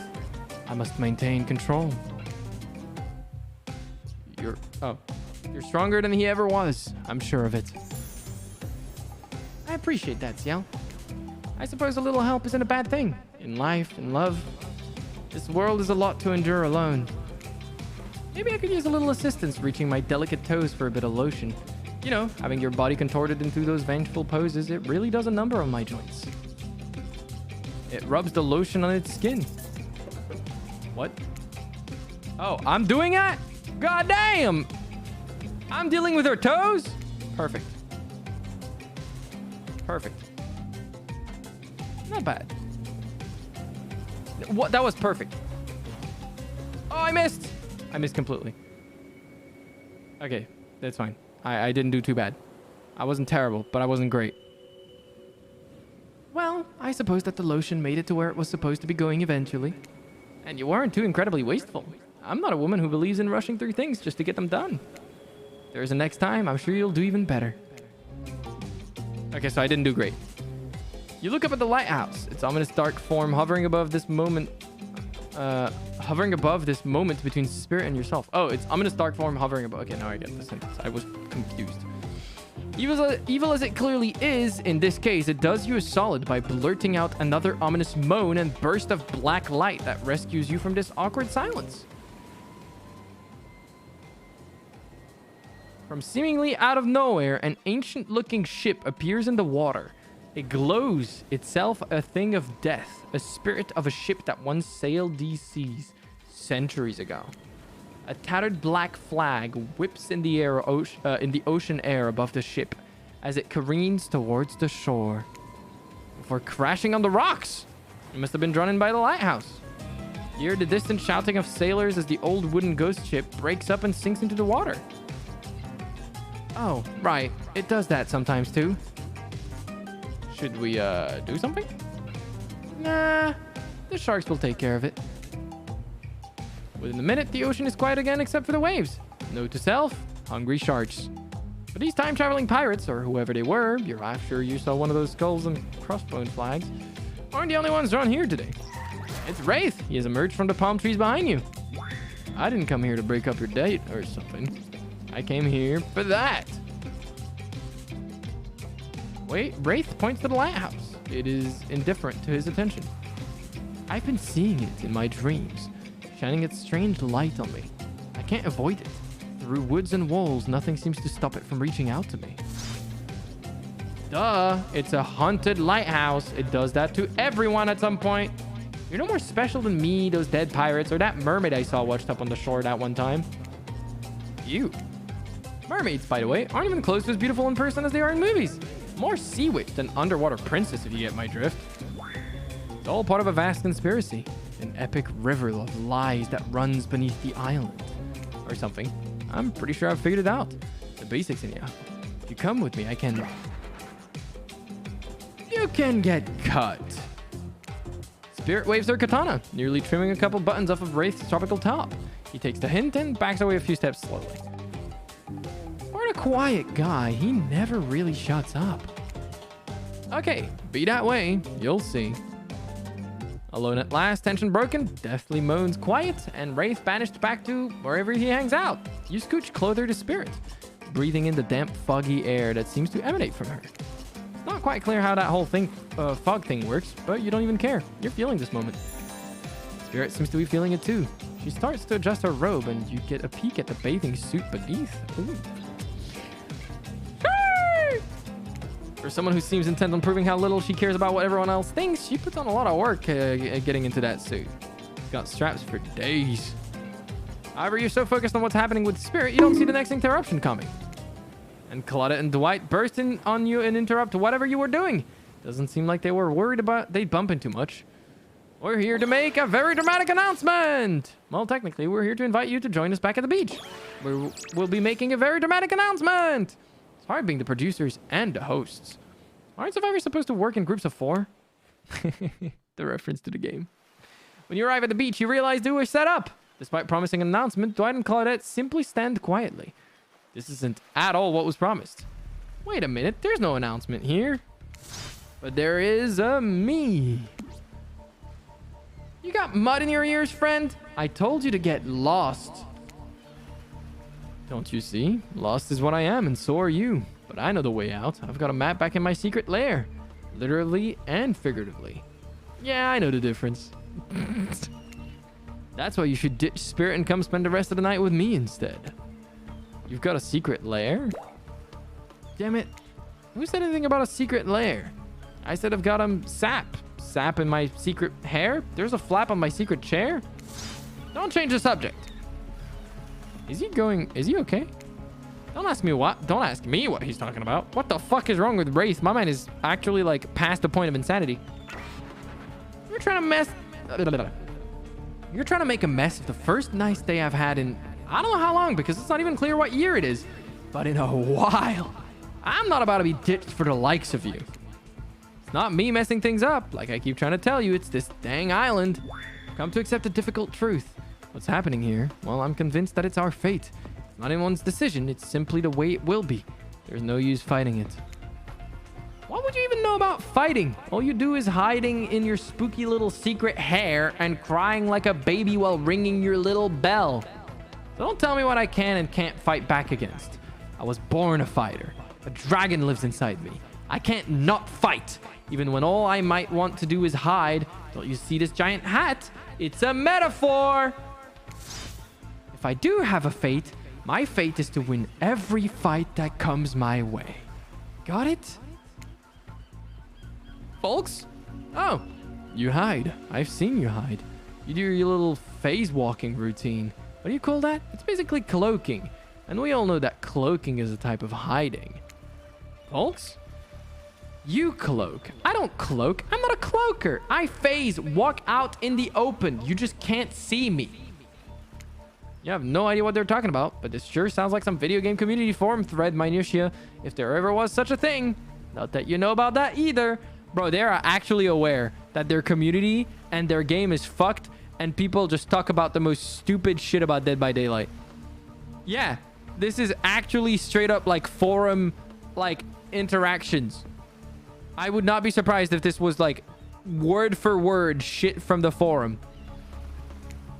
It sure doesn't seem like Dot and Claudette are going to stop this, so it's on you.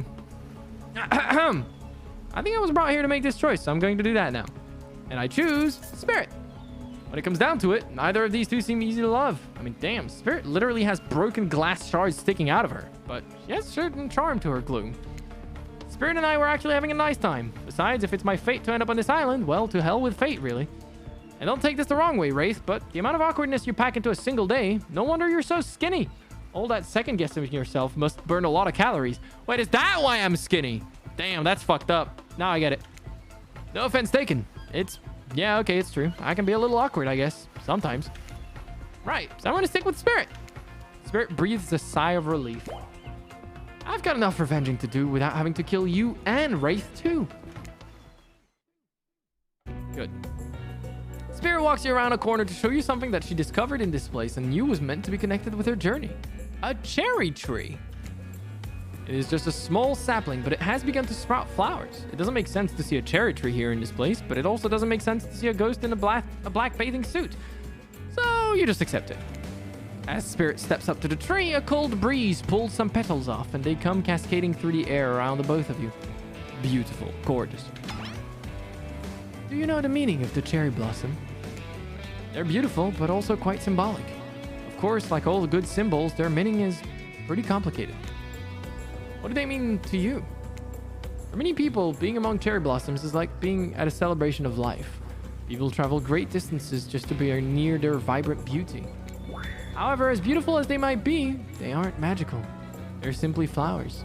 They quickly die and fade away. And for this reason, they are also a symbol of the fleeting nature of life, of our fragile mortality. I've actually read about that for cherry blossoms. I'm a fucking nerd. But anyways, yes.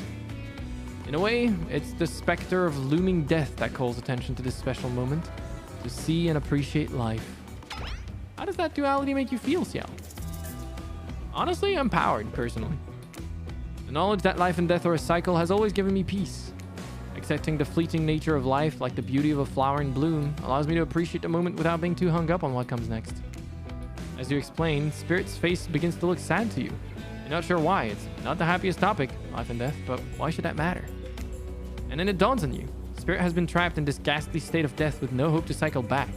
No rebirth. Her moment of blossoming life long gone. That scary time of death and decay that comes after the good part, that's Spirit's eternity. I feel like an idiot. I wasn't talking about you. I wasn't even thinking about you. You just answered from the heart. I can't let that bother me. Our priorities are not the same. I have my mission. Once, the fallen cherry blossom represented the souls of samurai warriors. Those with noble characters. Those who did not fear death. Those who were killed in the greatest sacrifice to honor their emperor. Their lives were short, but their purpose gave them beauty. Those warriors saw death coming, but they never despaired. They stood and faced it. They held their swords and struck down their fear. But despite the samurai spirit that lives on in me, in my noble bloodline, my life has ended, but my death continues to stretch on. The cycle is frozen. This cherry tree, it's not real. Though its petals fall, they soon replenish. It's as if it were reinstalled here by someone. You watch as Spirit chooses her words very carefully. By something with no respect for the balance of life and death. We're sorry to interrupt. You know we don't believe you, right? Yep. But this time we've got a really good reason.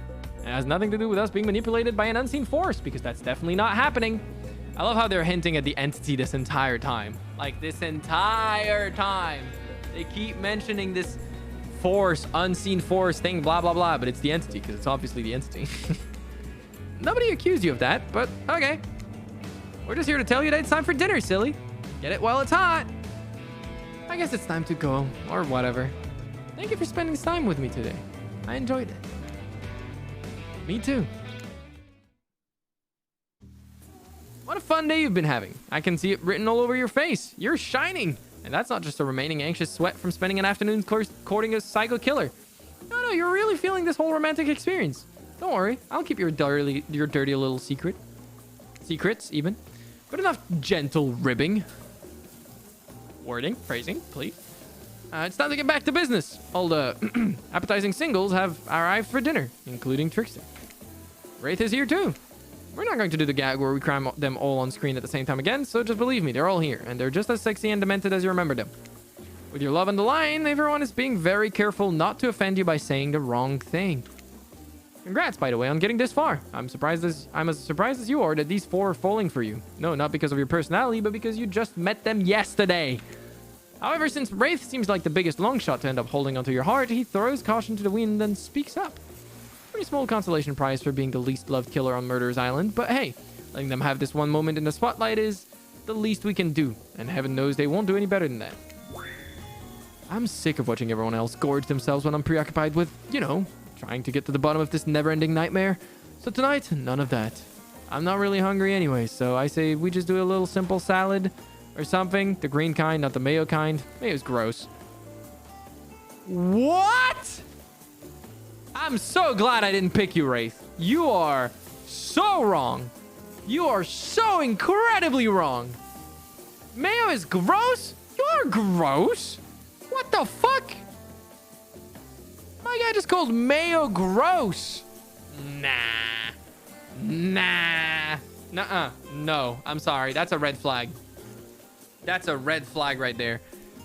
I agree with Wraith. Mods, get him. Mods, get them all. Get them.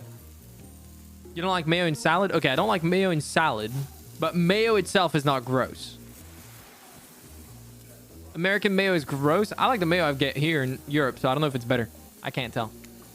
I'm fine with just lettuce. It doesn't have to be fancy. Not iceberg, though. It has no nutritional value.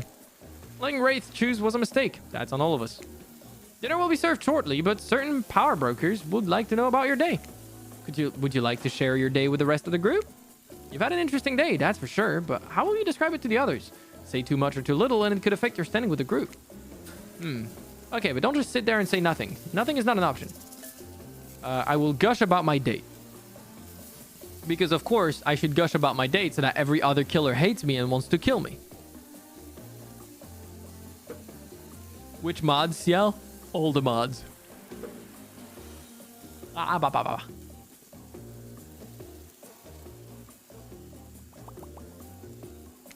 What do? We gush about the debate? The date? All right, let's brag. I wish you could all get to meet the real Spirit. She has a beautiful soft side, and you'd all get to see it if you were a bit nicer to her. Spirit looks totally horrified. I promise she doesn't want people paying her any more attention. She's just trying to do her own thing, not fit into this killer club.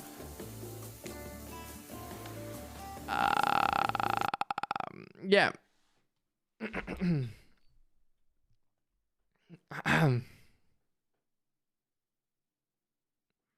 What just happened? I'm sorry. I don't remember. Yeah. I don't remember what just happened.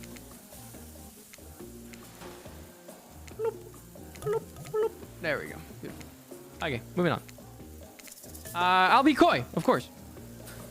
It wasn't really a date. More like two people avoiding everyone else and choosing to be alone, but doing it in a relatively close proximity to each other. That's exactly right. Could not have said anything of value better myself. Spirit is clearly happy with the way you portrayed your date. No surprise, she doesn't like people getting into her business. Dwight and Claudette, bring out dinner. Everyone eats in silence. No one trusts anyone now, and they're all very tired. Oh, wait, no, sorry. That's a dreary supernatural horror thriller set in Antarctica. Not a charming parody dating sim set in an undisclosed tropical paradise. Bunny appetite. Don't you mean bon? No, almost everything we serve has a lot of bones in it. Even the vegetables. Impossible to avoid on this island. Everyone eats without speaking. Tensions are rising, both of the sexual and deadly variety. Sexual variety? Okay. When everyone finishes, Dwight and Claudette come back to clean up the table. They linger around you as they pick up your plate, take your napkin, and dust crumbs off the table. Oh, dust crumbs off of the table. Sorry. What would you like to say to the servants? Thank you. Your top-notch service is much appreciated. Everyone, if you would please be so kind as to follow us to the fire pit, we'd greatly appreciate it. We've been told something big is going to happen. Something that will change everything. You can go willingly or you can go unwillingly. You have no choice. Tough cookie. Did you have a choice on how you said that, dweeb? Yes, and I immediately regret how I did. Good. Something needs to change around here. Fire is rebirth. Fire illuminates the soul. I hope the fire isn't too smoky. Smoke hurts my eyes. I have pretty sensitive eyes. I'm also horribly afraid of it.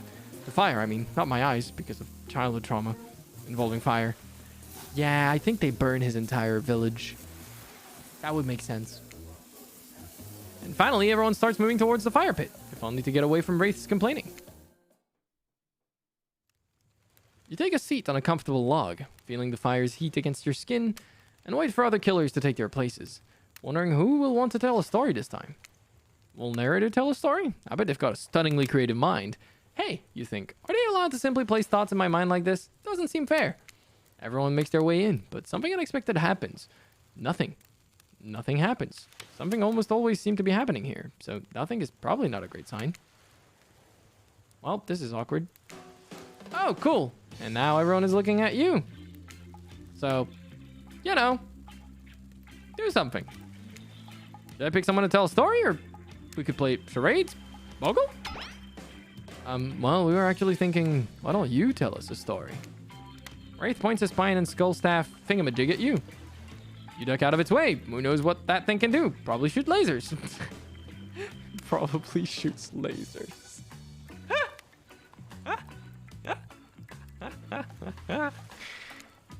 Try not to bore us.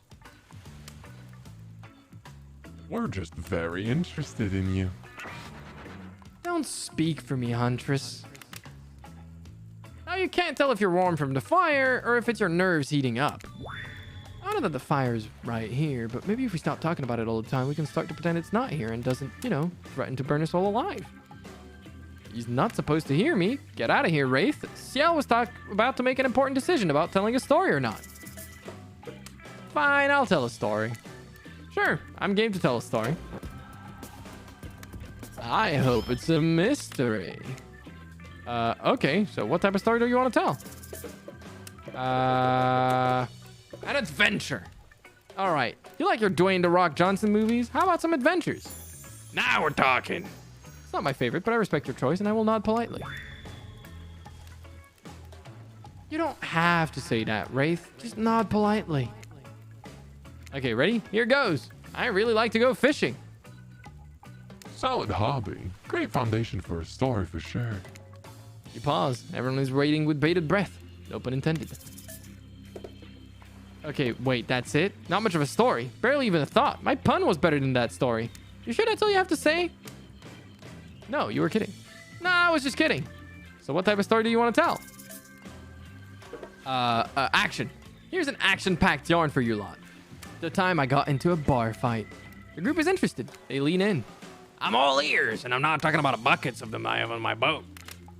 You crack open a beer by smashing the bottle cap off the nearest rock before starting. I'm at the local watering hole, powering up with my regular 12 beers before I slay at the pool table. Okay, all right. Say it's good. Steely Dan blast from the jukebox. That bartender's tip jar is filled to the brim. I give it a hydrate redeem. I probably need it. I pound the final pinch and smash the glass on the counter as I demand shots for the entire joint. Hold on.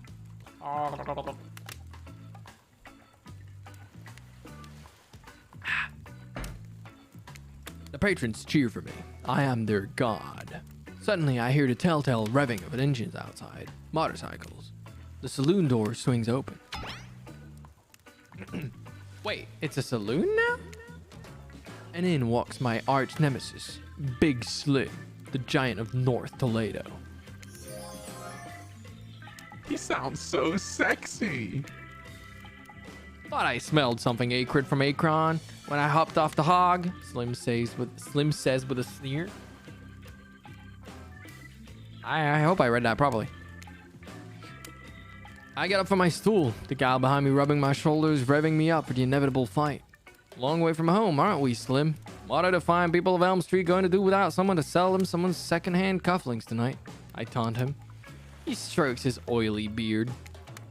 This story has a lot of specific geographic references in it. I have a perfectly good job at a pawn shop. Why are you coming at me like that? Slim yells. That's fair, I scream back. Why do we even hate each other? I can't even remember. Something about me cutting you off in traffic, but it was a misunderstanding, Slim yells. Well, then let's hug it out, I say, tears starting to well in my eyes. And we made up. What about the bar fight? Oh yeah, we got in a real blowout fight later that night. Really yelled at our proverbial heads off. But it was just an argument about whether you should say pop or soda. Dude, if anyone says pop, you are fucking weird. What is this American thing? That is the most American fucking thing I've ever heard. That is something nobody else would get, I feel like, than people in the UK, the US. That is a US only thing. No one calls soda pop other than in the US. Maybe the UK, I don't know. Isn't it soda that's America? That's northern US? I don't know. I know that some places in the US call it pop. Fizzy pop is UK, so I guess the UK does it too. It's soda! That's what the name is. Soda. That's the name. You call it soda, not pop. It is soda, bro. I know. Thank you. Thank you. All right, moving on. Come on! I gave up headlining at Coachella for this. Wait, can they just name drop Coachella like that? Isn't that like a big festival? Yeah, it's a big festival. I guess it's not. They can't copyright it being dropped in the thing. I don't know.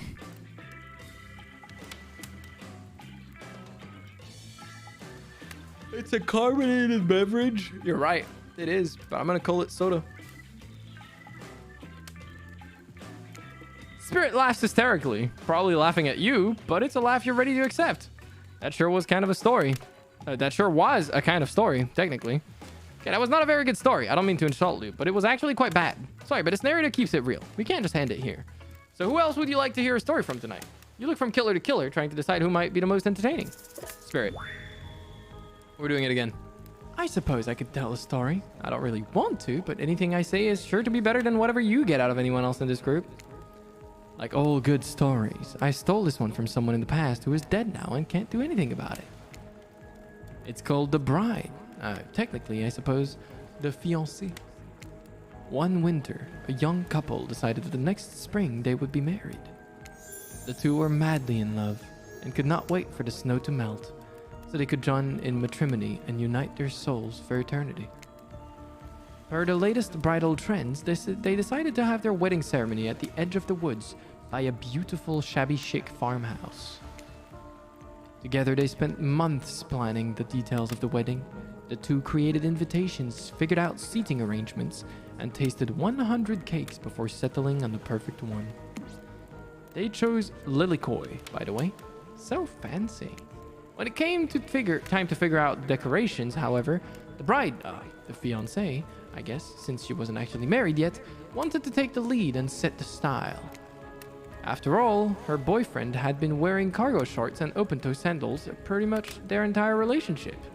So he was definitely not to be trusted. Having decided on such a lovely natural setting for the ceremony, the fiancée decided that she would create unique floral arrangements from the local wildflowers that surrounded the farmhouse. As soon as the sun rose on the first day of spring, she set off into the woods. Each day she spent hours mapping out the best blooms where the best blooms could be found, and prepared to pick them herself the morning of the wedding, so that they'd be at the height of their freshness and beauty. Enamored with the incredible variety of flowers in the woods she surveyed, the bride, the fiancée, since they had not yet been married, became obsessed with knowing just how many there were, so that she could choose the absolute best. When the fateful morning of her big day finally came, the fiancée told her husband-to-be that she had one final errand before the wedding. Excited for the ceremony to come, she dressed in her beautiful white gown and set off into the woods to gather flowers. Treading carefully, she followed her route, selecting only the best stems and collecting them in a basket. However, when she came upon a once familiar clearing, something was not as she expected. Somehow, it was more beautiful now than it had ever been before. And just on the edge of her view was a new bush filled with blossoms so vibrant and colorful, she became dizzy just looking at them. But the fiancée ignored her sudden spell and pressed ahead, scooping up flower after flower. And every time she did, she noticed just further ahead, impossibly, even more beautiful blossoms. Carried by the sweet fragrance of spring air, the bride, the fiancée, crept farther and farther into the woods until she turned a corner, stepped over a mossy fallen tree trunk, and realized she had been here before. But this wasn't the clearing she remembered, or at least not how she remembered it. The flowers were suddenly overripe, decaying, falling from their stems into festering moldy piles on the floor. Where bees had been, now only flies buzzed. Where the scene of flowers had once intoxicated her, the odor of mildew now made her sick. Or mildew? The odor of mildew now made her sick. She turned and looked back, but the path was dark. Into a shadowy glen she walked and walked and walked. That day, as guests gathered at the farmhouse, the fiancée was nowhere to be seen. Her friends, family, and love began to look for her, but to no avail. They searched the pasture, the tree line, and into the forest, but there were no beautiful wildflowers or young lovers to be seen. Just old dead trees, trampled vines, and moss-covered rocks. The fiancé stayed a fiancé for eternity, always wandering, looking for fresher blooms to clip, but never finding them. Distracted by a never-ending search for perfection, unable to see that you are loved for who you are. Out there all alone. I thought it was beautiful and sad, just like someone we know. How was story time? A lot of people like to take pot shots at sequels, but I think every good story deserves a follow-up. When you think it's the end, the sequel is almost never as rewarding as the original. That's why I'm much more of a fan of the episodic style of storytelling. Knowing it's a series takes a lot of pressure off any individual installment and builds a greater sense of community between audience and creator. Tell me, Ciel, if you could delete any sequel from existence, what would it be? Don't answer that, we don't actually care. We're just here to make sure that we seamlessly move on to the next segment of the evening. I will answer that, and if I could delete any sequel, it would probably be Star Wars movies. I don't think that... I mean, the sequels themselves were fine, so the prequels were fine, but the sequels were not. So that's what I'm going to say. The Star Wars stuff. I would not have that. Thank you. Hello, Rana. How you doing? God forbid my small talk get in the way of a romantic Twilight moment. Dwight, I'm gonna need you to shut your lap trap. You know what? You know that we need to get back to that thing we do whenever we're not on screen. Okay, you have fun tonight and try not to end up dead. Why did you say the words wink wink out loud, and what kind of double entendre are you getting at with the end up dead thing? Dwight is physically incapable of winking, not since the accident. And you do know that all of these people are despicable criminals with double-digit kill counts, right? Well, except for Spirit, she really doesn't belong here. She's strictly a victim, not a perpetrator. No wonder she's pissed. Did I hear somebody trash talking Spirit? Deal me in. What do you say we take this stock to the hot tub so I can soak this bod while I roast that ghost with some killer hot takes? Please, enough talk of burns, things that are lit or getting blazed. It's enough that these activities have to be set next to a literal fire. Must I be surrounded by figurative flames as well? What if we turned and ran as far away from this place as we could, just you and me? On those spindly legs? You'd probably tire before you got too far. If it's running away to someplace more secluded Ciel is after, they should obviously join me. Have you seen these legs? Pure power. Not that my walk speed really reflects my giant stature. That's because I choose to move slowly for stealthy reasons. It's my own choice and it's completely logical. Why is everyone so obsessed with comparing themselves to each other and creating drama? I'm so over all that. Don't you get it? Society wants to trick you into fighting with each other so that corporations can swoop in and sell you fake solutions to all your fabricated problems. She's speaking words that I like right now. You know, I like that. This is good shit. Didn't the prequels come after? They did, but they were good. And then the sequels were bad. I'll be sitting in the shade and drinking something locally sourced while thumbing through a public domain novella printed on recycled paper because I refuse to play their game anymore. Flash is actively trying to be as unappealing as possible. Does it really turn anyone else on or just me? Wait, what? Oh no, me too. Despite Trapper's insatiable appetite, it seems his attention along with the attention of everyone else is still on you for the moment. If you could, I don't know, just pick one of us, maybe we could all move on with our lives. Or, you know, some special projects we might have going. You heard him. Who will it be? Who will you head off with for an evening activity? I'm just saying, you may not get a ton of chances to date around like this before your time on Murderer's Island comes to a close. And no, I'm not satisfied with that name, but either. But with this streaming reality TV dating show boom happening, pretty much all that wasn't taken. Which killer will you pick? And yes, we're back to excluding Trickster because, ugh, that guy. Spirit! So true, Queen. She's aware, dude. What's up, cheese ass? How you doing? Spirit?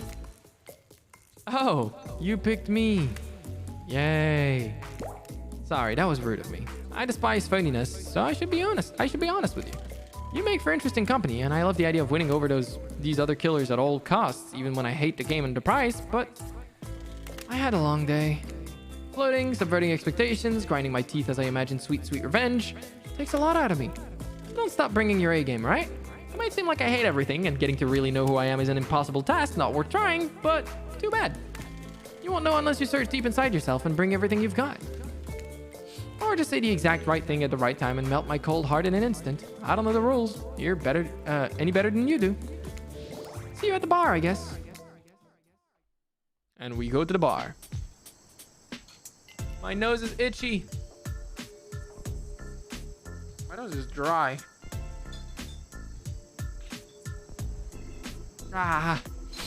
You're arrive at the bar to find Dwight and Claudette both holding cocktail shakers, surrounded by a bevy of bottles and four assorted boozes.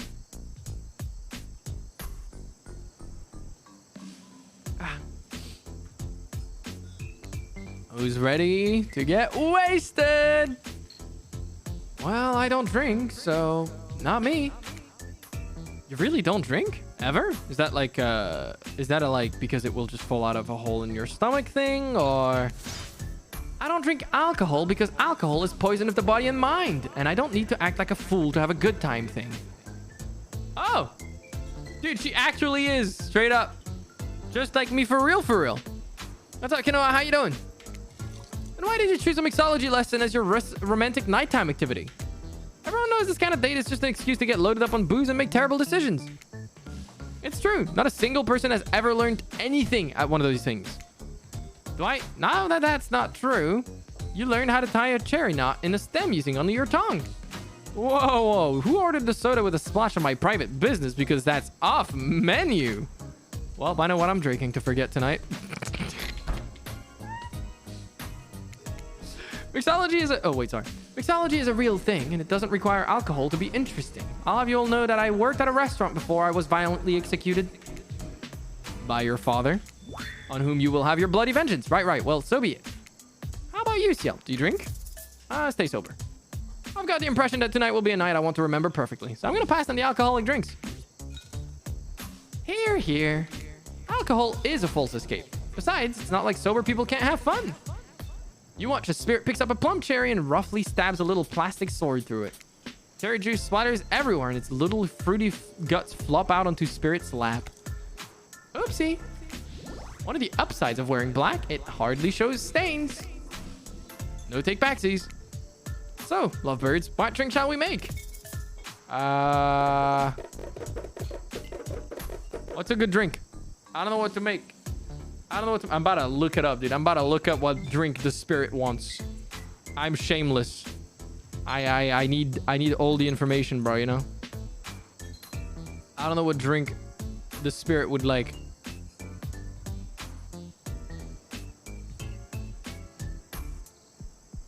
The Bloody Mary, you think so? You think so? I'd say zombie.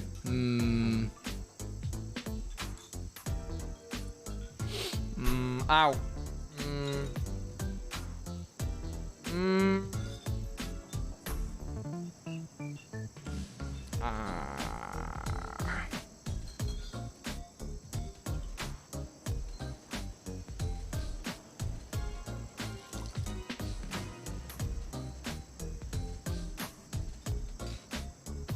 They don't even say anything online. I'm fucked.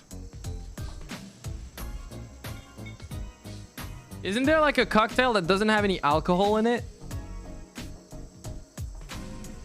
Dark and Stormy sounds interesting, but is that the name of like a drink? I need to look them up because I actually don't know.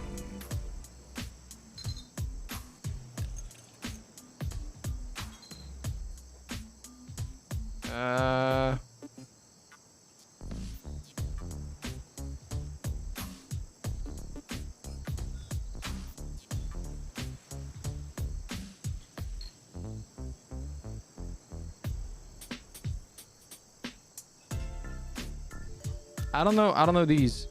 The zombie, you don't know the zombie drink? That's why you said it? All the others have alcohol?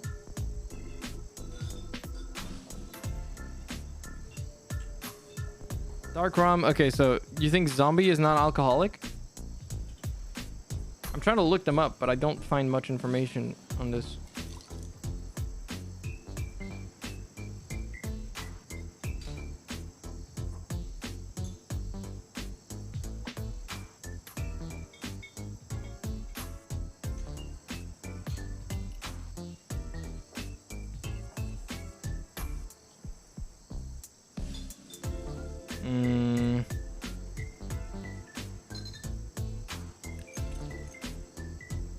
Fancy beer? Fancy beer has to have alcohol in it. Zombie is a rum. Bloody Mary has vodka in it. Is fancy beer not? Yeah, I already agreed to drink non-alcoholic. So do you think this just means they're going to make one with no alcohol in it?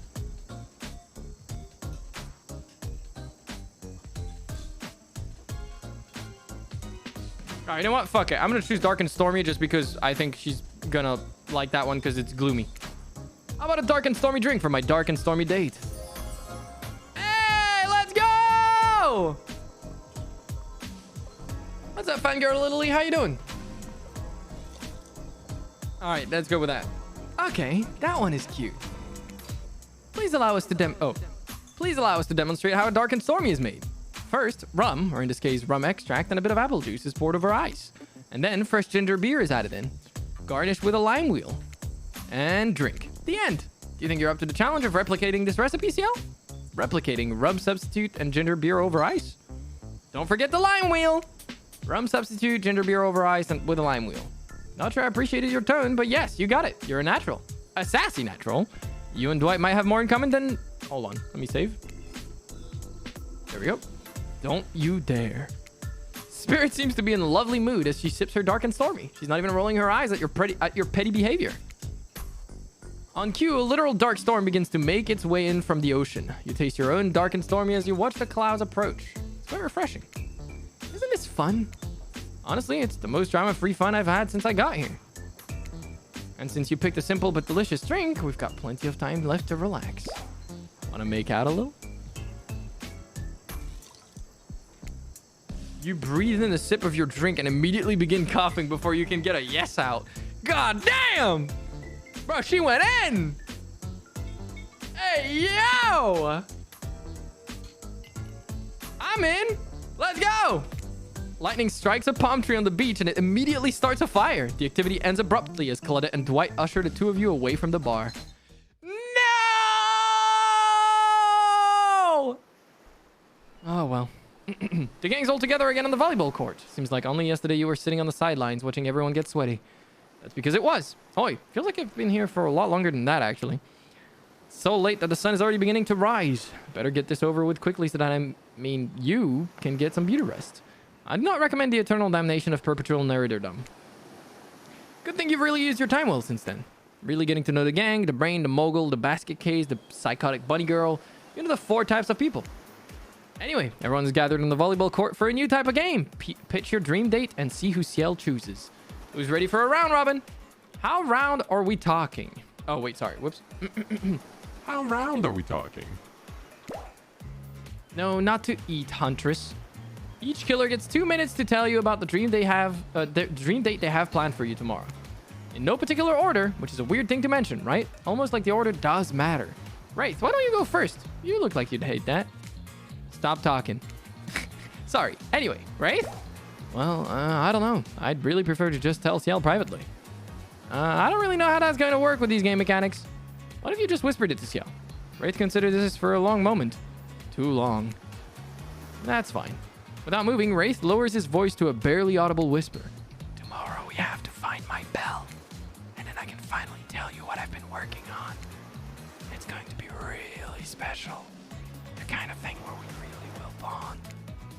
And maybe finally get off this island. And maybe then we can go on a real date. You done? Is that it? Wraith nods, proud. Trapper, without further ado, would you like to make us all uncomfortable by pushing the boundaries of what's acceptable not only in polite society, but within the narrative of this in-world event and also the larger meta-narrative of Dead by Daylight dating experience? Sometimes you just gotta say it. Why, yes, thank you. I'd love to. So, Ciel, you're thinking of picking me? Well, this is your final warning. Pick me and be punished. And rewarded? Tomorrow will suck, probably. I'm not an easy guy to get along with, I know that. But I can tell you this much. I'm hiding a secret on this island that will make fans shit themselves with excitement. If you like Trapper, you're gonna love it. And if you're not a maggot, also, everyone even confident, sexy ladies in rabbit masks better stay the hell away from my yacht. Great. Huntress, why don't you take it from here? Tomorrow morning, I'm planning on a nice atmospheric breakfast on the yacht. Don't worry, Trapper won't even know it's gone. What was that? Nothing. Go away. And boy, oh boy, I've got such an adventure planned. It involves hunting for treasure. What kind of treasure we're looking for? Guess you'll have to pick me to find out. Let me tell you, it's primo stuff. Now, if you don't mind, I've got to start preparing because it's clear already that you're going to pick me. Confident, mysterious. I like it. It hit us, Spirit. Figuratively, damn it, Dwight. You gotta watch your words with these people. Tomorrow, you'll spit in the face of God, die, and be reborn anew. That's it?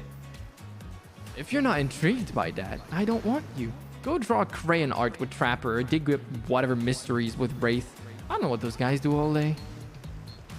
You wanna at least specify which god you'll be spitting in the face of? All of them. Dude, I'm a sucker for spitting in the face of gods. That's what I do. Why do you think I played Asura's Wrath, bro? Why do you think I played Asura's Wrath? Or God of War? I love spitting in the face of gods. That's my favorite pastime. Like I said, so hydrate tonight if you intend to hang with Spirit. And time's up, everyone. Gosh, you'll need to dream about these options so you're ready to choose in the morning.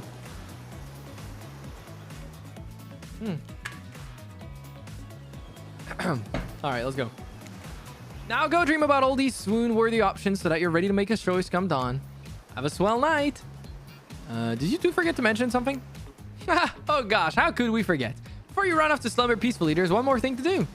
No reality survival dating competition parody would be complete without singling out one of our contestants who is already teetering on the edge of a psychological break and giving them a little push. Hold up, this has been a survival dating competition parody this entire time, and I'm just now finding out about it. Come on, the signs were there. You just didn't read them. Welcome to Murderer's Island. It's now time to eliminate one of the killers. Oh, it's like a butchering, but it hurts even worse. You can't kill a killer, but can you break their heart? You dare to even try? You mean, that's right. Tomorrow one of these sexy slicers will not be eligible to take you on a date.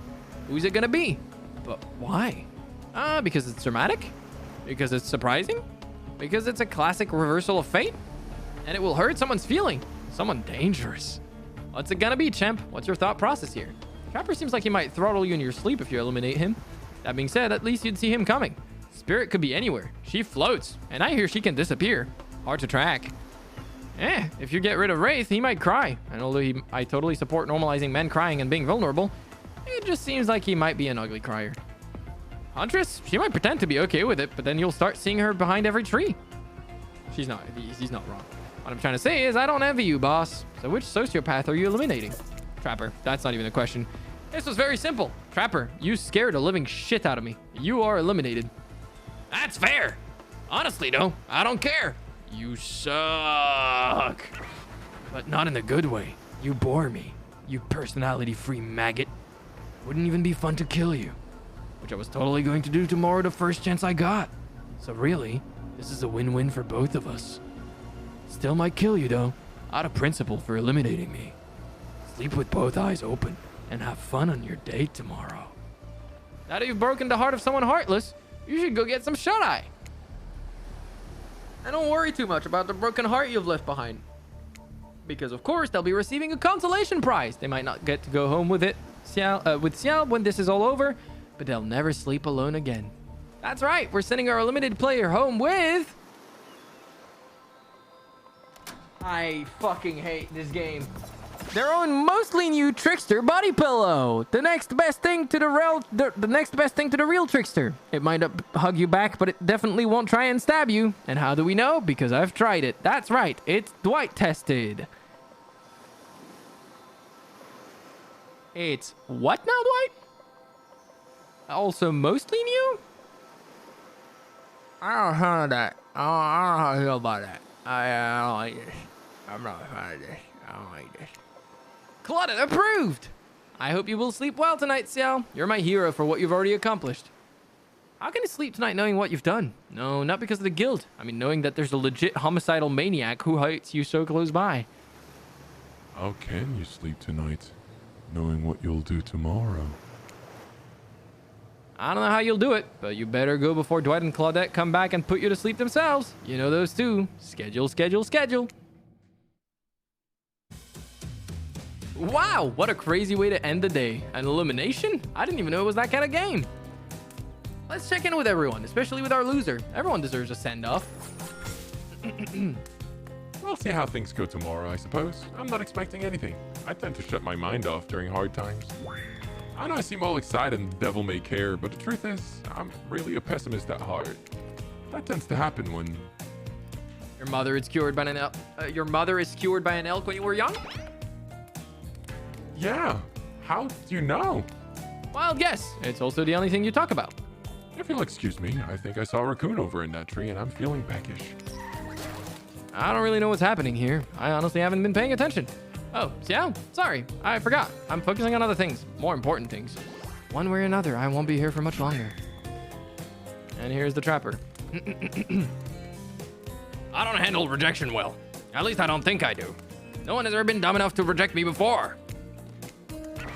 Yeah, the more I think about it, the angrier I'm getting. And I'm a giant rage monster, so everyone in this room should be scared right now. Turn the camera off. Oh, goddamn. He was pissed. Did I think there was a chance I might get eliminated? Yeah, I did. Did I care if I got eliminated? Not even a little. Does the volume of words I spend talking about how much I don't care about things signify a deeper yearning within me to be seen, heard, and validated by those around me? Nah. What? What? No, you're not a part of this. You don't get a confessional.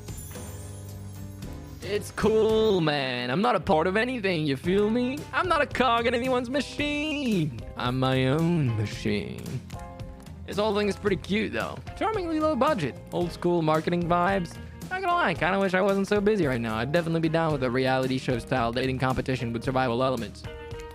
I got my new album, upcoming tour, finalizing the new sneaker line, producing a limited series on my life, starting a new social media NFT crypto app, and doing these private gigs over on IP Island. Okay, starting a new social media NFT crypto app is kind of funny. That is kind of funny. My dudes, you gotta come check it out. IP Island, it's dope. It's where the real killers are hanging out. Fully licensed, no legal drama. Lawyers, take a hike. I'm gonna tell everyone the Trickster said that about them. Don't worry.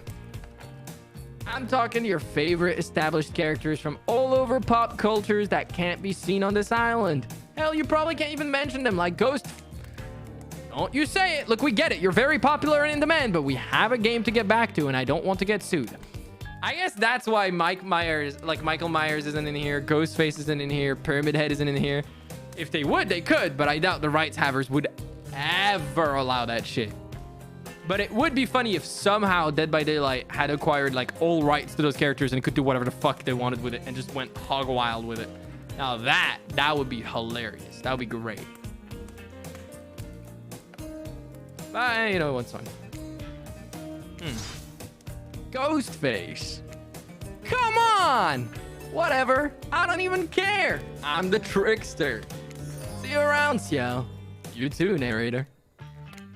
I have a name, you know. You do? Yes, seriously, they do not pay me enough to deal with you people. Is it my turn? What? No! No, it is not your turn. You're sentient water. How are you even sitting in that chair? What's a chair? It's the thing you're getting all wet. Now it's gonna smell like mildew. Okay, rude. Fine, let's just get this over with. It's your turn, Ocean. Do your check-in. Check-in? I was just looking for the bathroom. Bathroom? Are you serious? It's down the hall to the left. It's okay, never mind. Never mind? What does that mean? No, not you two. This wasn't meant to be confessional time for literally every character in this game. I love the narrator. He's fucking losing it. It's okay. We don't have to confess anything. We've just been working our asses off for 2 days straight and wanted to sit down somewhere. This chair is wet. Yeah, I think the ocean just peed on it.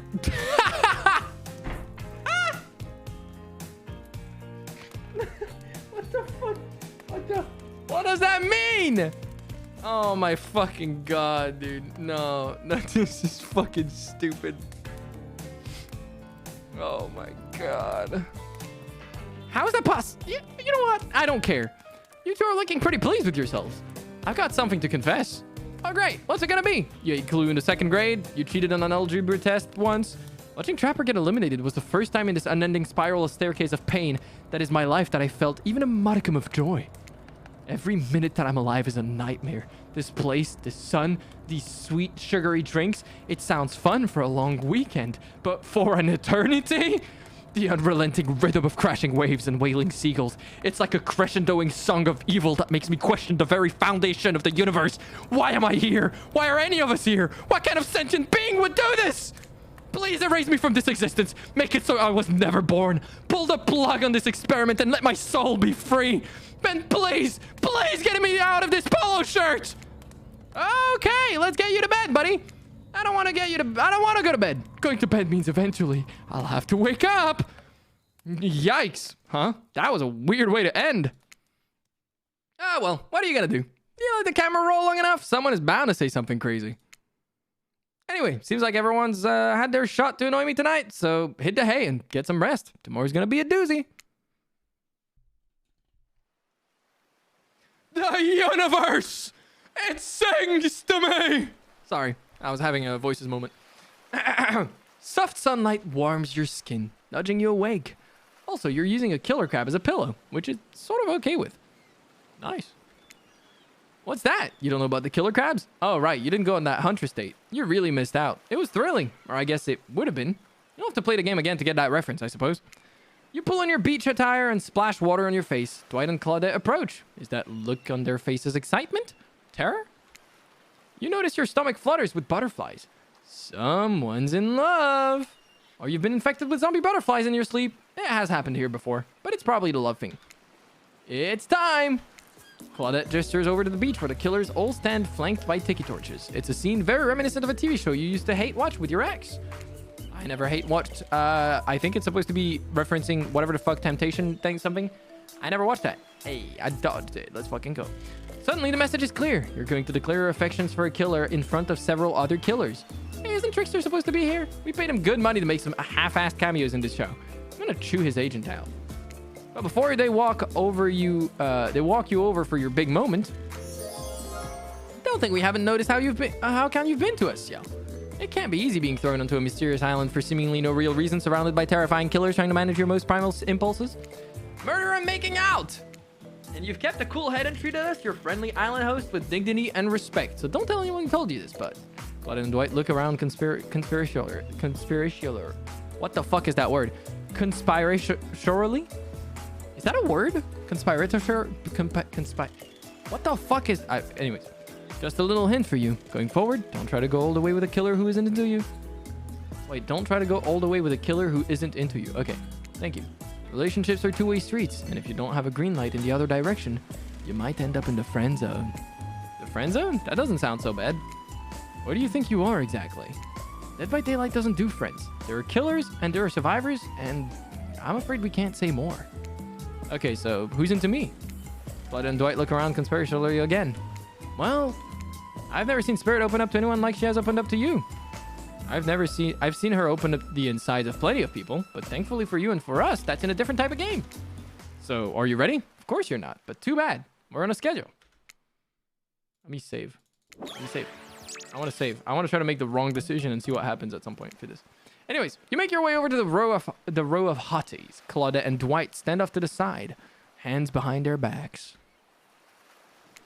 It's been quite the 48 hours, but there are clearly sparks in the air, and I'm not just talking about this rusty chainsaw, though I do recommend staying away from those sparks. It's time for our newcomer to confess their love. Wait, I have to do a drum roll for this. No, you don't, but who cares? Ciel, who do you choose for your solo date? Can we at least do the flower thing? Dwight, I thought we agreed to keep that between us. No, not that flower thing. The thing where the suitor gets a flower as a symbol of the contestant's love and affection. What flower thing did they do? I don't know what Claudette and Dwight went and did, but it must have been some nasty shit. Oh, right, I suppose, but no roses. They're such a cliche at this point. Well, that's good because I tried to pick a rose, but I got an ouchie, so I settled for these. Oh, they're kind of cute. Beautiful. You've done good, Dwight. This is a lovely bouquet. What's up, Drizzy girl? How you doing? I hope Dwight saved some of these for Claudette. They're a thing, right? You're getting that vibe too. Just me? Sorry. You've got other things to think about right now. Yeah, I'm getting that vibe too. Ciel, who do you select to receive these flowers and spend a day with you today? Spirit. You approach Spirit, peering below the brim of her impressively large hat and into her haunting eyes. Spirit, since I've met you, I've been enchanted by your presence. You've challenged me to be a better person and resisted the urge to show me the sharp end of your katana. For that, I thank you. I'm ready to take our relationship to the next level. And we shall. Up to the eye of the dark storm that is our reality. The lantern room of the Black Lighthouse. It's time to see what you're made of, Ciel.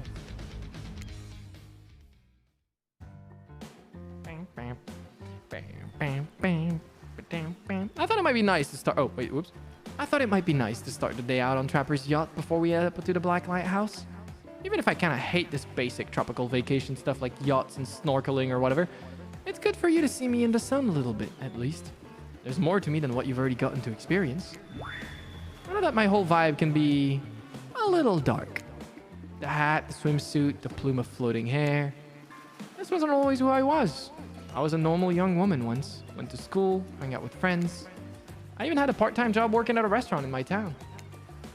And then, well, I know what happened. Your father, he Yeah, he murdered me and I awoke as an undead avenger. That's not what I was getting at. Something else happened to me. I realized I needed to be seen.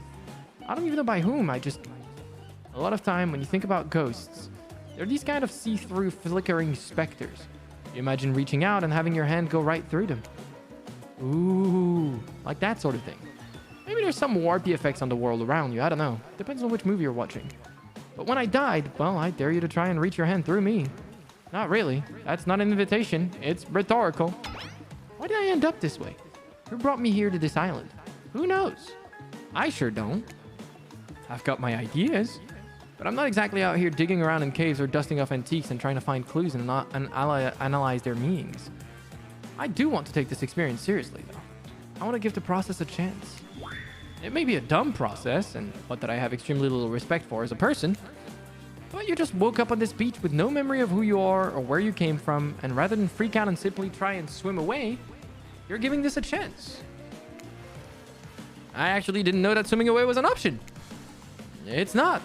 However, the fact that you never even tried, I think that means you've got courage, or an open mind, or I don't know, maybe you stuck around because you like someone you met here. Maybe. While the two of you were getting all deep and philosophically flirty, the yacht pulled up to the shore next to the Blackout Lighthouse. Last stop! Everybody's off! There were other stops? Oh no, not of this trip. Of your life. Huh? Spirit rolls her eyes and leaves for the shore. I'm just messing with you. This was the only stop. Nobody here is really looking out for our fun, so we have to make it for ourselves. But no, there are no other stops. Seriously, go. Race you to the poop deck, Dwight. This ship doesn't even have a poop deck. Oh, it will. What does that mean? As you disembark, you see Dwight and Claudette run giggling across the ship. Too bad you can't date those two. They seem like they know how to have a good time. That's a fair point. You arrived at the beach near the majestic black lighthouse. Its imposing form towers above you. A flock of birds circle lazily. No sense of fear or urgency, as if circling a corpse that hasn't moved in ages. I'm excited about today. See? Spirit places her wrist delicately in your hand and presses your fingers down against her skin.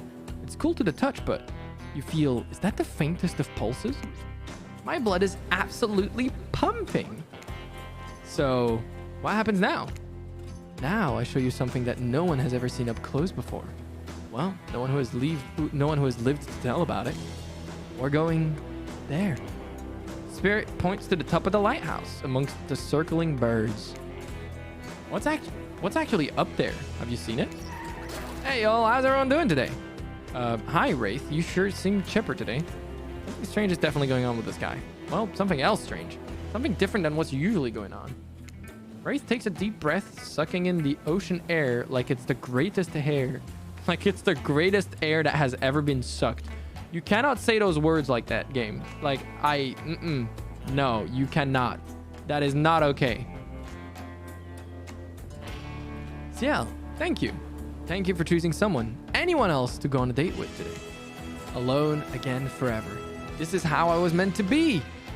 I feel alive. Are you done? Or kind of, on that date you just mentioned? I'm glad you're feeling better, Wraith, but like she said, we're in the middle of something. You mind? Oh, right. So what you doing? Heading up into the eye of the lighthouse? I love it up there. You really can see the whole island from up there. In fact, I thought you said no one had been up there and lived to tell about it, but this sounds exactly like telling about it. Technically, I don't think Wraith counts as being alive. I mean, I don't maintain a canon, but... Spirit waves her arms at Wraith from head to toe. And if he's not dead now, he's gonna be when I punish him for interrupting our date! Hey, now we can solve our problems without our hair floating up into any menacing shapes. I'll just be over here, running away. Enjoy the view. I think Wraith was kidding about that whole being up there. Honestly, the view isn't even of the island. What you can see is mostly ocean, on account of it being, a lighthouse. However, that does bring up an interesting point. Regarding how do I say it? Spirit's hands float up as she scratches her head contemplatively. You don't usually see her at a loss for words like this. What's your mortal status? Because despite what our lanky friend seems to think, the lighthouse is not to be trifled with. It's It's a beacon of death and suffering that brings doom to it from all corners of this world, if not further. Well, duh, you saw a freaking pirate ship seemingly travel through space and time only to crumble at the rocks beneath this spooky tower. You decide not to point it out because that wouldn't be too romantic now, would it? I think I'm alive? I'm here with you, walking this beach, feeling the water on my feet, feeling the sun on my skin. Here with me, the spirit. Does that really make you feel... does that really make you alive? I guess I don't know. If you come with me up into the eye of the Black Lighthouse, you may never return. Is that a risk you're willing to take? Because we have something. I won't deny it. I feel it. I'd hate for you to simply turn to ash. If we were to commit right here and now to figuring this out as friends, we could put that risk off another time. Just be friends? Ouch, is this our way of letting you down easy? I don't know if I want that. Friendship. I want you. That's why I chose you. I can't decide this for you. I can only warn you that it may not be safe. You might die up there, and there's nothing I can do about it. Go up, maybe die. We don't even think about it. You take a deep breath and think about every particle of sea air as it travels into your body and fills your lungs. It may be the last time you have such a thought, but you feel strangely at peace with that information. I don't need another friend. I want something more. I'd risk my life for it. Spirit smiles a quirky, devilish smile. Right this way. Inside the lighthouse is almost pitch black. It was seemingly day when you stepped through the door, but inside this place is like a void. The last thing you see as the final rays of sun leave you is a horrible sight. A petrified body, laying on the stairs, reaching not up, but down as if it had been crawling. Watch your step! The things we do for love.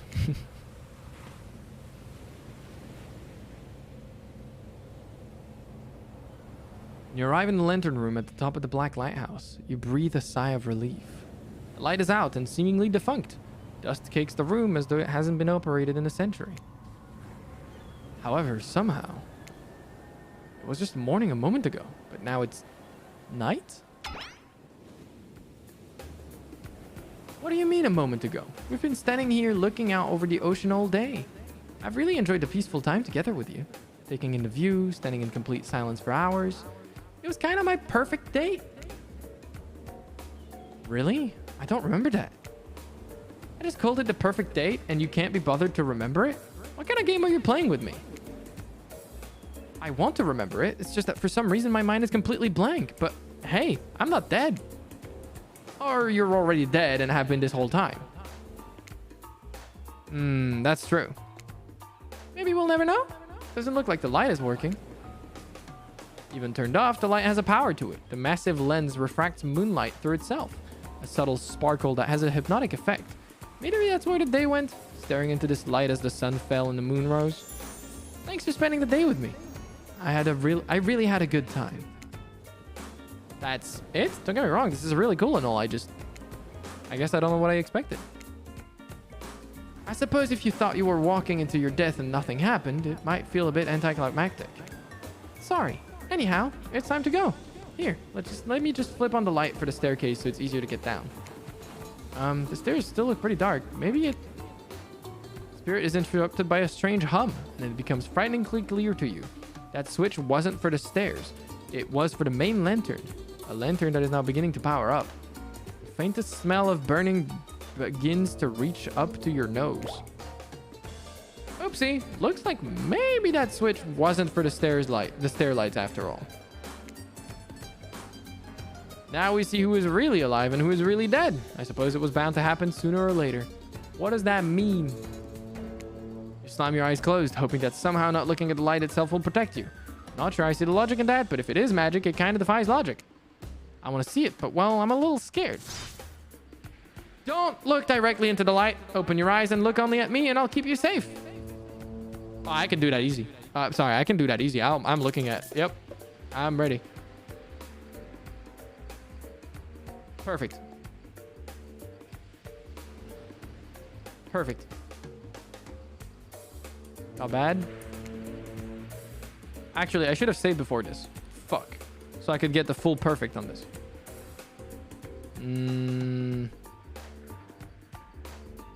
Okay, well, fuck it. Let's just do this.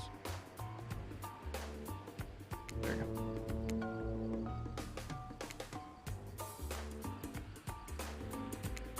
I'm nuts.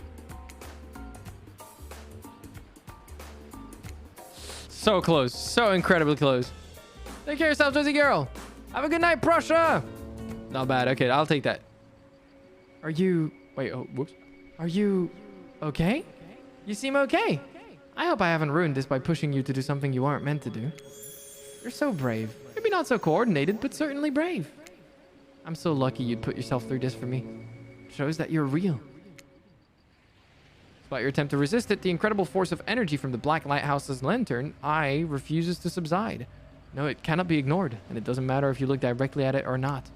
In the end, that was just a trivial game. This is real life and real magic. You stare at it now, and its power penetrates your mind. Oh, hi. Hey, been a while. How are things? Doing good?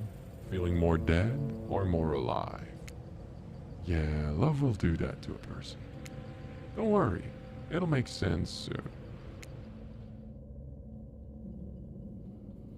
You wake to hear Spirit's muffled voice. You've got a terrible taste in your mouth, like burnt hair. The air feels damp and smells like ash. It takes time for the sound to clear up, but eventually Spirit's words start to make sense to you. However, it's clear she's talking to someone else, not you. You know how sometimes people say, it's not you, it's me? Well, this time it is you, and it's also me. I can't believe I thought you would change for me. I can't believe I thought what you were doing was a sacrifice. You never gave up anything for me. Well, today I saw what love looks like, and it looks a whole lot different than this. I don't think you're hearing me, which is weird because I'm practically shouting. Nobody breaks up with Trapper. Nobody. Oh yeah? Fine. Nobody breaks up with Trapper, but I'm not doing that. I'm dumping. Don't you say it. Oh, they were together? I'm dumping Evan McMillan, and there's nothing you can do or he can do about it. It's over between us. Evan? I didn't know his name was Evan McMillan. I'm learning things. Rin, Trapper turns from Spirit and looks directly at you. You realize that you're laying on the ground of some weird tunnel. I think that your shouting woke up Ciel. My shouting? Oh, my shouting? I'm gonna say something. I'm sorry. I think I interrupted something very personal and also quite scary. I swear I wasn't trying to listen in, but I heard a lot. Probably not everything, but I think I woke up in the middle. What did you hear? You dumping Trapper. We were never together. I mean, we were together. Wink, wink, wink. I know you're wearing a mask, but we can see your eyes. You don't need to say wink, wink, wink out loud. Another reason I'm a right to have dumped you. You did not. It was mutual. The jig is, as they say, up. They know you're awake now, and you're going to have to deal with this awkward situation head on. Clearly, I shouldn't be here. You two are having a very personal conversation that I don't need to be involved in. I don't even know how I got here, not here on this island, or here in this creepy tunnel. As far as this island goes, your guess is as good as mine. As far as this tunnel goes, we brought you here. We? You and Trapper? But when the lighthouse light came on, you blacked out. On your way down, I thought you might have hit your head or something. It's hard to tell what blood is new or old around here. Either way, I wanted to get you someplace safe, and so I asked Trapper for help. It's not that I can't carry you. I just didn't feel like it, you know? I hate anything messing with my shards. Trapper, on the other hand, he loves nothing more than having an unconscious body draped over his shoulder. I could have asked Claudette and Dwight for help, but I don't trust them. But you trust Trapper? Well, like and trust are two different things. You might think Trapper can be a real jerk, and you'd be right, but you get what you see with him. We brought you down here because we're the only ones who know about this place. It's part of an old tunnel network that connects different places on the island. What's up, guys? Talking Island Mysteries, my favorite topic. I was just in the neighborhood, so I thought I'd pop in. Trapper, you said this place was private. Don't look at me. I didn't tell him about it. Half of the appeal of this spot is getting away from people like him. Well, geez, I can see when I'm not wanted. So, you three a throuple now, or? Because I gotta say, I really didn't get the whole Trapper Spirit thing, but hey, if it's not my business, I don't stick my nose in it. We were not a thing. Nobody traps the trapper. No, but traps are with relationships. Kind of based. And you do realize you're sticking your nose in our business right now, right? Whoa, so hostile. If you don't want to talk about it, just say so. Anyhow, this tunnel has some very interesting features. If you head about 50 meters down that way, you'll find... Get out. Wraith looks around just to be doubly sure that Trapper is addressing him. I was just leaving. And he just left. This island, it's a lonely place, which is great for me. I love to be alone. Trapper, on the other hand, he's quite needy. And after a lot of pursuit, I finally let him catch up to me. And it became, well, I don't want to call it a relationship because somebody really didn't want to have that talk. But we were more than friends. I dispute the events as told, for the record. I don't pursue. I stalk, and I lie in wait. Seeing eye to eye was not one of the things we were good at. So I hate to ask, but I did just look into a refrigerator-sized death lamp, so I guess I'm more of a glutton for punishment than I thought. What were you good at? Well, for starters... Excuse me, I'll take that question. Thank you very much. If you know anything about me by now, it's that I'm on a quest. For revenge, yes. Exactly. What you might not know, Trapper is like a great classical maestro of revenge. Trapper blushes behind the mask. That's one way to compliment a killer. Revenge against friends who had turned their back and betrayed him. Revenge against his father for making him into a monster. Revenge against the barista who wrote even on his cappuccino, knowing his name was... Ewan. Ewan instead of even. Okay. And knowing his name was actually even. For someone who thinks about revenge as much as I do, Trapper is an inspiration. But they do say never to date your heroes. Good advice, but I don't think that's the saying. That is not the saying. And then you came along, Ciel. You showed me that it's okay to be lost, to feel pathetic, to push on when you have nothing real to offer anyone. What the fuck, dude? Nah, that ain't cool. Bro. Yeah. I got you. This is fucking stupid, bro. I'm just getting absolutely fucked up. Like, what did I do?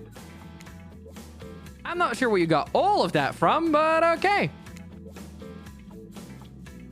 You held a mirror up to my own doubts and fears and showed me that they aren't everything about me. That I can embrace those things but not be defined by them. You showed me that life after death can be more than just an obsession with revenge and mind-blowing sex on the ground in a dark cave or a dusty old tunnel. Okay, so they did have mind-blowing sex. The Spirit and Trapper, that is. Okay. I mean, we're learning new things today. We're learning new things today about, you know, the Trapper, Spirit, things. Trapper nudges you in the ribs with his elbow. Gross. Clearly appealing to Trapper's better features has been a winning strategy for dumping his ass because he seems to be taking it quite well. This whole half-assed dating show parody thing, at first I obviously thought it was a lame idea. What kind of moron thought there was an audience for this? But then we spent some time together and I realized there's something actually real here. And I don't want to give up on it. I don't want to give up on us. Listen, Ciel, while you were knocked unconscious by some minor head trauma like a total weakling, Spirit confided in me that she has real feelings for you. Took it extremely well, naturally, because I trust her and value her opinions. That doesn't mean I trust you. If you want to get to her, you have to get through me first. By passing Trapper's test, coming to Behavior TV Sundays at 8 p.m. I am learning new things. Welcome to Trapper's Test. Answer my questions correctly or die by my blade. Question 1. What is Spirit's real name? The one given to her by her murderous father, which she only lets her real friends call her. Rin Yamaoka, I know that. Okay, you got that one. Don't celebrate yet. Question 2. What lives inside Spirit? A dragon. Sure, everyone knows that. They won't all be this easy. Question 3. Where did Spirit work back when she was a normal college girl before she was hell-bent on revenge? A restaurant. We learned that. I know to think I would date a waitress. Don't tell my father I ever mingled with a help like that. He'd be so disappointed in me. Question 4. What's Spirit's favorite color? Really? Dude, you said they weren't going to be easy. Black. Are these questions large and superficial? Sure. Maybe I didn't get to know Spirit that well. Maybe that's why maybe that's why it didn't work out for us. Who knows? Question 5. The final question. You got this. Oh, sorry. You got this, Ciel. According to Spirit, what's worse than being dead? Not being seen for who you are. Yeah, that was the one she talked about a lot. When I pitched Trapper's Test to the Suits of Behavior TV, they told me there was no room in the budget for a new car to be given as the final prize for winning. So I killed them all right there on the spot. While killing them didn't solve any of the budget problems, it sure did feel good. I'm telling you this, A, to brag, and B, to explain why the only thing you're going to win is me saying congratulations for passing Trapper's Test. Not that it was some huge challenge. I mean, the woman obsessed with a giant light that shines in the dark has a chip on her shoulder about being seen? Go figure. You probably guessed, but rules are rules. Even if I literally just made them up, you got it right.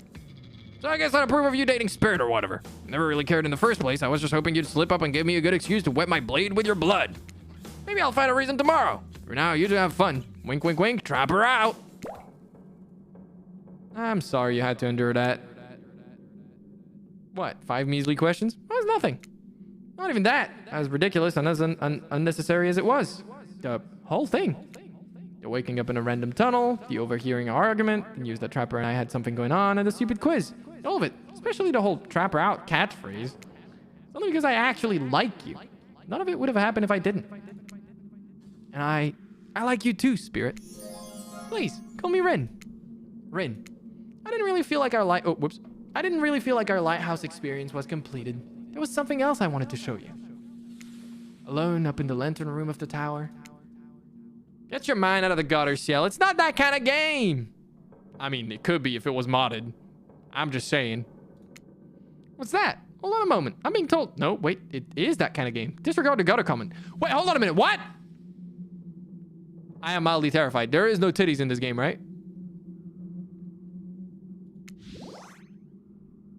Come back up there with me? There's no place I'd rather be. Monka Omega, dude. You're excited to return to the lantern room of this lighthouse, despite all of the drama and worry that was previously a part of this place for you.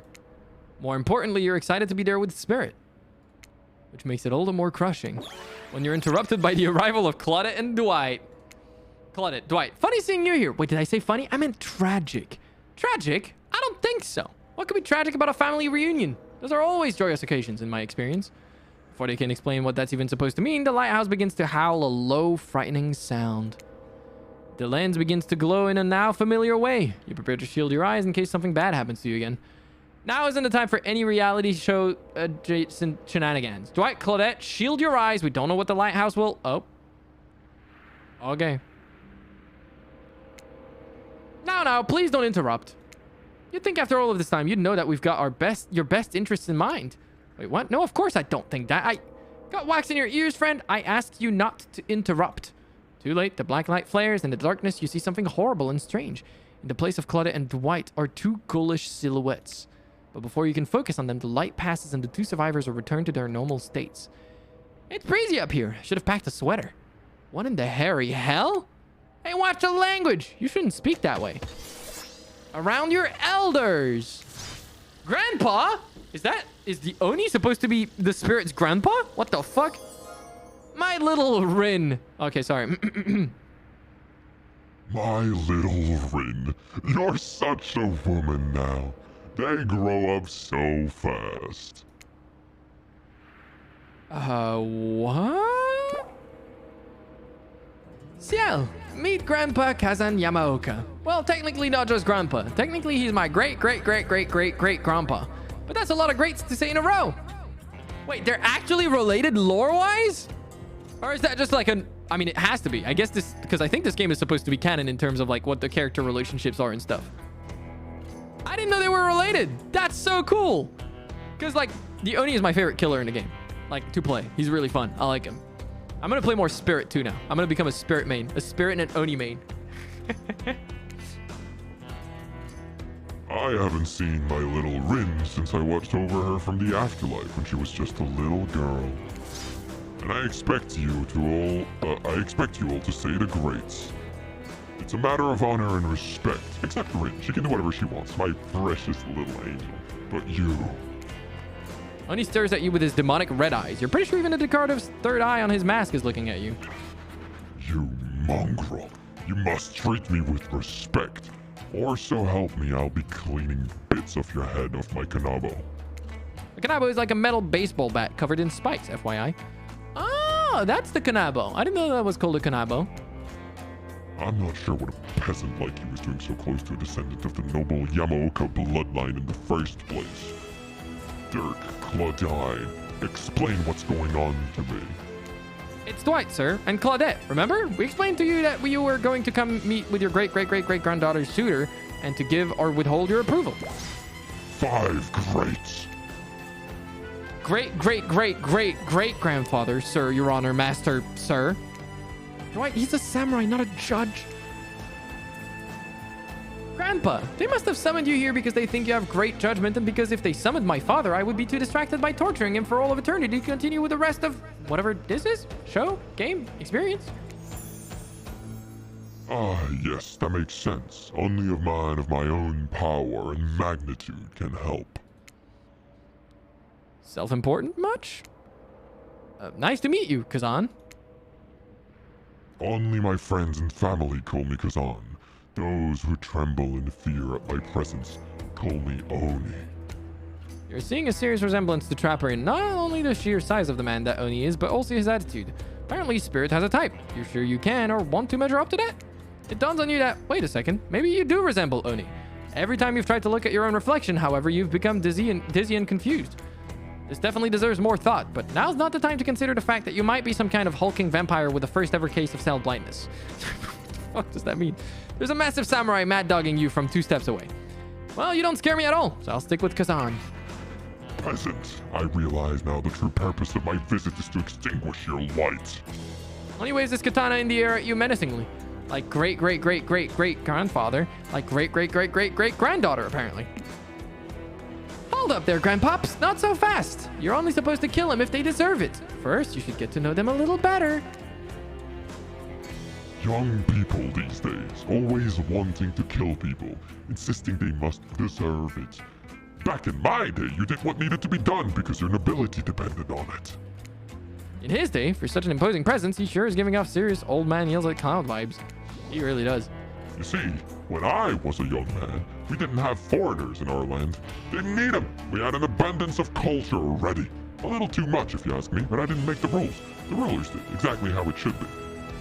Literature, art, commerce, theater, fashion, poetry, puppet shows, ghost stories, courtesans, gambling, fighting, fine dining, fast food, public executions. What were we talking about?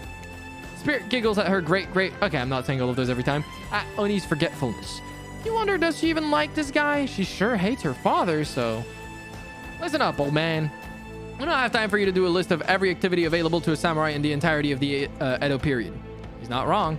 That's a lot of activities. Silence, peasant.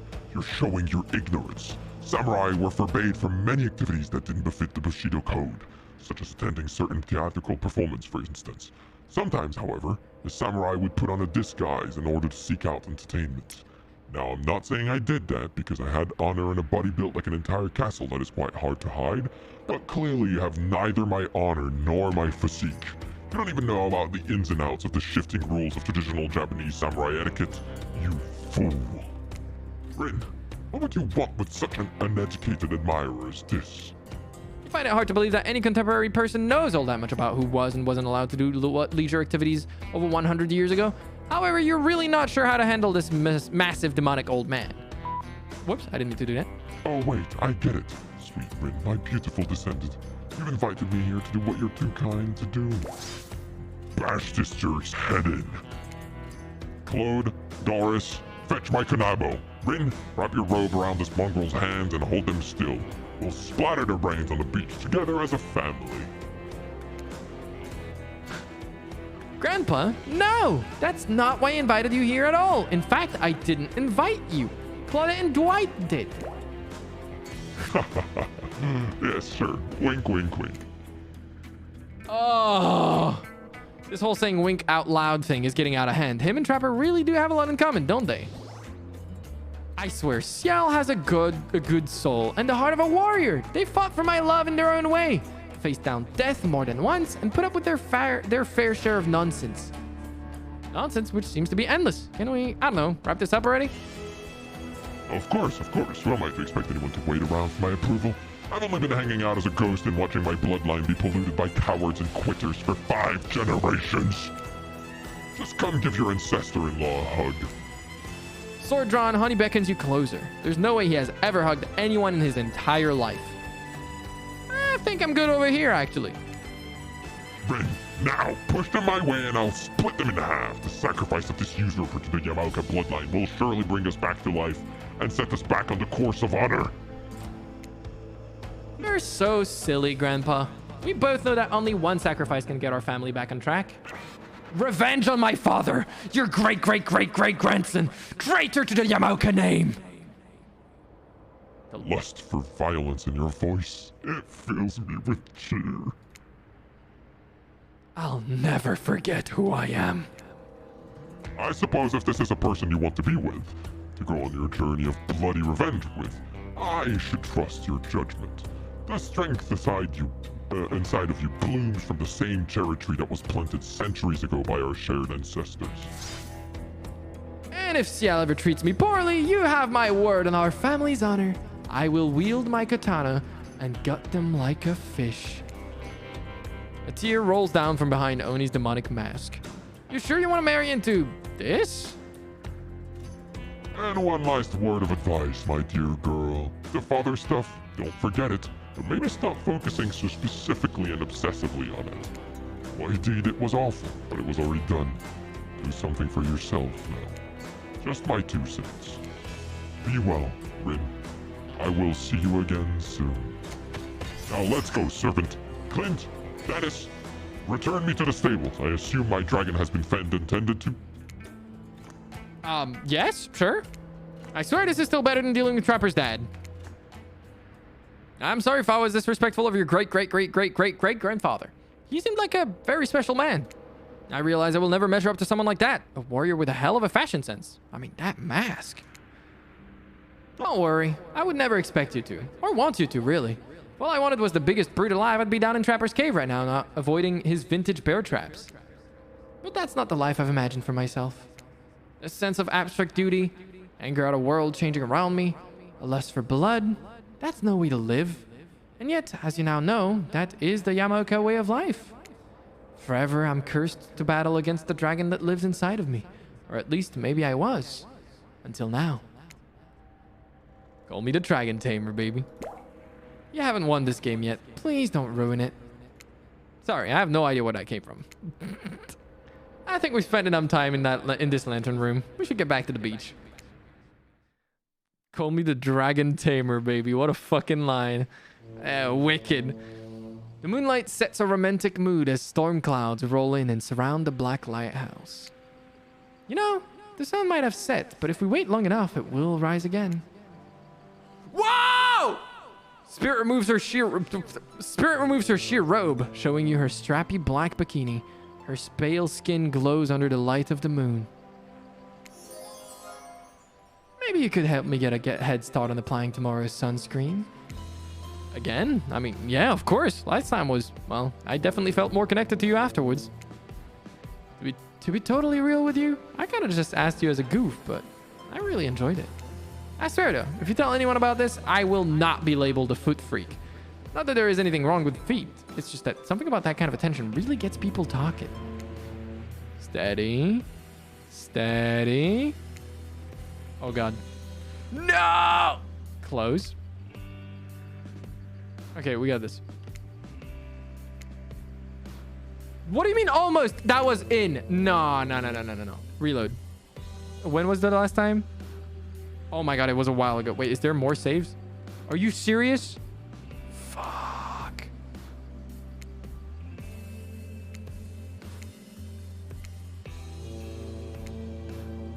I'm so bad at this. Ah! Bro, this is fucking impossible. What the fuck? There we go. I got this.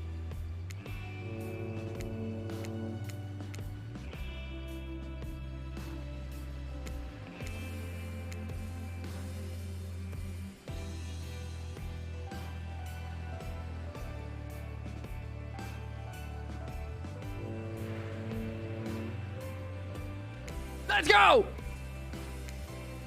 God, wait, what? God, that's so goddamn hot. I love feeling your hands sliding up and down on my feet and between my toes. My skin has never been more moist. All right, this is getting weird now. I don't like this anymore. Get up here right now. Before you can find a towel to wipe off your lotioned hands, Spirit grabs you and pulls you in close. Her lips lock onto yours. They're surprisingly soft and warm. The sensation is incredible.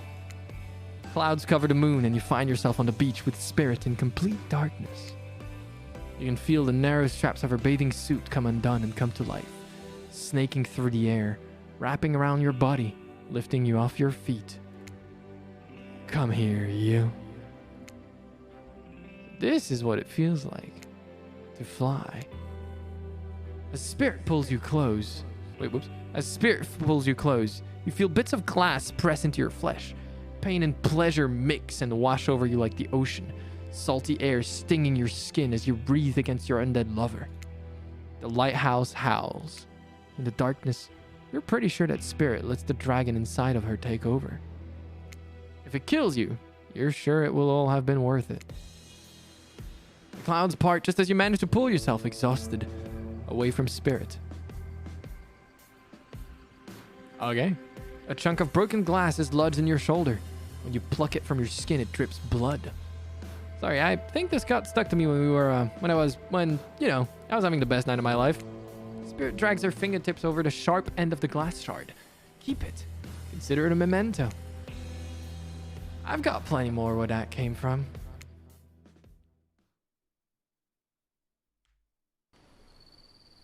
You arrive at the beach to find Claudette and Dwight waiting for you. Now is the time, Ciel, to face your destiny. Actually, about that. Ciel, can we talk privately? Maybe, not here? Maybe someplace else would be better for this talk? You know how we feel about schedules, Spirit. Very strongly. And you know how I feel about telling me what to do. Don't do it. Like I said, I'd rather have this talk with Ciel privately. It's not right to do it here in front of everyone. You know, from my experience in upper management at my father's mine, I learned that if you're going to fire someone, it's best to do it in public so they don't freak out. Please, enough of the fire talk. Wait, you think... No, she couldn't be. They seemed so in love. Well, I mean, not really. Spirit is still Spirit. But if I tried to imagine Spirit in love, I suppose she hasn't attempted to murder Ciel yet, so... Okay, fine, your guess is as good as mine, really. That girl is very hard to read. A word of advice, though. If you're going to end it quickly. In my experience, the more pathetic the creature, the more annoying the final howls are. I don't need any advice. Everyone out! Except for Ciel. Did someone say final howls? That kind of my whole jam. I can stay right. Especially you! Out! Lame. Alone with Spirit, you feel something awful hanging in the air. More awful even than the lingering smell of that Cleaver body spray. Ugh, that guy. I'm gagging. We're all gagging for Cleaver body spray. Spirit, Rin, I don't know what you plan on saying, but before you say anything, just know that I really, really enjoyed my time with you. Getting to know you over the past few days helped me to get to know myself. And for that, I just wanted to say thank you. That's sweet. You're welcome. And you know what? It's that kind of thing that shows me you've got a good heart inside of you. Too good for me to carve out and toss into the ocean, but also too good for me to love. I need someone who shares my interests. Someone I can connect with. Someone jaded and dispassionate, only driven forward by a desire for revenge. I need someone who isn't so warm that I feel cold in comparison. I need someone who isn't you. Can we just be friends? I don't know if... Before you finish that, just know if we're not friends, we'll probably become enemies, and I will destroy you. Friends it is! I'm glad to have you here for me when I need you, but also not too close to me when I don't. So yeah, I'll see you around. Spirit starts to leave. Wait, what? That's it? That's how it ends? You're just leaving me here? I'm not sure I'd use the word ends, and for that matter, I wouldn't say that I'm leaving. But us, we're definitely through. The fact that you can't see that, well, it just proves that we never really belonged together anyhow. Good night, Ciel. What the hell? I just spent all this time on this island doing everything I can to get to know you, only to be told that I should just leave the chocolate factory through the side door? I don't know what that means. Anyways, I said good night, Ciel. See you around. Jeez, I'm sorry. What a bummer. Hey, why did you keep saying she'll see me around? Gosh, I have no idea. All right.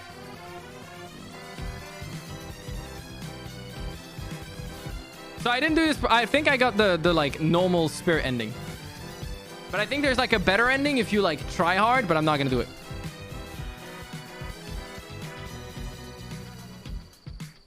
And so, my precious killers lived happily ever after, as they should, learning to love themselves, first and foremost, whilst trapped in a never-ending cycle of torture of my design. Wait, did I just spoil my true identity? You made it this far, you should probably know that. But you'll have to play again to find out more. Goodbye, Ciel. See you again later. And again. And again. And again. Forever. All right, that was fun. The end. I don't know if I'm going to play the other routes. Definitely not today, I can tell you that much. But that was fun. Yeah, the entity is forcing them into that. The ocean is the entity, which was pretty obvious. But that was pretty funny. That was pretty funny. I liked it. That was a solid game. Honestly, like, actually, that was really good. I didn't expect this game to have that good of a writing. I did not expect... Yeah, a route is pretty long. I wonder how much content this game has in total if you want to get, like, every route and every secret. Then again, when you're replaying through, you're usually just speedrunning through the parts that you've already seen. It's pretty good, though.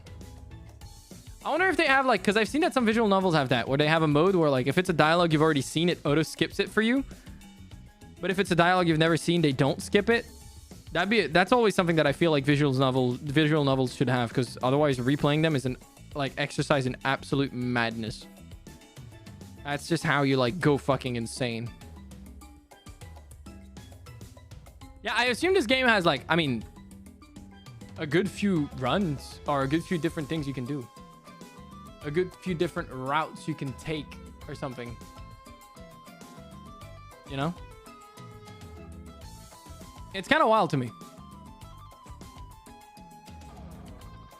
Reminds me of the Monster Prom series, though it's pretty good. Wait, what do you mean, though it's pretty good? Did you think this wasn't pretty good?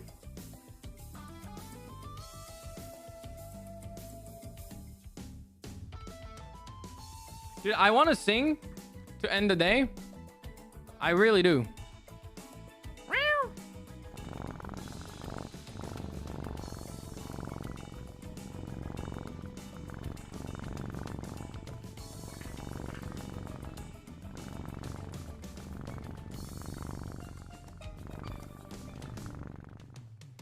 But if I sing, it's not going to be a lot of songs.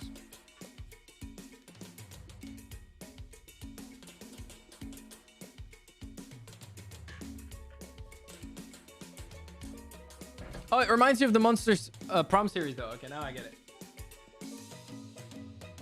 Punctuation was fucking with me. What time is it for me? It's only almost 9. It's not a time problem. It's my voice.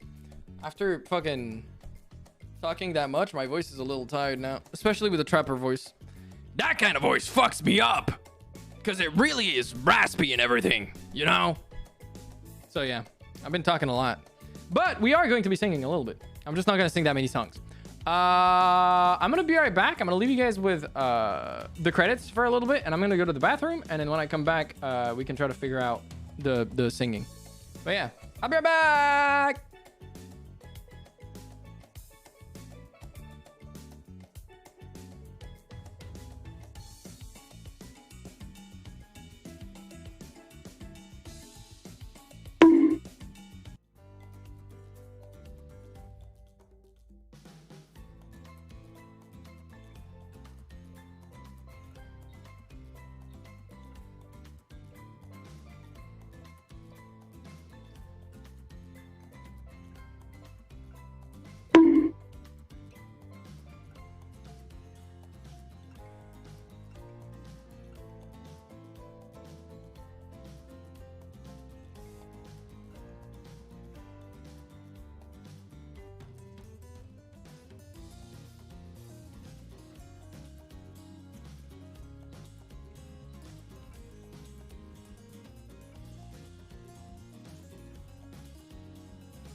And with that, I return. Hello. Hi. I'm back. Okay. You guys liked the voice acting? It was fun. It was fun to do. All right. Let me remove this. Let me go. We're going to go here, even though I'm not ready yet. I need to open some stuff. I need to open this. I need to reset this. You know what? We can do that song again, actually. It's a good song, especially for Valentine's Day. What was that song we talked about yesterday that I could sing again? I forgot the name of it. If you're here still. And then I can go... Ah! Except without that echo. Ah! There we go. Whee! I don't remember the song that I was singing yesterday when we were just playing games, and then you said I should sing that tomorrow because it's Valentine's Day, and I forgot. Am I being stupid?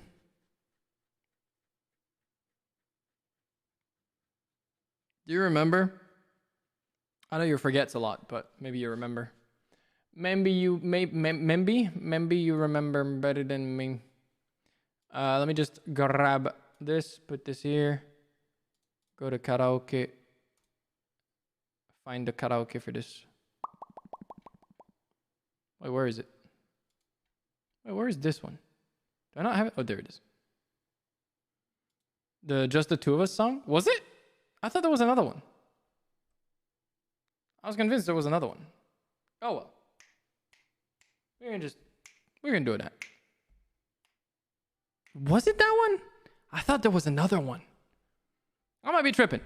Anyways, wait, I forgot to switch the game. Say game music, fuck. It's time to just have a good time! Loving is easy, you had me fucked up. It used to be so hard to see. Yeah, loving is easy, and everything's perfect. Please don't change a single little thing for me. Listen, girl, when you can't even hide it, and it didn't take forever to find it. I was all on my own, almost glad to be alone until love came in on time, on time. So loving is easy, you had me fucked up. It used to be so hard to see. Yeah, loving is easy when everything's perfect. Please don't change a single little thing for me. Oh, oh, oh, oh,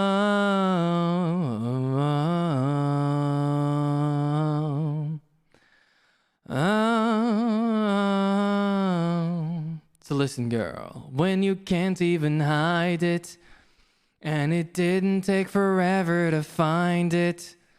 I was all on my own, almost glad to be alone until love came in on time, on time. So loving is easy, you had me fucked up. It used to be so hard to see. Yeah, loving is easy when everything's perfect. Please don't change a single little thing for me.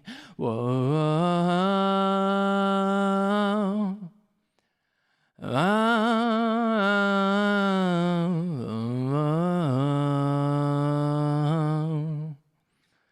oh.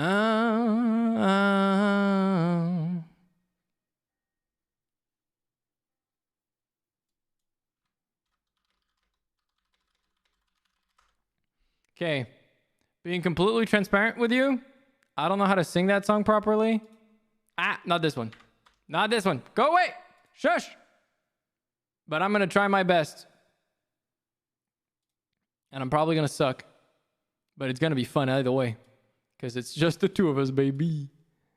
With a Grover, a Washington, a Junior. We're going to vibe. We're going to laugh at it. Probably. Because I'm not going to do a good job. I can't fucking write. Why am I unable to? Oh my god. Nice track list, nerd. Too big. Bit smaller. There we go. There we go. I only know the fucking chorus from this song, but it doesn't matter.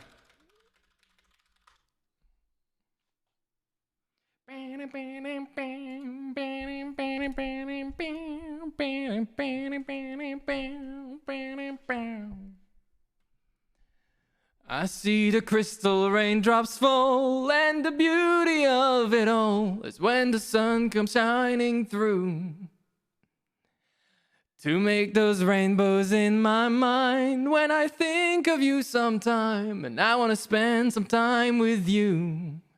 Just the two of us. We can make it if we try. Just the two of us. Just the two of us. Just the two of us. Building castles in the sky. Just the two of us. You and I.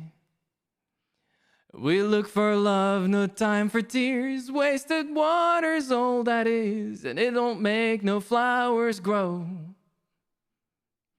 Good things might come to those who wait, not for those who wait too late. We gotta go for all we know.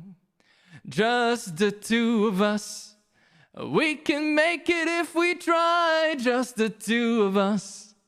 Just the two of us. Just the two of us. Building them castles in the sky. Just the two of us. You and I.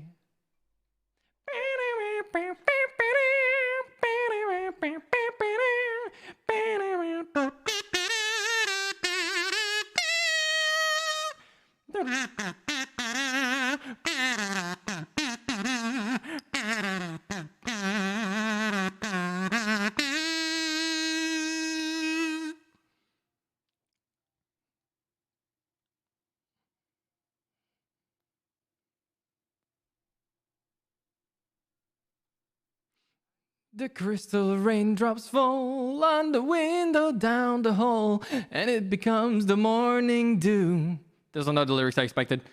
And darling, when the morning comes and I see the morning sun, I want to be the one with you. Just the two of us. We can make it if we try. Just the two of us. Just the two of us. Just the two of us, building big castles way on high. Just the two of us, you and I. Just the two of us, the two of us, just the two of us. Together, baby. Yes, the two of us. Yes, the two of us. Just the two of us. Just the two of us. Bang. Take it, just the two of us. Just the two of us. We can make it, just the two of us. Two of us. Bang, bang, bang. Make it just the two of us. The two of us. Make it just the two of us. It's such a good song, dude. I feel like there was a part of this song that I remembered that wasn't in this version, though. I think this is the version I remembered that has like a big part in the middle. Yeah, this is the one I remembered. I remember this.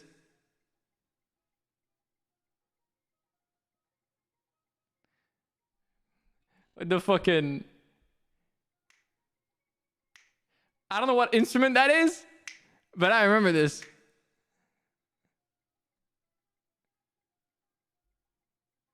That's a classic right there. That's a classic right there, dude. I don't know. Wait, actually, I kind of want to do this song. It's not Valentine's related at all, but I've listened to this on stream before, and I said that this cover was better than the original, and I think it is. Wait, what the fuck? My copy paste has been acting up, dude. It doesn't copy paste. Why? I'm lazy. I don't want to type it. There we go. That's more like it. There you go. I don't know this song very well. Honestly, I don't actually know this song. Now I think about it. But I'm gonna try to sing it regardless because I like it. It sounds pretty nice.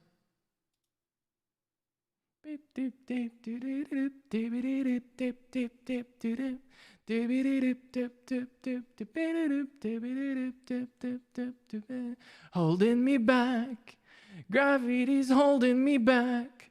I want you to hold out the palm of your hand. Why don't we leave it at that? Nothing to say when everything gets in the way. Seems you cannot be replaced, and I'm the one who will stay. Oh, oh, oh. In this world, it's just us. You know it's not the same as it was. In this world, it's just us. You know it's not the same as it was. As it was. No, it's not the same as it was. So you're no good alone. Why are you sitting at home on the floor? What kind of pills are you on? Ringing the bell. Nobody's coming to help. Your daddy, he lives by himself.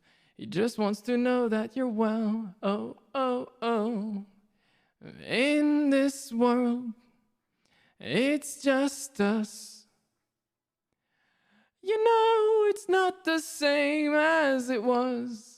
In this world, it's just us. You know it's not the same as it was. As it was. No, it's not the same as it was. As it was. My lyrics don't do this. As it was. You know.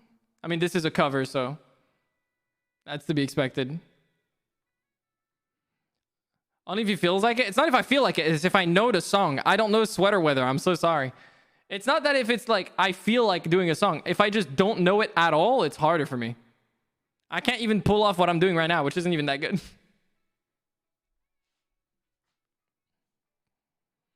Get ahead, light speed, internet. I don't want to talk about the way that it was. Leave America, 2 kids follow her. I don't want to talk about who's doing it first. Go home, get ahead, light speed, internet. I don't want to talk about the way that it was. Leave America, 2 kids follow her. You, bam, bam, bam.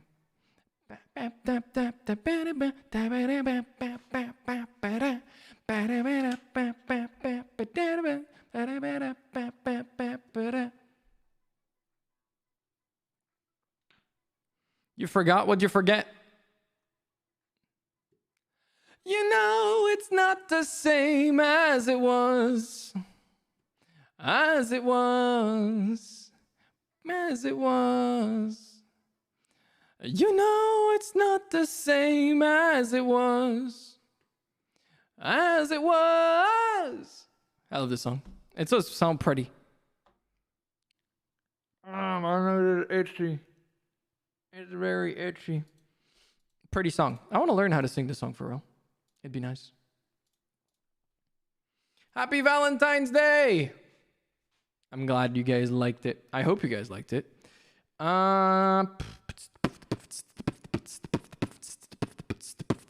am I feeling next? Can you sing This Is Home? Unfortunately, guys, if I don't know a song, I can't sing it. And I don't think I know This Is Home. You know, I most definitely don't recognize this. I'm sorry. I'm sorry. All the single ladies. All the single ladies. Nah. I'm not feeling like a single lady today. Sometimes I do, though. But today I don't feel it. I don't know what I want to do, though. I'm thinking about it. I'm thinking about it. What do I want to do? The stream constantly freezes. I'm sorry to hear that. I hope your internet gets better soon. 'Cause it sucks. It sucks when it doesn't work. I'm trying to think. Which other song would be thematic that I sing that would work for this?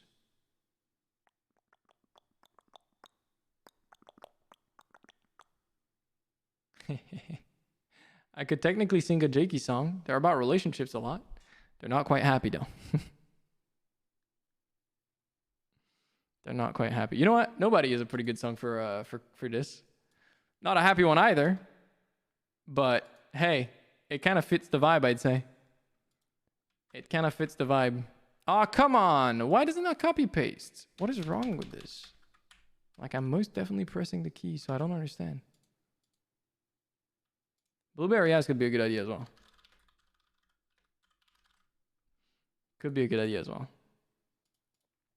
All right, let's go with this. My God, I'm so lonely, so I opened a window to hear sounds of people, to hear sounds of people. Venus, planet of love, was destroyed by global warming. Did its people want too much too? Did its people want too much? And I don't want your pity, I just want somebody near me. Guess I'm a coward, I just want to feel alright. And I know no one will save me, I just need someone to kiss. Give me one good honest kiss and I'll be alright. Nobody, nobody, nobody, nobody, nobody, ooh, nobody, nobody, nobody.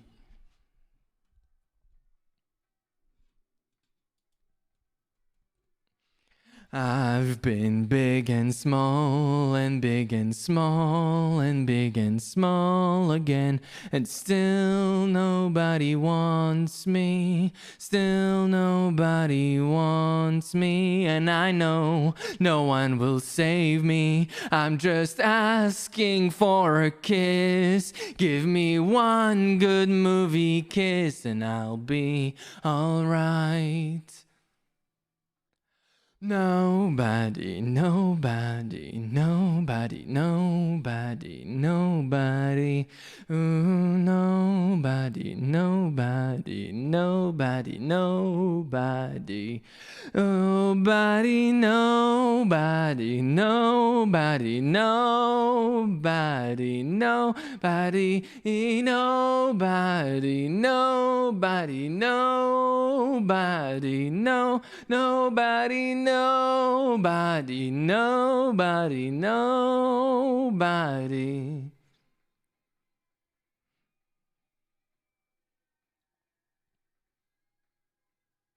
Nobody,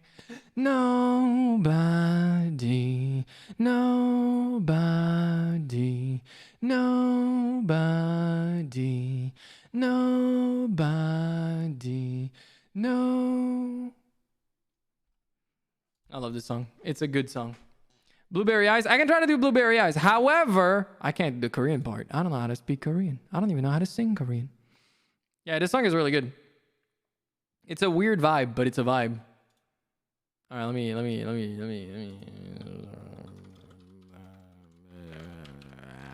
Dude, I am starving. My stomach just made a growling noise. I think this might be the last song. I'll do Blueberry. Okay, I'll do 2 more songs and then I'll stop. Because I am about to die, dude. Like, actually die.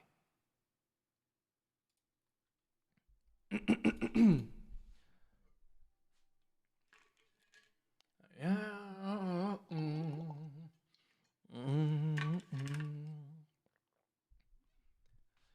Damn, you look so good. Laying there wearing nothing but my t-shirt. Your hoodie's a neighborhood.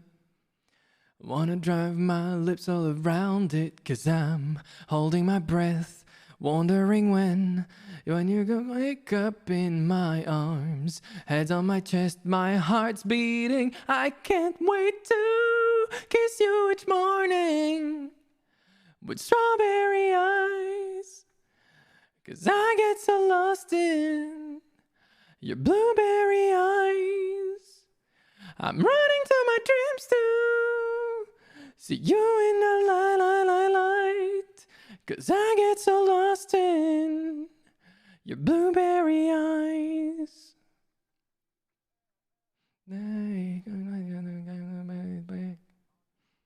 Dude, this shit looks insanely hard to sing. I wonder if Max actually speaks Korean.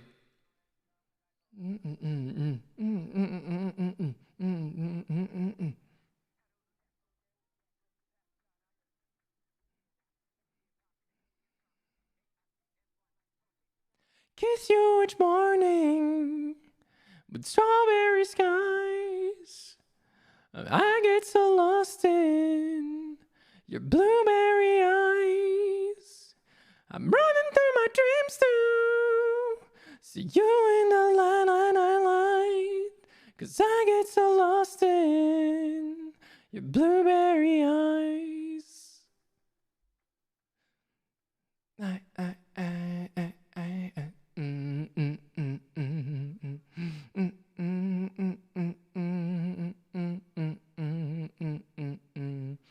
You each morning with strawberry skies.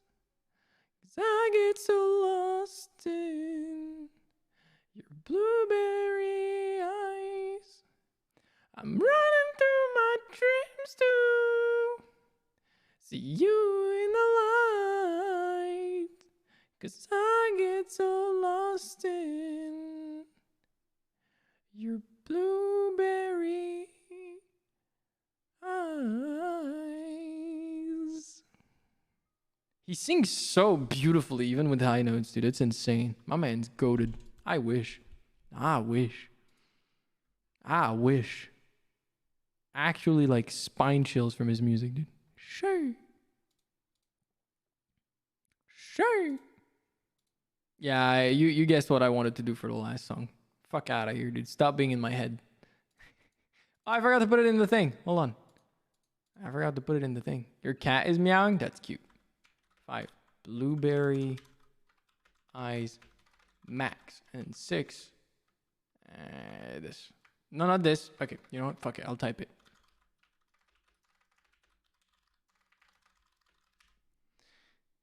I'm so glad I've dodged the stupid, like, apparently there's a version of this which is called Golden Shower, which is like a parody, which is horrible. I'm so glad I've dodged that. I've actually somehow not seen anything of it, and I've not watched it on purpose, so I've managed to get the lyrics not in my head, which is beautiful. I'm so glad. Anyways, moving on. Yep, I just gave you the information. If you didn't know about it, well, now you know. Don't look it up, because it's horrible, apparently.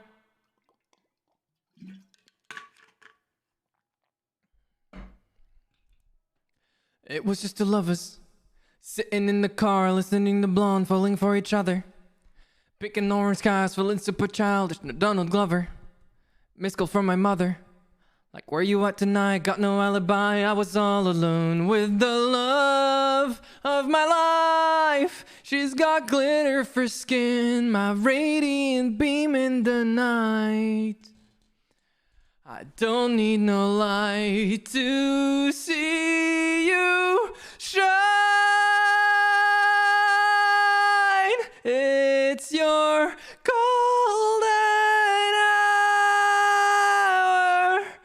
Oh, you slow down time in your golden hour. Oh, we were just two lovers, feet up on the dash, driving nowhere fast, burning through the summer. Radio and blast, make the moment last. You got solid power, minutes feel like hours. She knew she was the baddest. Can you even imagine falling like I did for the love of my life? She's got glow on her face, a glorious look in her eyes. My angel of light. I was all alone with the love of my life. She's got glitter for skin, my radiant beam in the night. I don't need no light to see you shine. It's your golden hour. Oh, you slow down time in your golden hour. Oh.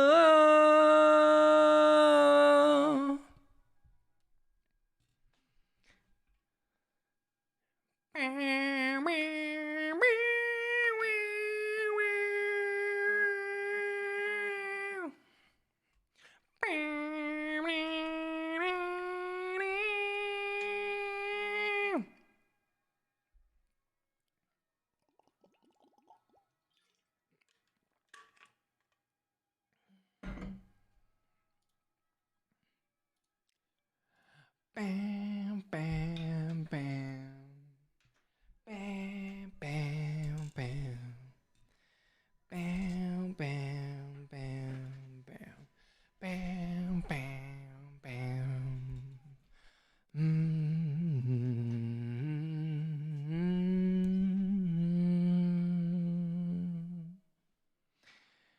And that, my friends, was it for today's karaoke session, which I hope you all enjoyed, because I did. It was fun. I liked it a lot. I hope you guys liked it too. Yeah, I like this song a lot. It's fun to sing. Yeah, that was it for today's karaoke session. Yours truly needs food. My voice is actually dying from singing, but it was really fun. I enjoyed it a lot. Tomorrow we're going to be hanging out together. We'll be playing some waifu dungeon. I'm so good at singing. Thank you, Lilias. I appreciate it. I'll be back tomorrow at 4 p.m. So if you want to catch more streams like this one, make sure to catch the follow button with those hands. You hear me? That was a good drift because I just fucked up. I didn't mean to say catch, but I managed to fix it. Let's fucking go. Also, make sure to check out my 2.0 design on Twitter if you haven't already. If you want to see what I'm going to be looking like in the future, if you want to get hyped, if you want to feel that excitement of new things coming, feel free to check that out on Twitter, as well as join my Discord if you want to figure out what the heck I'm going to be up to for the rest of the weekend, not just tomorrow. My schedule is up in the Discord channel that's dedicated to such things. We also have a bunch of other channels to keep up with my stuff in general, everywhere I might be. And also a bunch of channels for people to hang out. There's a bunch of people that hang out in voice chat sometimes, just sharing their music or whatever they're doing or whatever they're up to at the time. Or if you want to participate in the future movie nights or game nights that might happen again, you should probably be in the Discord for those. So yeah, feel free to join that if you want to. If you don't want to, that's cool too. I hope to see you on the next stream anyways. And for this final message, I want to say a happy Valentine's Day to all of you as always. I say final message, I mean for this stream. I want to say a happy Valentine's to all of you. Jokes aside, if you are single and things have gotten to your mind a lot, I know that some of my audience might be a little younger than me, not necessarily minors. I hope you're not a minor and watching my stream, or you might get in trouble. You're not allowed to be here. But if you are not a minor and you're still getting hung up on those things, just remember that Valentine's Day and generally the idea of being in a couple,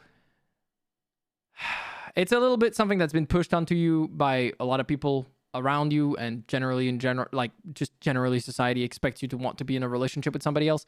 I would say take a moment to enjoy your own presence before you let things like Valentine's Day get in your head about, feeling single and not being happy with it. And also remember that Valentine's Day can be a day that you get to make that celebration whatever you want it to be. You can celebrate it by giving some nice treat to your pet. You can celebrate it by gifting some chocolate to your loved one, or you can celebrate it by gifting some nice sweets to your family. Who knows? Anything and everything in between. Just make it yours, enjoy the day, and have a fun time. That's what should matter. All right? It's the celebration of love, so I say, God damn it, let's make it the celebration of all forms of love. It doesn't need to be specifically romantic love. Yeah. I know Valentine's Day used to get under my skin quite a bit when I was younger. I dreaded the date coming. I hated it. So I say just make it something you'll enjoy. Don't let things be sullied for you by others. And it's not necessarily a negative thing. I'm not saying that people wanting to be others to be in a relationship is a bad thing. I think there are ways to do it normally that aren't as, you know, kind of slimy, but I understand it. It's deeper with traditions anyways. But yeah, I hope you guys enjoyed the chatting. I hope you guys enjoyed the gaming, and I hope you guys enjoyed the singing. I'll see you all in the next one tomorrow. If you haven't already, feel free to copy paste the raid messages. We're going to go say hello to another streamer. Namely, on this fine evening, let's go say hello to, and I don't know who I'm going to send you guys to yet, but I want to figure that out real quick. As long as you guys let me figure it out real quick. Let's go say hi to, I say today, we go say hello to, I'm not sure. So many people, so many possibilities.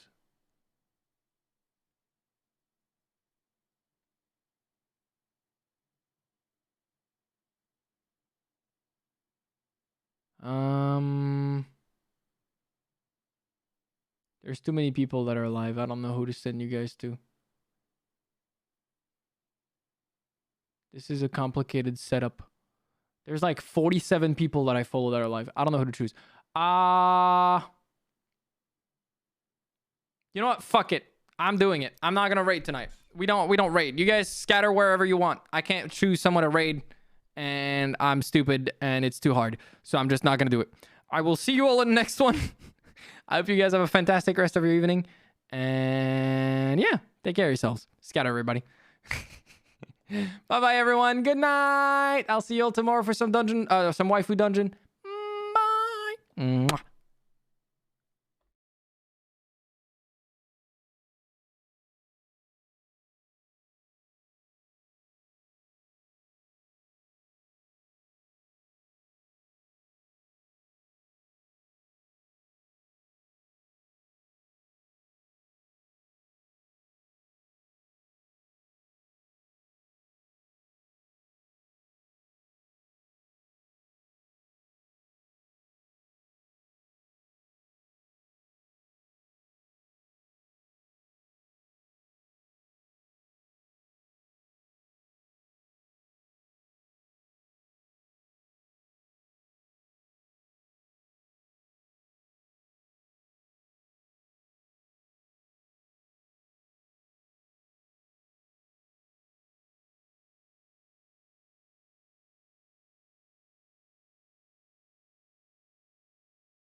Oh my god, hold on. Forget I had a genius idea. I don't know if some of you guys are still here.